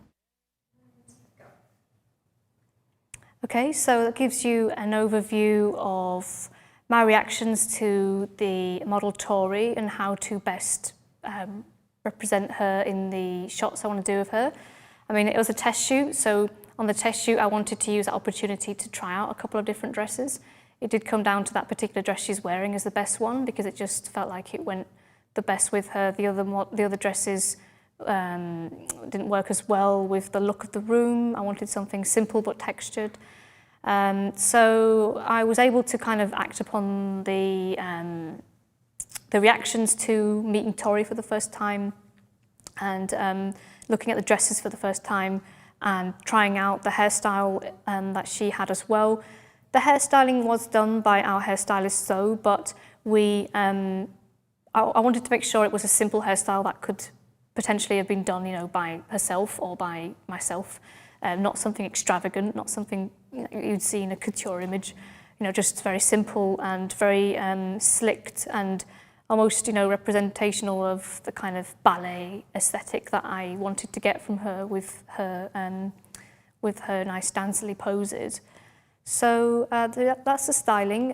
We'll move on to the test shots in a moment, unless we have any questions about the lo-fi styling. Any in the studio? Why don't we move forward to the next one and then we can have a couple minutes for questions when we're done. Great. Okay, so I'll move on to the lo-fi test shots. So I go into shooting Tori and interpreting the location as best I can with everything that I've so far prepared with her styling.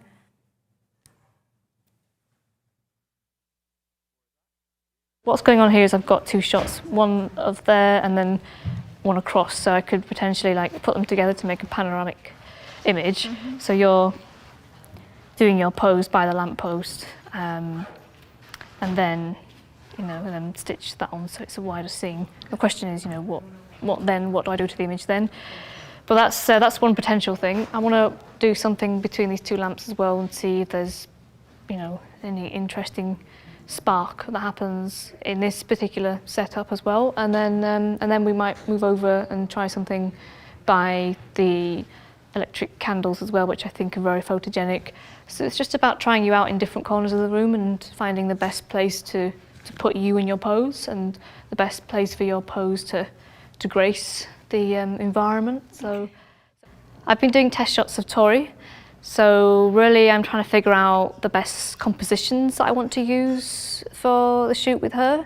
I've chosen the dress that I feel works the best. I've tried a few different options, but I think this one ultimately is the best for allowing us to see the most of her kind of flesh elements, her legs and arms and the kind of chest, shoulder area.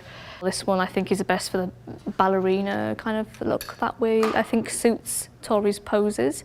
And I think ultimately the main thing about Tori that I've come to learn is that her poses are really, you know, flexible and gymnastic and dancily, and that's the strength that I want to hone in on. And the pictures are becoming defined by her poses. So I'm just trying to find the best way to accommodate that pose within the frame. So working with trying to put the lamps in interesting places so that she is underneath the light coming from them, and to use the context of the room in a flattering way around her as well. So I've been playing with that and taking shots all around her and trying to work out what the best composition and the best angle is as well for how low to get to make her more dominant in the frame. I'm playing around with my settings on my camera because I'm not shooting with proper lighting gear. I'm shooting with ambient light and also playing around with higher ISO, generally not going above 1600, but trying to keep it down really to 800. On my shutter speed, I'm slowing that down as well. So I've been doing handheld shots. I wouldn't be doing handheld with the kind of slow shutter speeds I've been doing. I'm doing it mainly just for compositional purposes for me to get an idea of what I want. So they're not my proper shots. If I want to actually make it a proper go of the angle that I've chosen, I put it on my tripod and ask Tori to keep really still because I don't want any blur in the images. So I'm going around handheld taking shots that are mainly for compositional, almost like visual sketches in camera of what I'm playing around with, what I can achieve in the actual shoot. Okay, so as I was saying in that video, the important thing to note is that because we're kind of doing a lo-fi test, I was using my camera handheld, sometimes on a slow shutter speed than I would consider correct for handheld. So I was down to shutter speeds of maybe 50th or 30th, I think, of a second. So I wouldn't want to do that handheld. It was mainly just to get an idea of compositions, because I wasn't going for my technically perfect pictures of her to start with. I just wanted to make sure I had some idea of how best to put her in the frame, because with Tori, the main thing I want, a little bit similar to the hi-fi shoot, I want to accommodate her as best I can in a picture that involves the room. So it's just a case of, well, not just the room, but with the hi-fi, it's about the dress.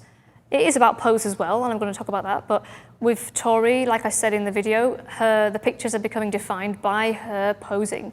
So I want her body pose to become the main part of the image. The dress isn't so important because this is not about couture, this is not about selling the dress necessarily, it's more about mood, it's more about what I'm evoking with her pose. So that's interesting to note. And also the fact that I'm shooting her with these more improvised lighting methods. So I'm shooting her with the lamps that we've brought in, especially because that's something I did a lot of my early self-portraits. I did a little series of kind of nudes with lamps that were, you know, pretty much my kind of reaction to using these dimly lit, not dimly lit, but kind of just hotel rooms where I wasn't using lighting. And I wanted to do a series in hotel rooms with just the lights that were available. So I was kind of like harking back to that with the use of the lamps. So if I just flick to some of these images here. So we have these are just very, very rough pictures that I've grabbed off my camera from the test shoot, so you can get an idea of what I was actually shooting, because I don't want you to just see me shooting away and not see something of what I was thinking. So these are shots that I've got of Tori posing in a nice kind of panoramic image that I've tilted to one side to shoot an image that I would intend to stitch on. So I've got this nice wide view of the room and the light coming in through the curtains. You've got a lamppost in there. So I'm not saying this is a finished thing, it's just me playing around with how I can make a nice picture of the room with her in it, doing her thing. Also some other kind of test shots here where she's on the chaise. I'm not so worried about settings on these, well, not so worried about exact settings on these pictures. You'll be seeing more of that when I do the real shoot, but just the main crux of this is that you can see the picture there is brighter. I've probably used a higher ISO there, or I've brought my aperture open more, which does have implications. It means that the background's going to be thrown out of focus more, and potentially I could lose focus on other parts of her if they're coming towards the camera more than others. So yeah, I'm constantly playing with my settings, but overall the thing is that my camera would be on a tripod for these in the real thing. I'm just getting an idea of how best I can get her in the frame.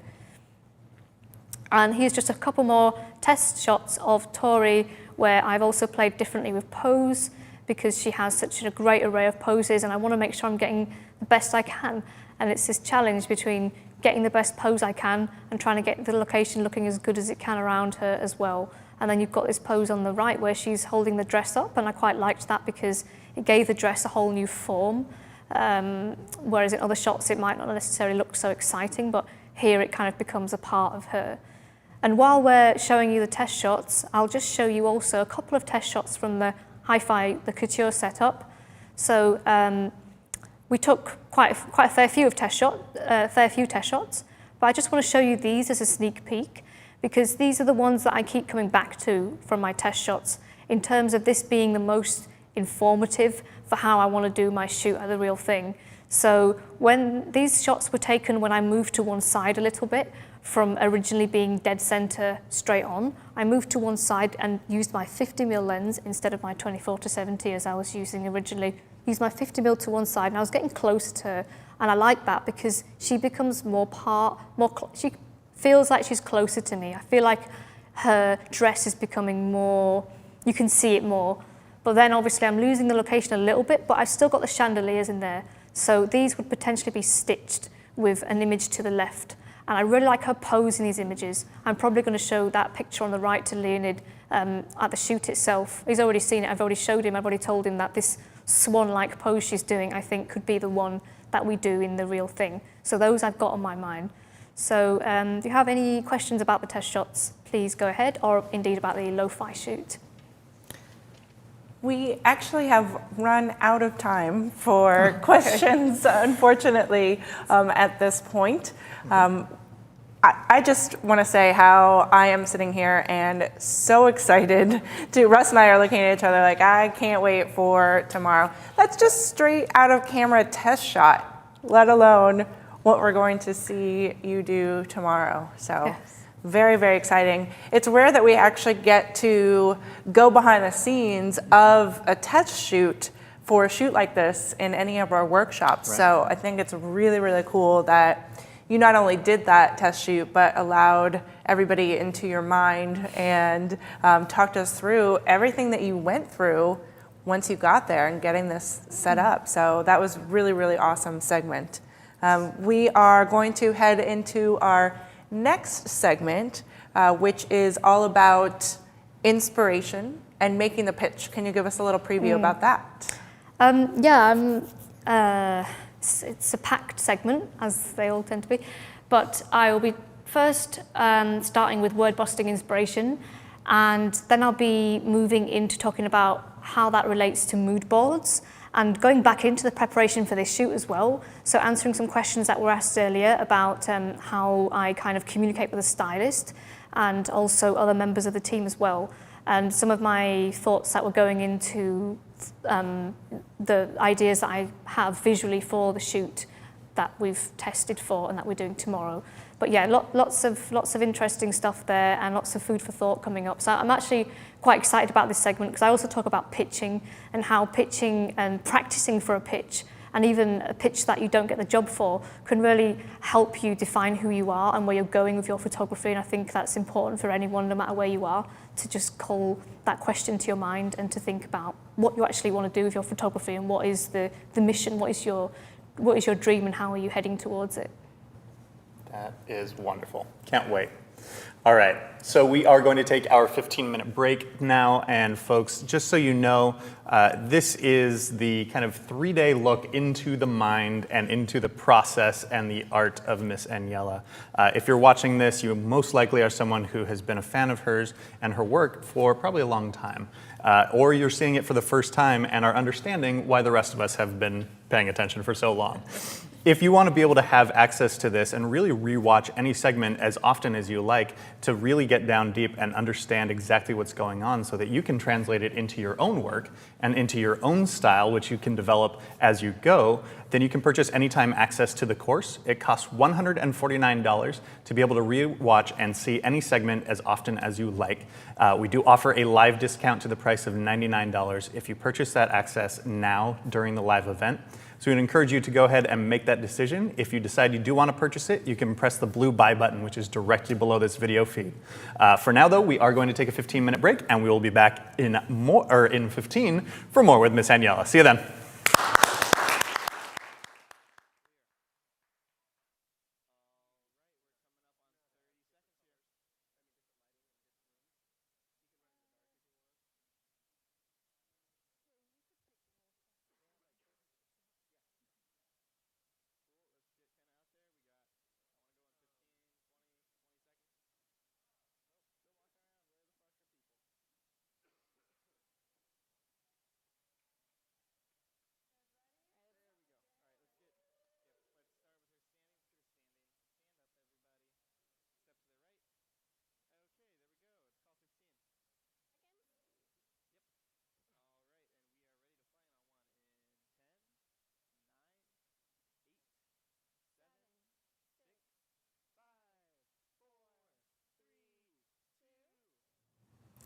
Welcome back, everyone, to Creative Live. If you are just joining us, we are here with Miss Aniela and Imaginative Fashion Photography.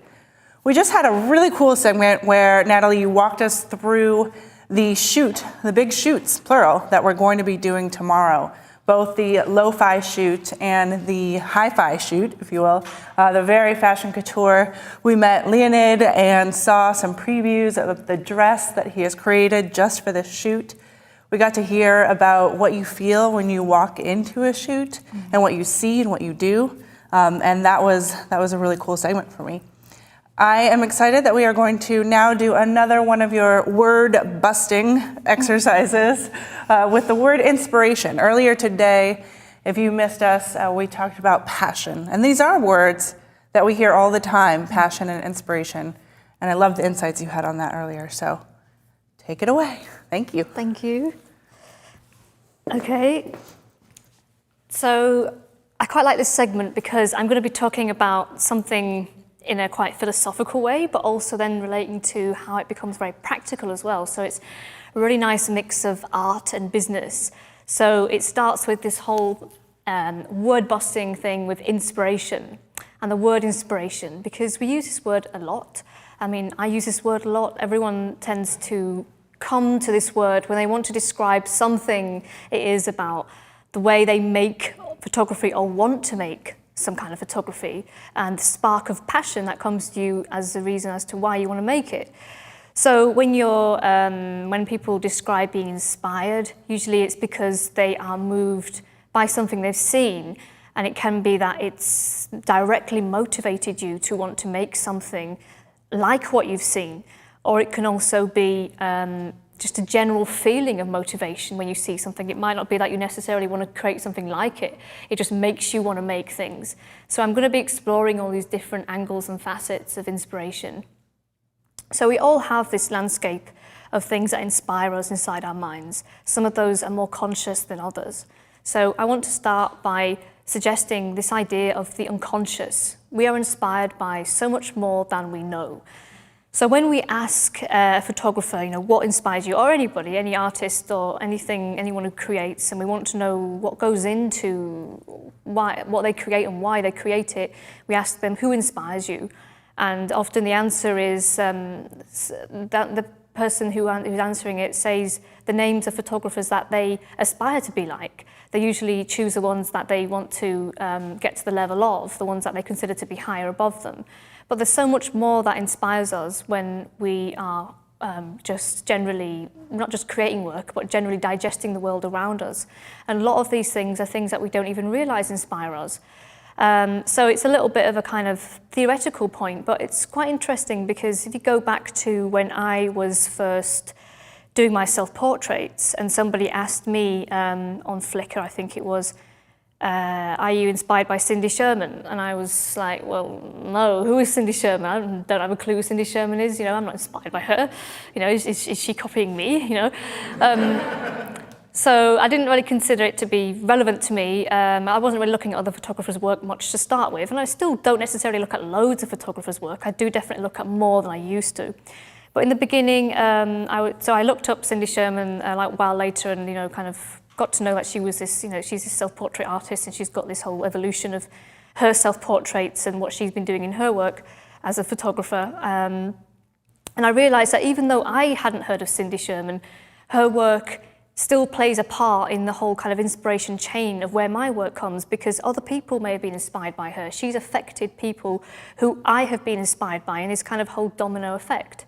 So even though my self-portraiture was, in a way, it did feel like, because when I first started taking pictures of myself, it was years before I first started Miss Aniela. It was when I was like about maybe 15, 16, I first started making these clone self-portraits. And to be honest, I don't even know where the inspiration for those came from, because I just can't think of anything physical that I saw that inspired me. But I do know that whatever they were started by didn't come out of nowhere. It came from things that I'd seen, and it came from things that I'd been affected by. And those inspirations could well have been things that I never actually heard of, because they've come around in a way that's almost like chain links that come back to me in the future, affected by the things that have come before. So there are lots of debates around the nature of inspiration and what constitutes being original or original enough. So some people say everyone can be original, and others say nothing is new under the sun. And what's the answer? Which is correct? Well, my answer is both, because everyone does create stuff that is original to the extent that it's personal. So we mix together lots of things that have been done before in a way that hasn't been done before. That's a nice way of putting it, because it means that what we create, the sources from which we derive our inspiration, are existing out there already, but then we put them together in our own way. So it's easier to think of art not so much as trying to be original, as in something that has never been done before, but then instead trying to be authentic. So we're putting together inspirations that we have seen together in an authentic way that is true to ourselves.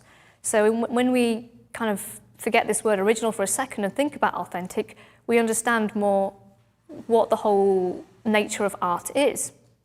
Because after all, no idea is new, Like this image here, I've got a woman in a red dress, which is not a new thing. I've got a woman on a beach, which is not a new thing. I've got a boat on the sea, it's not a new thing. But the way in which it's all brought together, and the way in which I've applied this surreal subtext as well, with the red in the sea and the styling, and every little detail has come together to make something that hasn't been done before, because the final image hasn't been done before. So this is my response. This is something that I have made from mixing together inspirations from lots of different places that have been done before. So every new piece of work is a remix of the inspirations that went into it.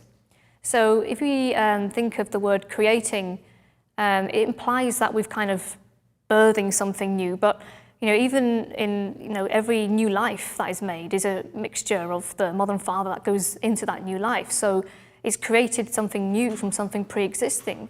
So if we think of making art as remixing rather than creating, we maybe get a better sense of what we're doing in our work. So you've also got this sometimes a confusion between imitation and inspiration. When we see something we like, we want to try hard to kind of recreate it, but that's a bit misleading, because it means that we're trying to just imitate something without first thinking about what it means to us. So I've got this idea of internalizing influences. So there's this importance of actually looking at an inspiration, something you like, not just one though, looking at plural, looking at lots of them, and then also internalizing them. So you're actually kind of eating them, you're actually making sense of them, and then you put out your response.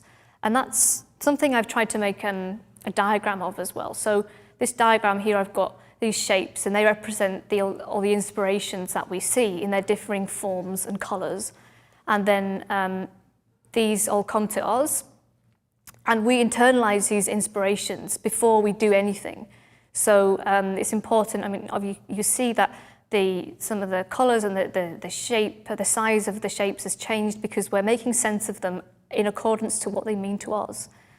And then we put out our response, and our response is like a mixture of all those things that have gone into the original spark of inspiration. So it's a bit like papier-mâché rather than photocopying. I'll just go back to that, sorry. So it's like you are actually making a collage of inspirations rather than a photocopy, because when you're inspired by one thing, but you don't let yourself internalize the inspiration first and actually put out your response based on multiple inspirations, then you basically just produce what is a copy, and what will probably be a weaker copy of, like photocopying, it's a weaker copy of the original. And it's not true to yourself, because you're literally trying to replicate something that exists already. Probably because you're so taken in the moment of that person, but you don't want to be that person, you want to be yourself. So in order to be yourself, you have to first digest inspirations and then put out your response. So when you carry on think about it, you can think, what makes art art? Because when we are making a piece of work inspired by the things that have come before us, and don't forget that we're all inspired by things, it's not something that we just choose to mention when we like, or something that some people have more inspirations than others, and we all are inspired by things. And what makes art art is the act of thought. It's an act of fusion, of synthesis. So when we're putting things together, there's energy going into that. That's making the new piece of art. And that is what makes your art unique. It's your own unique application of thought, the personal response to what you're looking at and why it means something to you. So like I say, rather than seeking to be original, we seek to be authentic to the reasons as to why those things inspire us and why we want to act upon the feeling they give us. So to get even more philosophical, we can get down to the question, what really is art? Because art isn't just, when it comes to costumes and styling and locations and pixels, all these things are just materials that we're using to express something. And that expression that makes the source of inspiration different from what we make as a result of being inspired by it. The difference between them is the energy we put in to make that new piece of art. Because that's what art is, energy that we have put out in a visual form. There's nothing sacred about a picture or a camera or pixels. This is just an expression, an attempt for us to put out what we feel inside. And the things, our inspirations are just catalysts for that. They just help get out what we're trying to say. So if we take from multiple sources, internalize them, and then respond genuinely from within, this is how to be original. By being inquisitive, not taking from one source, and responding as to how those things collectively engage with us, we make something that is unique. If you want to use that word unique, sometimes that word unique and original can be misleading because we're led to believe that we can't ever kind of be inspired by something we see, but as long as we are actually making sense of why it inspires us and looking at lots of other things as well, don't idolize one photographer, don't just follow one body of work or just, emulate one picture. You want to look at more than one thing because that is how you engage with who you are. And if you do take from one source and you try and replicate it, the inspiration is more like fast food. It's not nourishing, it's not sustaining, it's just something you're trying to desperately put out because you want to be maybe like that person who's put that work out. But that is a road to destruction because you don't want to be them, you want to be yourself. So it's important to look at other people's work because everything we do is basically a mixture of everything that's come before us or that is around us. So it's some photographers maybe need to look at more of other people's work. Some photographers need to look less at other people's work. Looking and looking away are equally important because you need to look enough to engage with the world around you and be inspired, but then you also need to be able to look away and say, okay, well, I'm going to work on what is my response to all of this? Who am I? Why do I create art? So what is the use of thinking about all of this? Because it does sound in a way to be a bit of like airy-fairy kind of philosophical stuff that, we might kind of like mull over for a while, but then how is it relevant to us as photographers that want to make a living from what we do? Well, it reminds us to collect and store inspiration like a squirrel.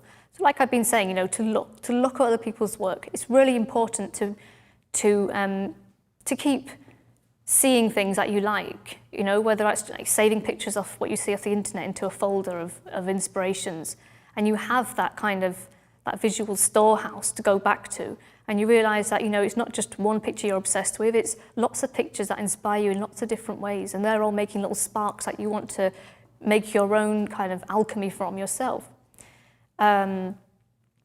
And it also means that when you see something you like and you're inspired by, be happy because that picture has struck something in you that you like, and there will be something you like most about it that hits a chord in you, and it's up to you to define what that is and to combine that with other inspirations, other sparks.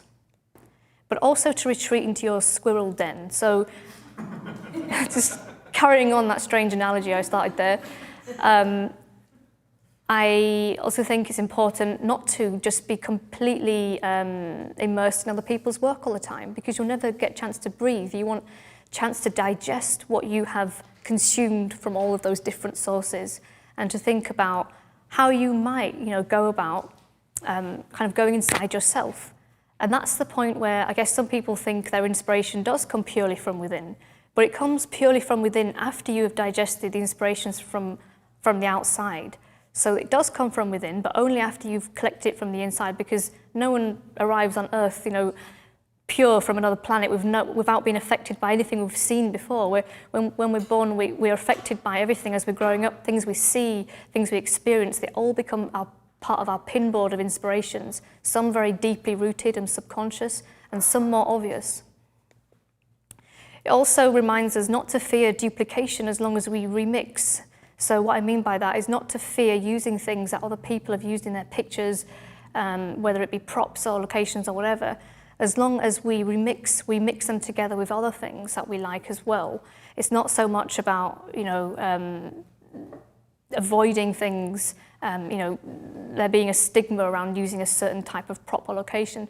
The picture I showed you earlier of the self-portrait on the tires, I remember when I shared that on Flickr and I had someone very indignant that I'd copied their picture of a woman on tires, and I'd never seen their picture of a woman on tires before, and I kind of, I just said to them, look, I haven't seen your picture before, and I certainly didn't try to imitate it, but women and tires are something that's been used in many pictures, so it's not necessarily so much that, that it's about imitation, it's about how you're using these items or these ideas and concepts in your work, and how much you're genuinely responding to them without, you know, necessarily imitating other people's work, which is something that you're answerable to yourself, because you're ultimately the one that's going to feel good when you make work from the right motivations and not from just the desire to create a work that's like somebody else's. And it also reminds us of the point of art or of life at all is to satisfy us. So like I just said there, you know, it's not ultimately about looking great or even about getting commercial work. I mean, that is the thing that we really want to do, you know, in our existence. We want to make money, we want to be successful. But ultimately, even when we're being successful, we want to be satisfied deep within and to feel like that success is because we have really listened to what we want to do and responded genuinely. So come back to this word genuine and authentic. So moving on from that train of thought, I just thought I'd start on my 2 cups of tea there. Beyond photography, blurring the boundaries of inspiration. So here's just a couple of thoughts on inspiration and little things to think about. So I think generally that the most interesting photographers, or perhaps the most successful, or a mixture of those kind of words in terms of people who are doing well or look like they're creating images that are interesting, are those that draw inspiration from outside of photography as well as within. So they look at other art forms and they engage with other art forms and other aspects of life that aren't necessarily just about looking at photographs. I think that's really conducive to work that is more likely to be a bit more different, because they're sourcing their inspirations from these different pockets, and it means that the result is not just going to be combined, not just going to be a result of the photographic inspirations that went into it.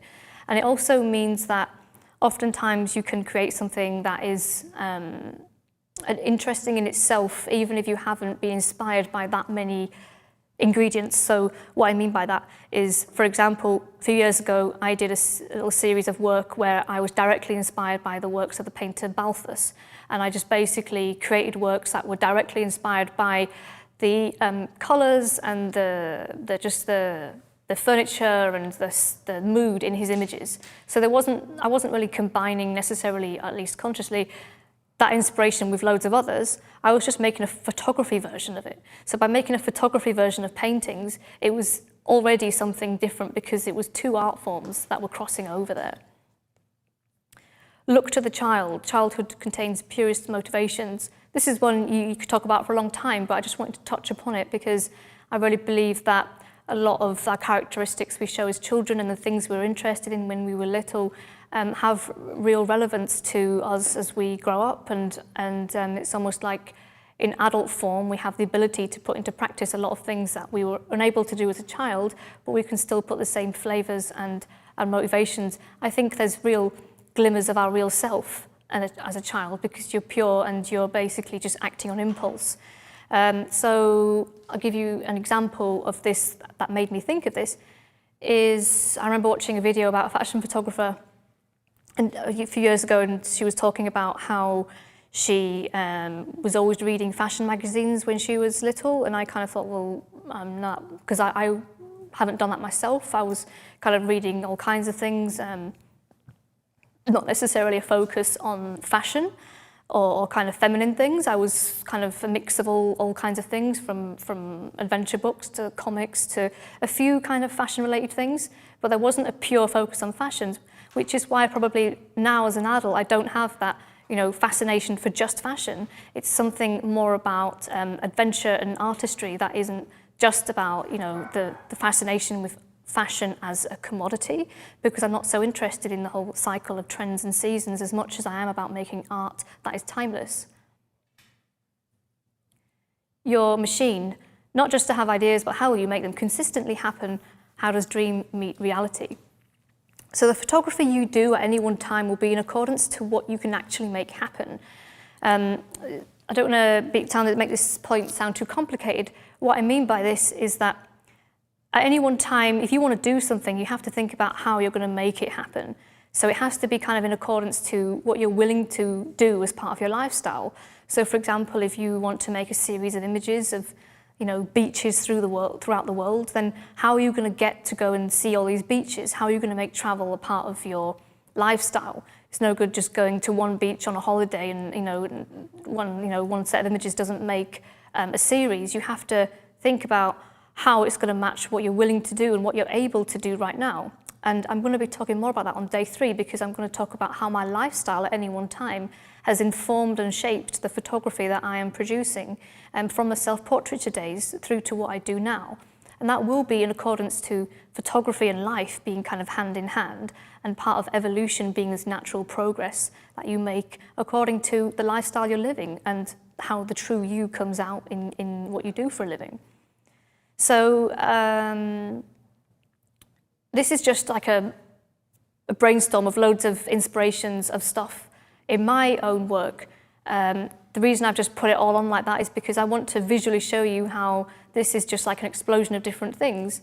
They're a mixture of lots of things. I don't want to talk about inspirations without mentioning some inspirations of my own, but these are a mixture of things that are just part of a landscape of inspirations that have been there in my mind that haven't necessarily inspired a particular art piece, but they're just there as things I enjoy, things I like, things I wanted to write down when I thought of this question of inspirations. And there's also things on there that are more direct, like for example, there are particular paintings that like I mentioned, the Balthus paintings, and also I mentioned earlier segment, the picture I did of myself with a snake, which is directly inspired by a painting, John Collier's Lilith. But that's one of the rare times that I actually draw direct inspiration from a piece, because usually I just see things and they give me a vague murmur of inspiration that I put into my kind of visual, my mental storehouse, and I just let stay there as part of the landscape.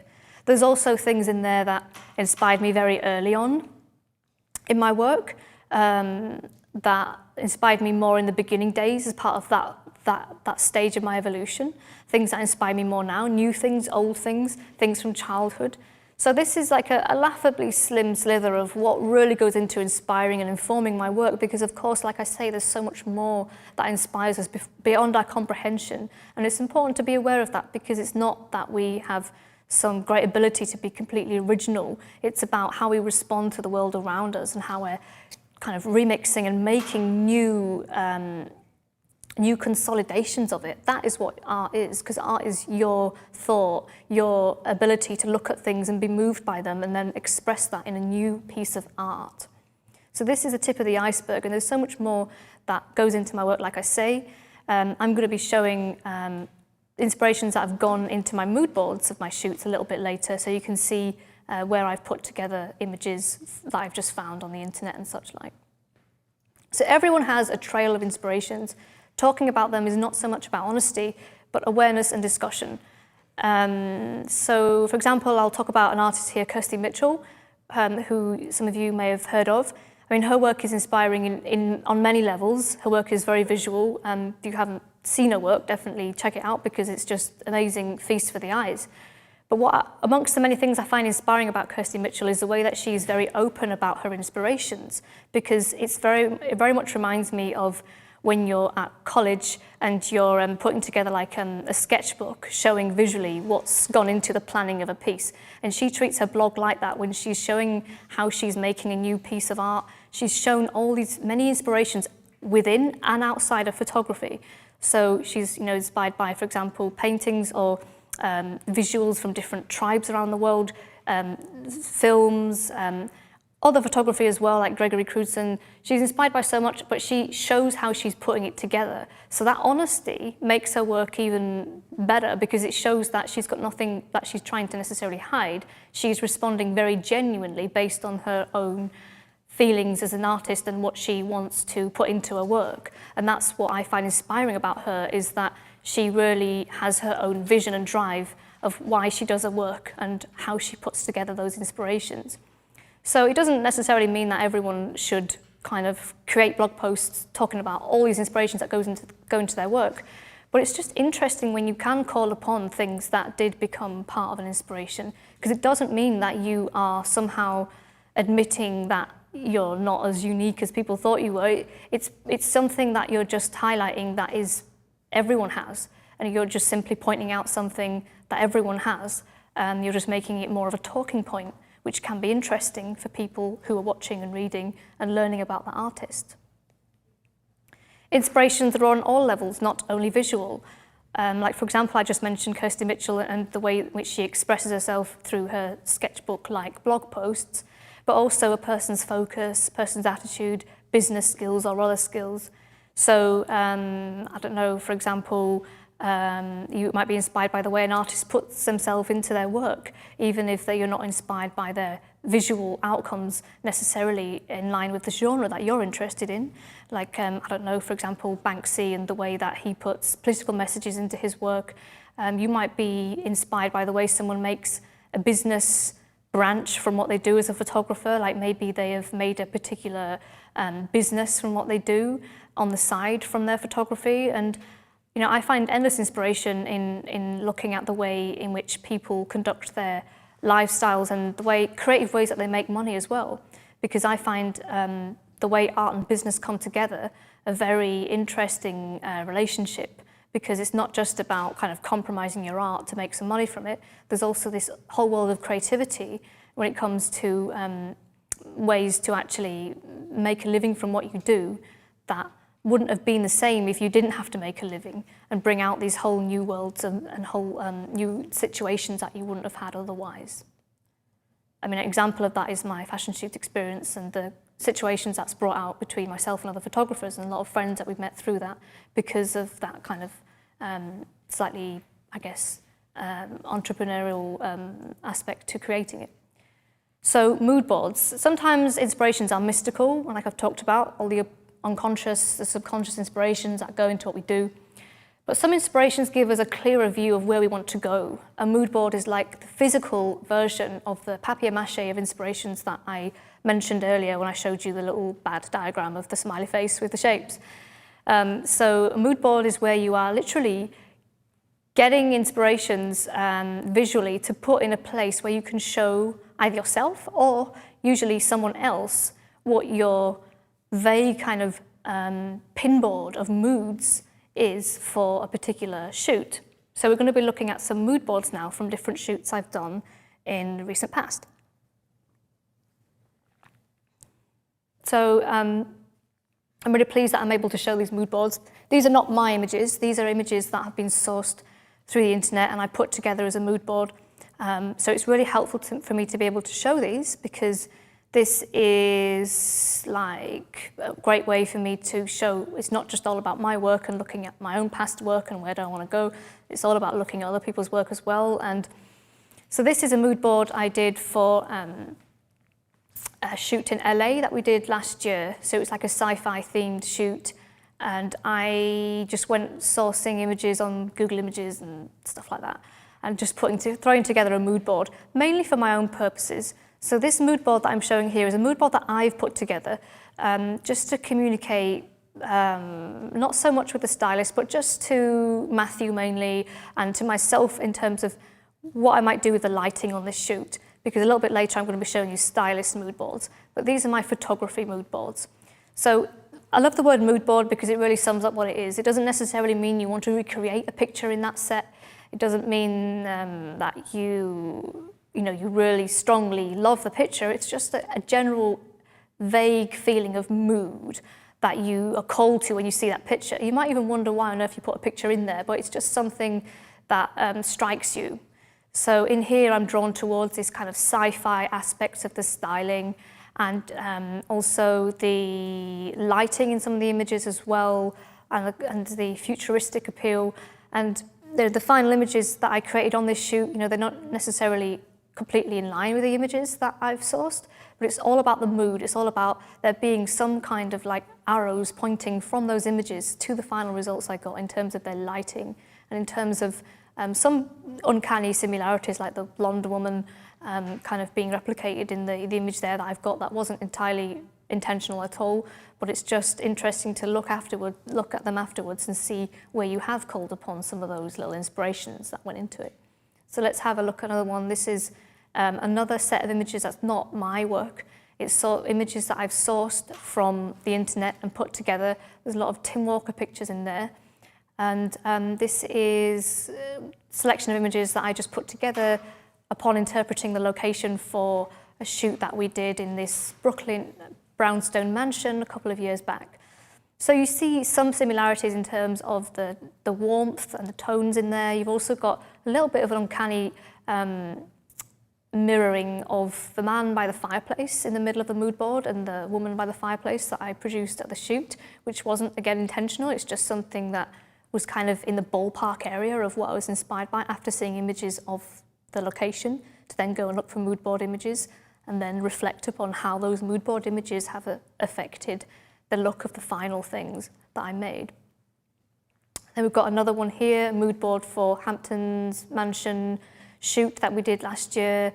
Again, just some kind of subtle references and also some more direct references, because there's an image in there of the woman on the spiral staircase.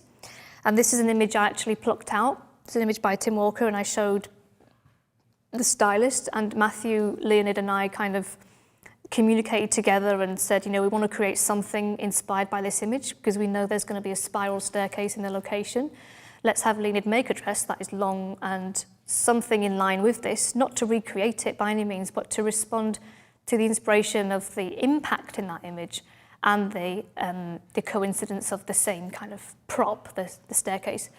And you've also got the woman with a thing on her head as well. That's ironically become reflected in the styling of the model there you see on the top.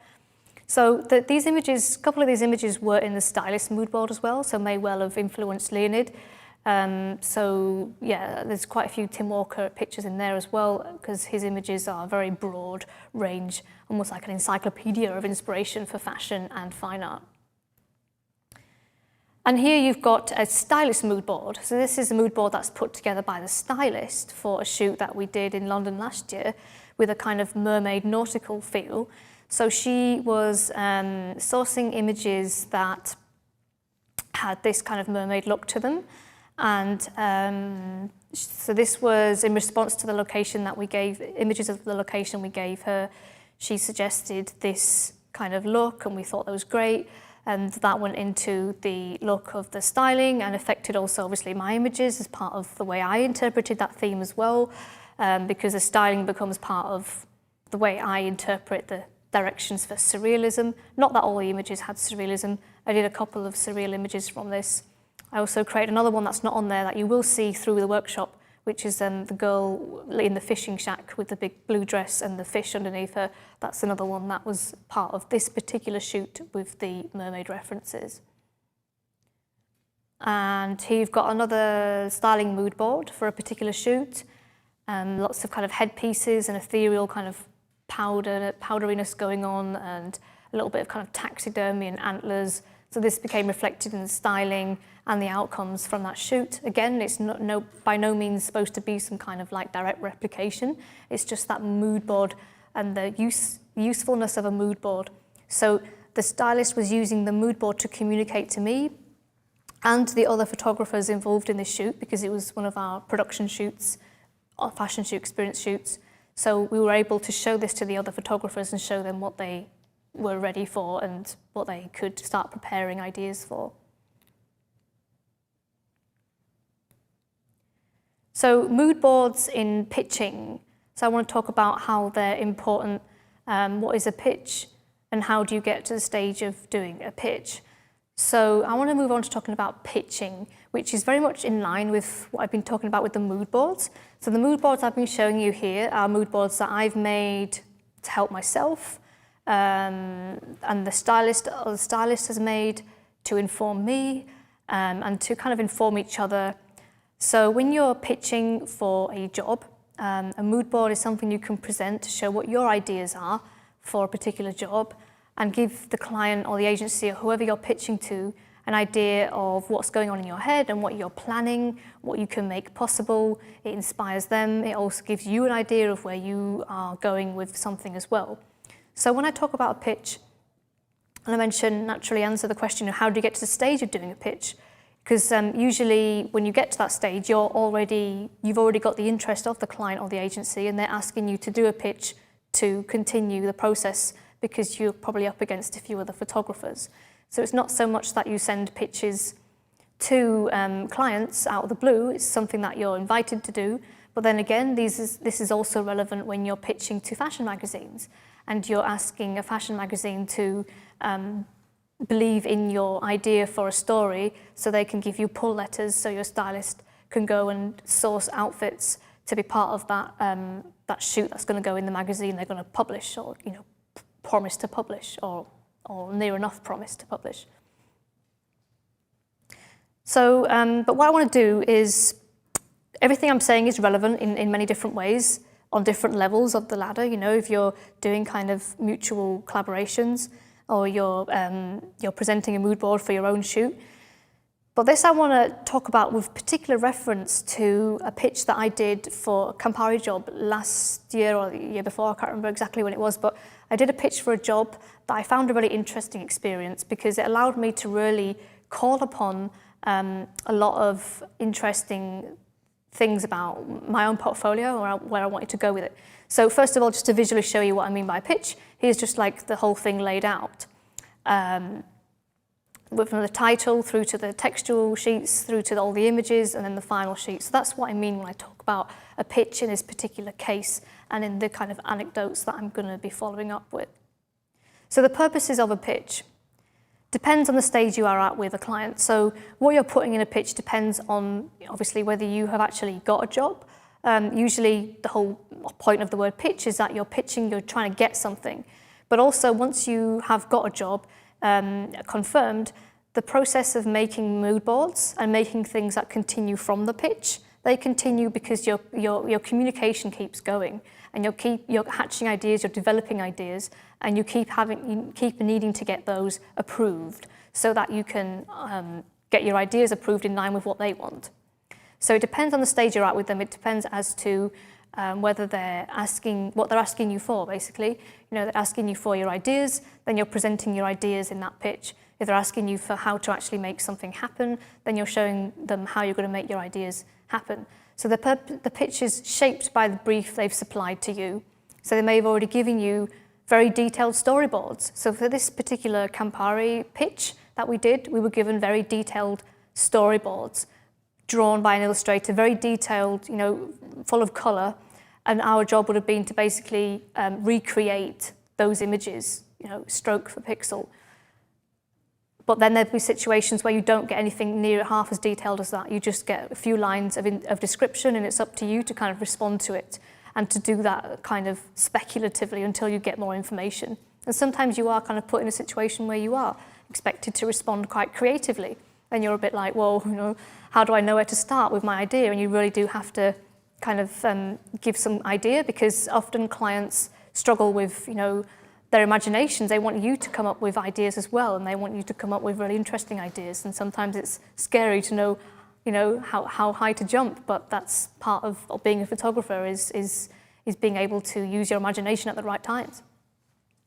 Purpose of a pitch also to sell your image and flair. So throughout the whole thing, you're selling yourself, you're bigging yourself up, you're making yourself look as if you definitely know what you're doing, you have images that are brilliant already, and you're going to make something really brilliant for them, and so you're using your language, you're using the power of your best images, you're kind of putting yourself across and you're impressing them. And it's also to instill confidence that you can produce. So you have to verbally describe, how you're going to make every part of what they want happen. So when I use the word produce, it might be that they've told you what they want you to do. They want you to make a picture of a woman on the beach, with a array of drinks around her, and I don't know, there's got to be some other interesting props in the scene. Well, how are you going to get those props made? Where are you going to shoot this? How are you going to make it happen? And it's also how you'll produce every part of the shoot. So like I say, the props and the things you're expected to source, where are you going to get them from? How are you going to what you're going to make them out of? Even these very tiny details you're expected to think about. Well, on this particular pitch I was putting forward, there's expectation that we're going to describe everything how we're going to make every little detail happen. And this is before we're even, given the job or told that we have a chance of getting the job. It's about convincing them that we can do it, because they want to be instilled with confidence that they're going to pick the right people, just as you would be if you were hiring someone to do something very important for you. And like I've just mentioned, it's ongoing communication to all team members. So the interesting thing about when you're pitching for a job, even before you have the job, you're going to start thinking immediately about all the things you're going to need for that job, because if you do get it, you want to know that you're ahead and you've already prepared some things. So you might show your pitch shortly after to team members that are going to be part of the production for that particular job.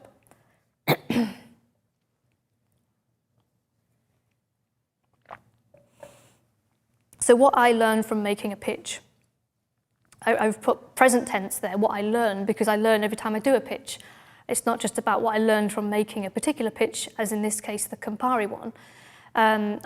I was really excited to put this into my workshop because it was really enlightening time for me to put this pitch together for Campari, because it caused me to look upon my portfolio with almost like new eyes and to think, how much of this is really relevant for this particular job. Now, obviously, it depends what job it is. It doesn't mean that everything you've done up to that date is all for that one job and you have to, cast away everything that's not relevant.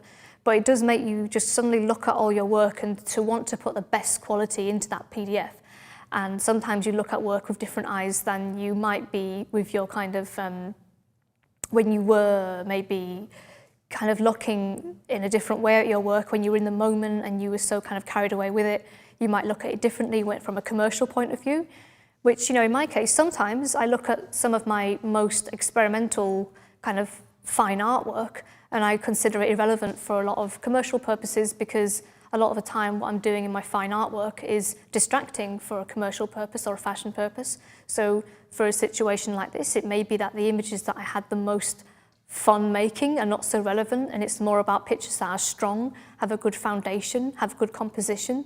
It often also helps to have someone else have their input on your work as well. In my case, Matthew's opinion is very useful because he can be brutally honest about what he thinks works and what he thinks is rubbish. He'll just walk over and say, nah. So that I'd pretty much know I shouldn't put that picture in. That's fine, I appreciate his honesty, I think. So it's great because it just makes you think differently. It makes you think, okay, all my work is going to stand to attention, and which is going to cut the mustard.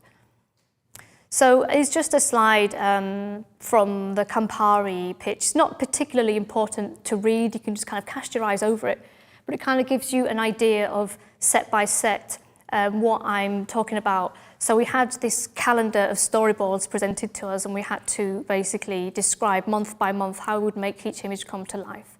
And this was the initial response to the storyboard we were given. So we didn't have a great deal of information about budget and what have you. So we had to, that wasn't ideal. Ideally we would have an idea of budget to give something clear, but this was an initial response. So we were talking about, how we would source bespoke props, where we would get styling from, how we would introduce color, what kind of lighting we would use. Got February there that didn't have a storyboard, so we just wrote that we'd address that later. There's all these different themes that were going on in each page of the calendar that we were responding to, and it was a very interesting sounding job, so we were very keen to be considered. And another part of the PDF is putting together images from my own portfolio that relate to the particular things I wanted to see. So they wanted to know about color and lighting and styling and playfulness, all these things that they wanted in their brief. They were asking, they wanted to see whether I had any experience in my portfolio of portraying these different things. So I spent some time putting together this nicely presented PDF of images, which organized images from my portfolio according to these keywords. So you've got here color, so I picked out red. Now red is this key color for Campari, so I put the whole PDF on red as well. So red is this important branding part of their image, so I wanted to pluck out images where I'd use red. I remember thinking I wish I shot more red dresses so I could put them all in. So it made me think about, how could I shoot more dresses that could be appropriate to use in a pitch like this.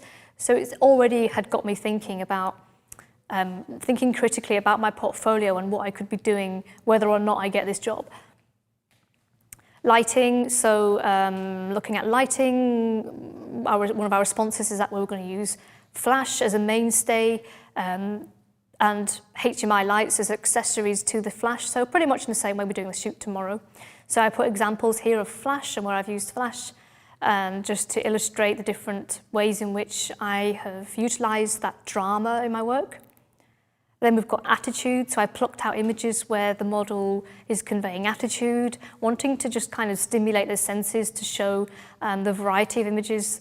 This is not something necessarily that I would always do for every client presenting in PDF slides like this. It's something that they wanted to do. So like I say, the pitch is shaped by what they want. So this is what they wanted me to do. They wanted me to present like this. But it certainly is interesting, I think, for people to see this, because it means that if this client wanted this presenting to them, there's bound to be other clients that want this as well, because they want to be convinced that you've done work and that you can do their work. They don't want to feel like they're taking a punt on you. They want to be able to trust you. They want to be able to see what you've done. And like I say, it's about proving to the world that you can do something, rather than it all just being something you think you can do. And then you've got playfulness. So you've got images that I put in there where I've got examples of the model being playful. This is part of the brand that they wanted. They wanted kind of sexiness and playfulness at the same time. So I was trying to show how all these different moods are conveyed in my work.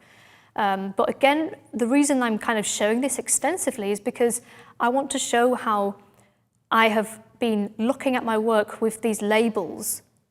So I'm looking at these in line with these labels. And I'm thinking, how much work do I have that shows playfulness? How much work do I have that shows the strengths of my lighting? How much work do I have that shows color, deep reds, or drama? If this is the kind of work I want, then how much work do I have to actually show that I want it? Fantasy and intrigue. So we have visual response to fantasy and intrigue, images where I've used surrealism, in particular ones that have a kind of like timeless look about them, and also surrealism. So one of the main reasons they approached me to start with is because of my surreal fashion series. So surrealism was very relevant to show examples of where I have used composites and used this element of bizarre in my work and how it might be used in their own. What else might be in a pitch? So I've just showed you these examples of where I've kind of spliced my portfolio into these different sections. But also you might have suggestions for locations, visualizations of those locations. So we did a form of pitch a while ago where we responded to their brief by showing initially 5 location ideas, potential location ideas, with a bit of a description as to why we were suggesting them. And these were responses to their pitch. To their brief. This was a simple pitch in the initial stages for them to kind of wrap their heads around whether they wanted like an opening thing, if you like. But it all depends on what they're asking you for. Suggested stylist, makeup artist, model, concept, props, all of these things, again, are in line with what they might be asking for. I wouldn't necessarily suggest a makeup artist. It's not something I would normally suggest initially, but if it's in line with the concept that you need a really creative makeup artist, because there's going to be a series of headshots in the campaign, and you want to make sure these headshots are really spectacular, it might be that you suggest a top makeup artist that does very creative makeup. It depends on what the brief is. If they're after a campaign with a really top model or celebrity, then you want to put forward your suggestions for that as well. So these things are going to be things that are in line with making yourself look like an attractive option for them to pick as their photographer. Mood boards of externally sourced images from where you will draw inspiration. So this is like what I've been showing already, all those mood boards that I did. These are mood boards you can put into pictures as well. And I'm going to be showing you a couple of them in a minute of what I've done for clients. So this is where you are showing the client where you're getting inspiration from. This is great. There's jobs we've pitched for lately where we've put images in there that really nicely show something we're trying to say, and they've really effectively seen them come across in the pictures we've chosen from other photographers. It's not that we're trying to replicate them. There's just something in the picture that is key to what is going to be an element of our response, our own creation for this client. And also storyboards. So this might be something that you do further down the line when you actually got a job confirmed, but you want to create something that actually visually draws out what you're going to put into the scene. This is something we've started doing more of lately. It's very useful. We showed one lately to a client, and they looked really thrilled when they saw it, because we were finally able to actually express in the storyboard what was in our heads all this time. Now, neither Matthew or I can draw, so we had someone else do it, paid someone else to do a storyboard, and it was money really well spent, because we had this visual thing, and it didn't just excite the client, it also excites us as well, because we can see what is in our own heads, because a lot of the time it feels like this mangled mess after so many conversations. So here are some more mood boards. These aren't my images. There are a couple of my images in there, but most of them are not my images. They're sourced from the internet. They're part of a mood board that I've put together for a commercial client. So in this case, we've got 2 mood boards. This was for a job for HTC last year, where we were putting on an event for them. So it was like a shoot/event. So we had to host an event whilst also doing a shoot in this scenario as well. So on the left there, you've got this street style mood board, and on the right, you've got this couture mood board. So 2 very different looks. So in the one on the left, we're showing how the location that we've chosen is going to really lend itself well to the street theme, because the location we'd chosen was a location with this kind of indoor street, a building that was built over an old Victorian street. So it's got these outdoor elements in the indoors. And then on the right-hand side, you've got this couture, you've got ideas of the dress we might source, ideas of the model, the lighting, and also the props from that same location that we'd been to before, that we knew had these Gothic props, like the devil's chair and this old fireplace and candles. And we knew that those were props we'd want to show the client so they know what kind of look they're getting from this particular couture setup. So taking the street one, first of all, taking that mood board, here's the resulting shoot. Now, this wasn't actually supposed to be a photo shoot, so these are just how the actual setup looked. It wasn't actually a proper photo shoot, it was more like a scene we were acting out, because we were demonstrating a smartphone and the use of this smartphone. So you've got this set that we built in accordance to the mood board. So we've got the models in their autumnal outfits. This was actually a summer event, but we had to theme it in an autumn way, or a fall way, as we were coming up to that season. So we wanted the writers of magazines to be able to show these images in line with the upcoming season. So we had to do everything fall themed. And we had a set designer who came in, brought a park bench, brought a bike, decorated the set with ivy and leaves to make it even more on theme with the way that we envisioned it in our mood board. And then the couture setup was one where we produced, it was also not necessarily made for a photo shoot, it was made as a set, but we also got a chance to shoot a decent image with my DSLR as well of the model in this setup. So we produced a final image from this as well. So we have the model looking very fiery and hell-like, just Interestingly, calling upon that reference in the mood board there of the woman with the bright lighting. So you can see that kind of backlit idea coming into the final thing. And you've got the dress from a designer, Bibian Blue. So the dress on the mood board is from her. We had a different dress from her for the shoot, but it shows the quality of the styling that we wanted to put into it. So you can see how the mood board is really important to conveying what's in your mind. And it's this subtle diagrams. It's like a map to where you want to go. It doesn't exactly spell out stroke for stroke what you're going to get, but it's tremendously useful. So here's a mood board, again, not of my images, but images sourced externally from different places. A mood board for the shoot we're doing with Creative Live, the shoot we're doing tomorrow and that we've tested for. So you've got a picture of the location there. That was one of the main things that I was responding to in terms of thinking, what do I want to do in this location? I've got some dresses there that I've just kind of plucked from searches online. Dresses within elegant locations as well, dresses with drama. I've got a couple of pictures in there that I'm not quite sure if they're relevant. They just kind of struck me as some kind of mood that I felt was going towards how I was feeling about this shoot. The green of the peacock feathers, that's not something entirely relevant, but at first I felt that possibly she could be wearing a dress that is that colour. And I felt like the way to show the stylist that thought is to show a picture of what initially gave me that idea, rather than just saying, oh, how about a green dress? Why not show him the picture that made me think of a green dress? Because it may be that peacock feathers might become appropriate to the way he designs a dress. So you have also an image in there, an Annie Leibovitz image that was really relevant to the powder blue of the dress that Leonid has designed for the shoot. And I really think of that image especially more now that I've done the test shoot, because that's a very kind of whimsical fairy tale image that I feel is very appropriate to the kind of running away in the middle of the night type vibe that I'd like somehow to get in the picture that we do. And also here is a spliced out version of a PDF that I made to also pitch this shoot, because we needed to pitch it to, in particular, the model agency that we wanted to get the model from. So I wanted to set out a PDF to them that clearly showed the details of the shoot. It's really important because a lot of the time it's important to make things clear to people, very, very clear, because sometimes you can tell them things and they forget them. You want to set out, what the job is, what the dates are.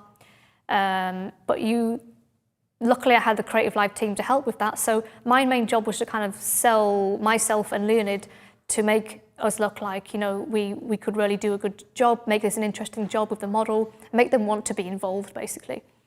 So I've set out these examples of images from my own portfolio where I've worked with Leonid. So because Leonid and I are working on this shoot, I wanted them to see a flavour of what we've done together and what we might be making on this shoot. So I've showed them examples of where we have done colourful images using his dresses and an idea of what we're going to be doing at this shoot. So this kind of PDF pitch / mood board helps everyone. It helps the people within the crew. It helps myself and Matthew planning it, and it also helps people outside of it, like the model agency and the Creative Live team themselves. Now, storyboard. This is kind of like a storyboard / rough concept sketch by Leonid that he did a couple of weeks back to show his idea for the dress. So I kind of asked him to include some of the location in it to show how the location is going to become part of this image. So he's included the chandeliers in there. I love this sketch. It really got me excited because it made me feel as if we're heading towards the result that we want. We're putting it on paper, it's becoming real. It gave me an idea of his vision for the dress. And it's such a rough sketch, and yet it's so informative and so useful and inspiring. And that's another side effect of doing a rough concept sketch or a storyboard, is that it does give you that extra stroke of inspiration and excitement that gives you extra passion for what you're doing as well. So mood boards, pitches, and storyboards are a map for you to use. They're literally a way for you to find your way from A to B when you're in the pursuit of creating something. And it helps other people see where you're going as well. You might know in your head roughly where you're going. To communicate to other people is invaluable because ultimately usually involves other people when you're working on jobs, and when you're working on anything that's veering towards fashion, it usually involves a team, and you want to communicate to that team. Communication is really important. The more team members you have, and the more extravagant you want your pictures to be. They help you think realistically, so they help you really think about how you're placing a model in an environment. They really help you think about what you're actually going to ask the hairstylist to do. You know, they help you think really how is it going to happen. Help you communicate with others in the team and beyond, as I've already covered. They make you aware of inspirations as well. And this is really nice. Going back to everything I've said about inspirations, they help you become aware that inspirations do always go into everything you do. And when you can make them into conscious references, it means that you're aware of where your inspiration is coming from and where you want it to go. So you might be inspired by a fashion photographer, but you want to take those fashion references into a more artistic direction, a direction that's not necessarily all about the dresses or selling something, or maybe the other way around. You know, you want to take elements of paintings and put them into your fashion images because you want your fashion images to be more intriguing and less just about the dress. But then you've still got to make sure the dress is an important element of it if you want to keep it as a fashion image. They make your aims real and motivated. So it's almost like you're making it more real by putting it down on paper, or in the case of a mood board, into a PDF or what have you. Gives you a sense like being a map, but it makes it feel as if you really want to do it, especially when you get a storyboard or sketch done. It makes you feel like you actually want to make that come to life, rather than just being an idea stuck inside your head. And they don't necessarily rule out the right brain spontaneity, but they give you a much needed starting point. This is a really important part, a really important point on this with reference to myself, because I've talked to you all about this right-brained way that I've got into making my images and the instinct that has powered a lot of my early work without the notion of exactly what I was going to do with my pictures.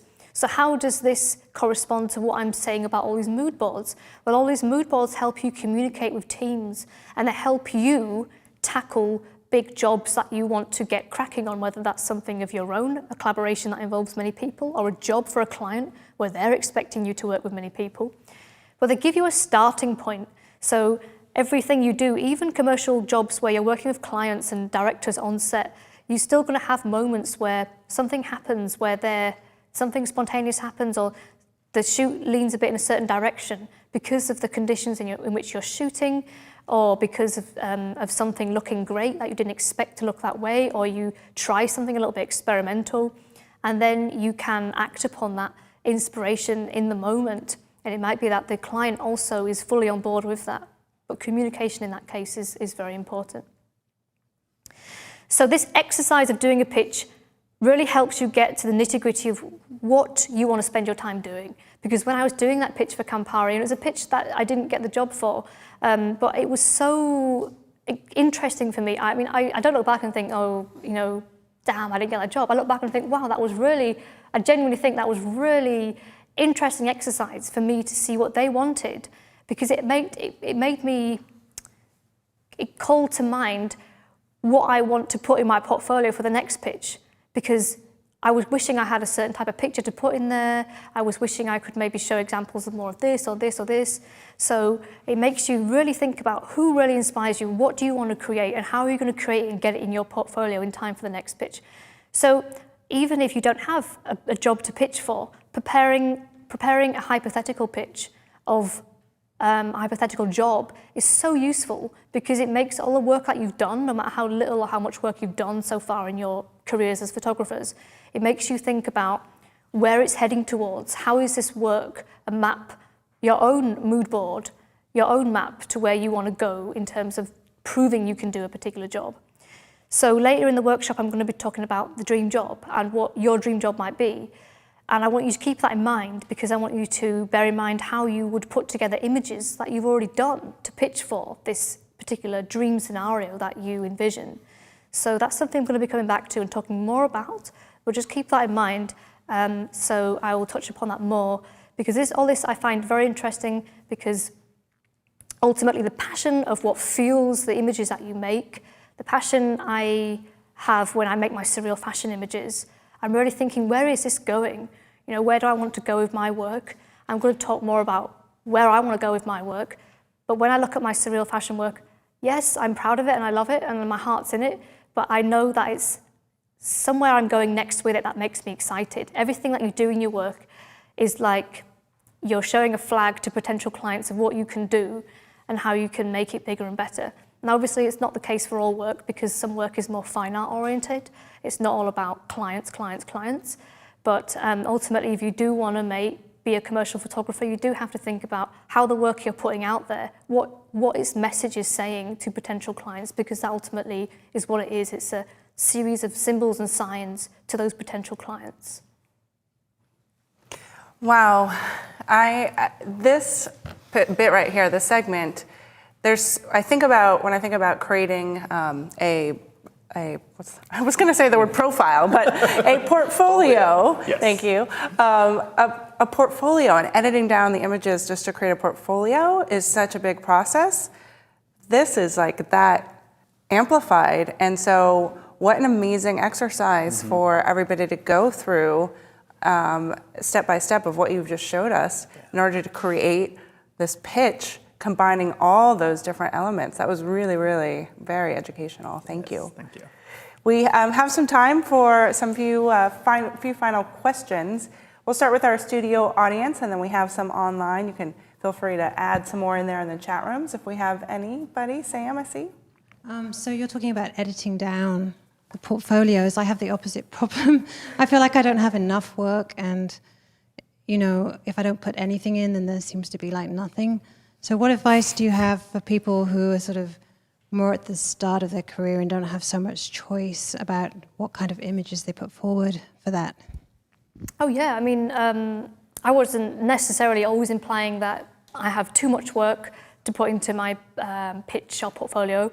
It's more a case of what is relevant to that client. I mean, at some cases, when I'm preparing a pitch, it's a case of, I wish I had more of that picture, I wish I had more of this. Oh, that's irrelevant. This is what I want. Wish I had more of that.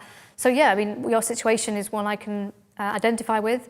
It's, I guess the answer that comes to mind is that you need more time to go out and to produce what to just basically produce, full stop, because then you get an idea of where you actually want to go and what you want to be pitching for. So, I don't know, I think it's a time maybe to check in with your inspirations and calling upon why you actually want to be a photographer or a certain type of photographer, what it is you want to create, what it is you might be aiming for, and to think about what work you can go out and create. It might be that you need to go out and just indulge in creating more work before you organize it into a pitch for a potential or hypothetical job. Or you might look at your work and think, what if I was a potential client, what would this work say to me? You could even ask the question, continuing in this imagined situation of being a client, you could ask yourself, why don't you create more of this? I want to see more of this from you. It all depends really which direction you want to go in, because it might be that if you want to go more into fashion jobs, then you need to work more with, fashion situations, dresses and styling or whatever. So yeah, I think it's something that you have to check in and create more work.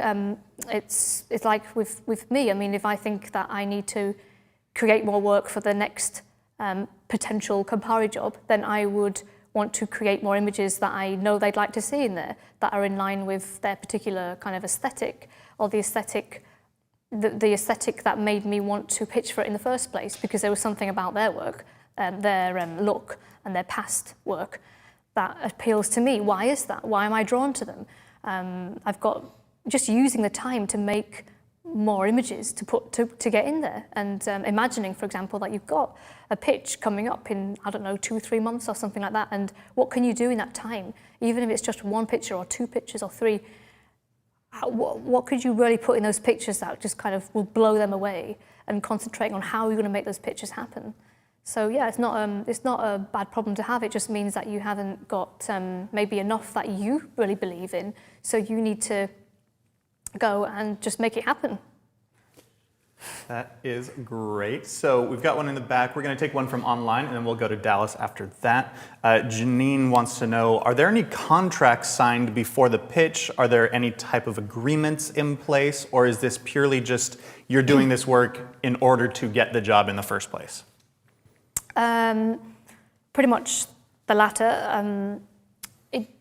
Like I say, it depends on what stage you're at with them, but usually this word pitch implies that you're pitching, so therefore you haven't got the job, you're vying for it.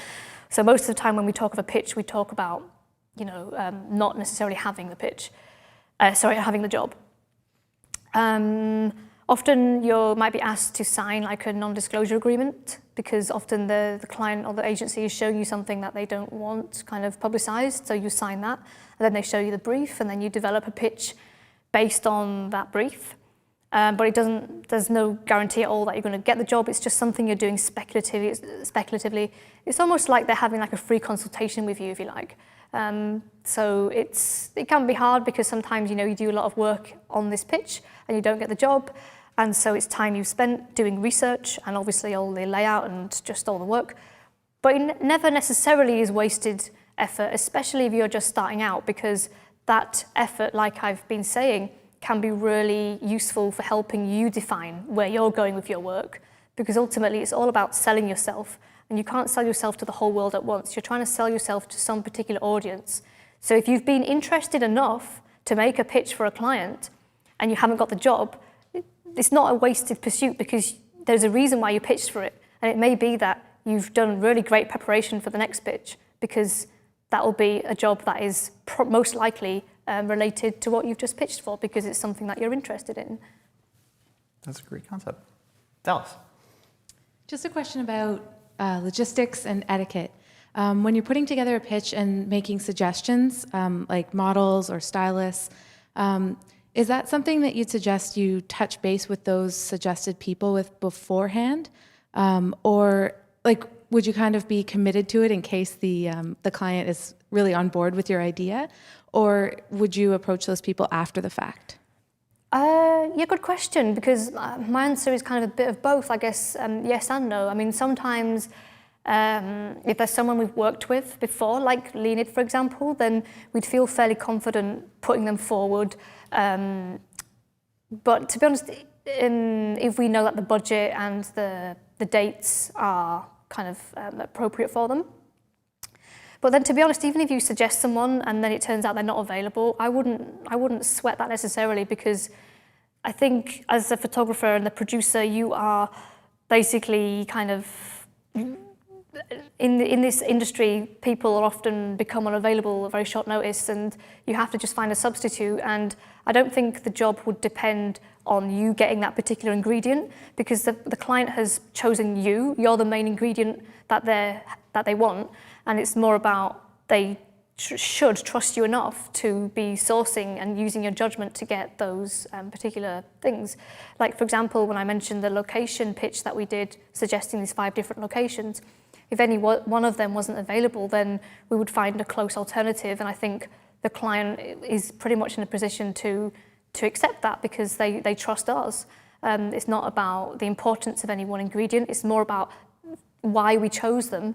And if we can get that same effect or same skill or whatever it is, same location look, the same makeup artist skill, the same styling quality from someone else. So I wouldn't think that was a big deal if you had to swap things out.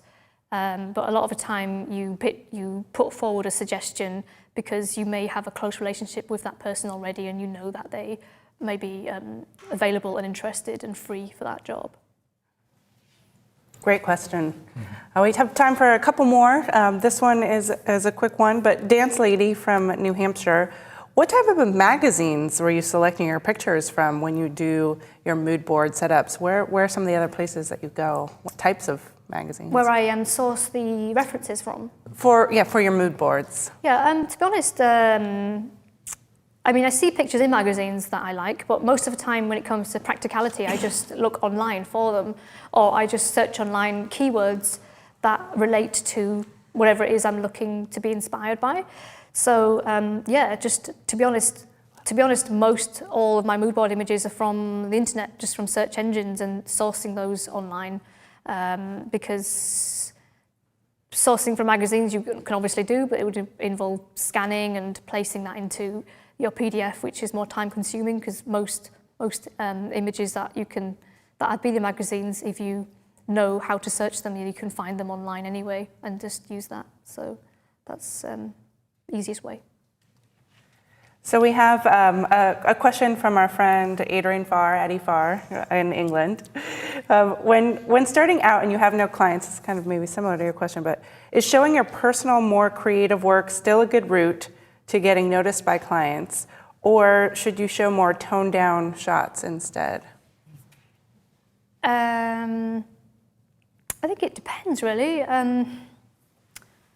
It depends on what you think they want. I wouldn't ever really show pictures. It just depends on what the previous work that they've done, like previous examples of work that the client has done that's most in line with what they're asking you to do. And what the nature of the job is. If they're more interested in some kind of really intricate concept, then like we've had clients that are really interested in what the story is in the image, more so than necessarily all the glamour of the styling or what have you. So I'm not afraid of showing images where there is something maybe less fashion-based going on and more intricate and story-based. But then again, I wouldn't want to show that to a potential fashion magazine that is all about, selling the dress, selling the garments. Your work, you're free to do whatever you want in your work, but when you're showing it to a certain client, you just have to think about who you're showing it to, who you're selling it to. Because I think when it comes to a pitch as well, you've got into a situation already where it depends who's pitching to who, but usually when you're pitching to a client, they've invited you to pitch already, so there is something they like about your work already.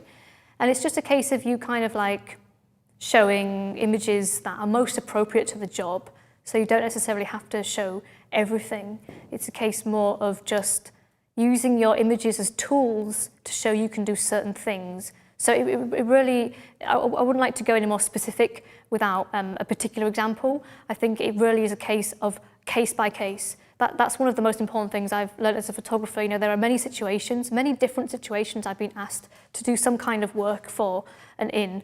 And it really, because even though I do portraiture, and it's mostly all portraiture, a lot of it's surreal, there are still many different things going on. I have to be careful about not confusing a potential client with too many of those pockets. So I will show a particular thing that I know will appeal to them, and that comes down to research and communication as well. It's really important. Oh, I love that. All right, so I think we have time for one final question. We started out this segment by talking about inspiration and about how to actually create and maintain that inspiration. Afshar wants to know, how do you keep the energy and inspiration ongoing? How do you re-energize yourself when you find it most difficult to be inspired? Do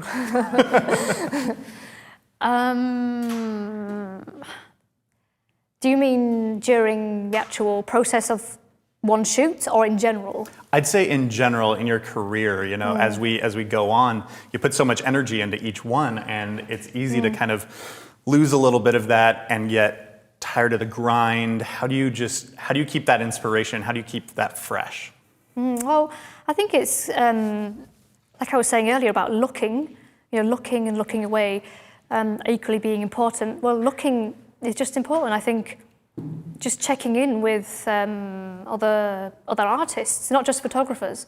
Like there are loads of sites on the internet that kind of collect together interesting people, like My Modern Met, and I think it's called Colossus or some Colossal, where they actually do a feature on different creatives. So not just photographers, but people who sculpt or people who paint or draw, all these different things. And those to me are little interesting sparks of inspiration that you get in your Facebook feed or email inbox, just kind of keeping subscribed to those. And those can be interesting because they remind you that there's so much creativity going on and that there's so much to be done and so much to explore. So I think kind of subscribing to things like that, or even, I don't use Pinterest often, but I know that a lot of people do use that, and they collect these visual pin boards, like visual mood boards, ongoing mood boards of things that inspire them, and that again can be great as well. But then, like I've been saying earlier, looking away is so much equally important, because sometimes you can become so overwhelmed with ideas that you kind of become in a state of paralysis as to how to make anything happen. So you have to then check in with how you're going to make something happen.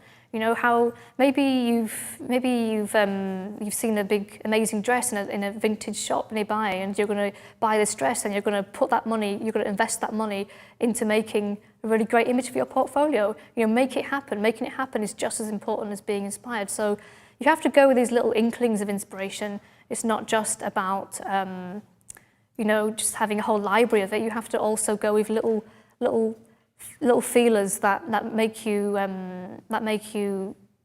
kind of motivated to start building a shot, because when you have got loads of things to put into the image, it can be overwhelming. The shoot tomorrow, you know, I love the location, I love the dress, you know, I want to use the best lighting I can, maybe use fog, you know, all these things are at the danger of overwhelming me, but ultimately I bring it back down to the dress and the lampposts and maybe a bit about the murals around her. Those are the things I want to focus in on and let it build slowly and organically through the shoot. So yeah, sometimes it's just about going back to basics and letting it build back up again when your brain becomes a bit too full and about to explode. Okay, so we just wanted to join you up here to end this segment. It's been amazing, this talk about inspiration and about how to actually get your work in front of clients. So we wanted to say thank you for this whole segment. We wanted to thank everybody out there as well. But let's talk about the next segment. Now, the next few segments we are going to be shooting. We're going to be doing a very, very exciting, elaborate shoot that may be one of the most elaborate in Creative Live history. So let's talk about that a little bit. What can people expect from that? So yeah, we're going to be making everything we've tested on the test shoot and we've been talking about and looking at the mood boards for. It's all going to be becoming real tomorrow, which is slightly nerve-wracking because we've been planning it for so long and imagining it and talking about it with Leonid over curry last night, and you know, we have these expectations that we really yearn to come to life. Not just, I mean, we want to show you how, you know, we're excited to take you on our adventure. But in order to do that, we've got to be equally passionate about making it as well for ourselves, because that's how we work. So I'm so excited to kind of give you that fly on the wall look at us in our desperation, really, to create that magic. So yeah, I'm going to be trying to listen to my own advice and, you know, kind of like bringing it back down to the simplicity of what I'm trying to do, and then building upon it slowly, building the shot, you know, once the lighting's in place, once the composition's in place, building it and showing you the thought process that goes into that. So, and ultimately also showing you how it's all a very human process as well. You know, we have these desires to make things happen, and sometimes it all becomes too much and things go wrong, you know, and all these things are just part of being a photographer and part of life. So I'm really excited to take you all along with us and have a lot of fun as well. Fantastic. Are you guys excited as well? Lots of nodding heads out there online.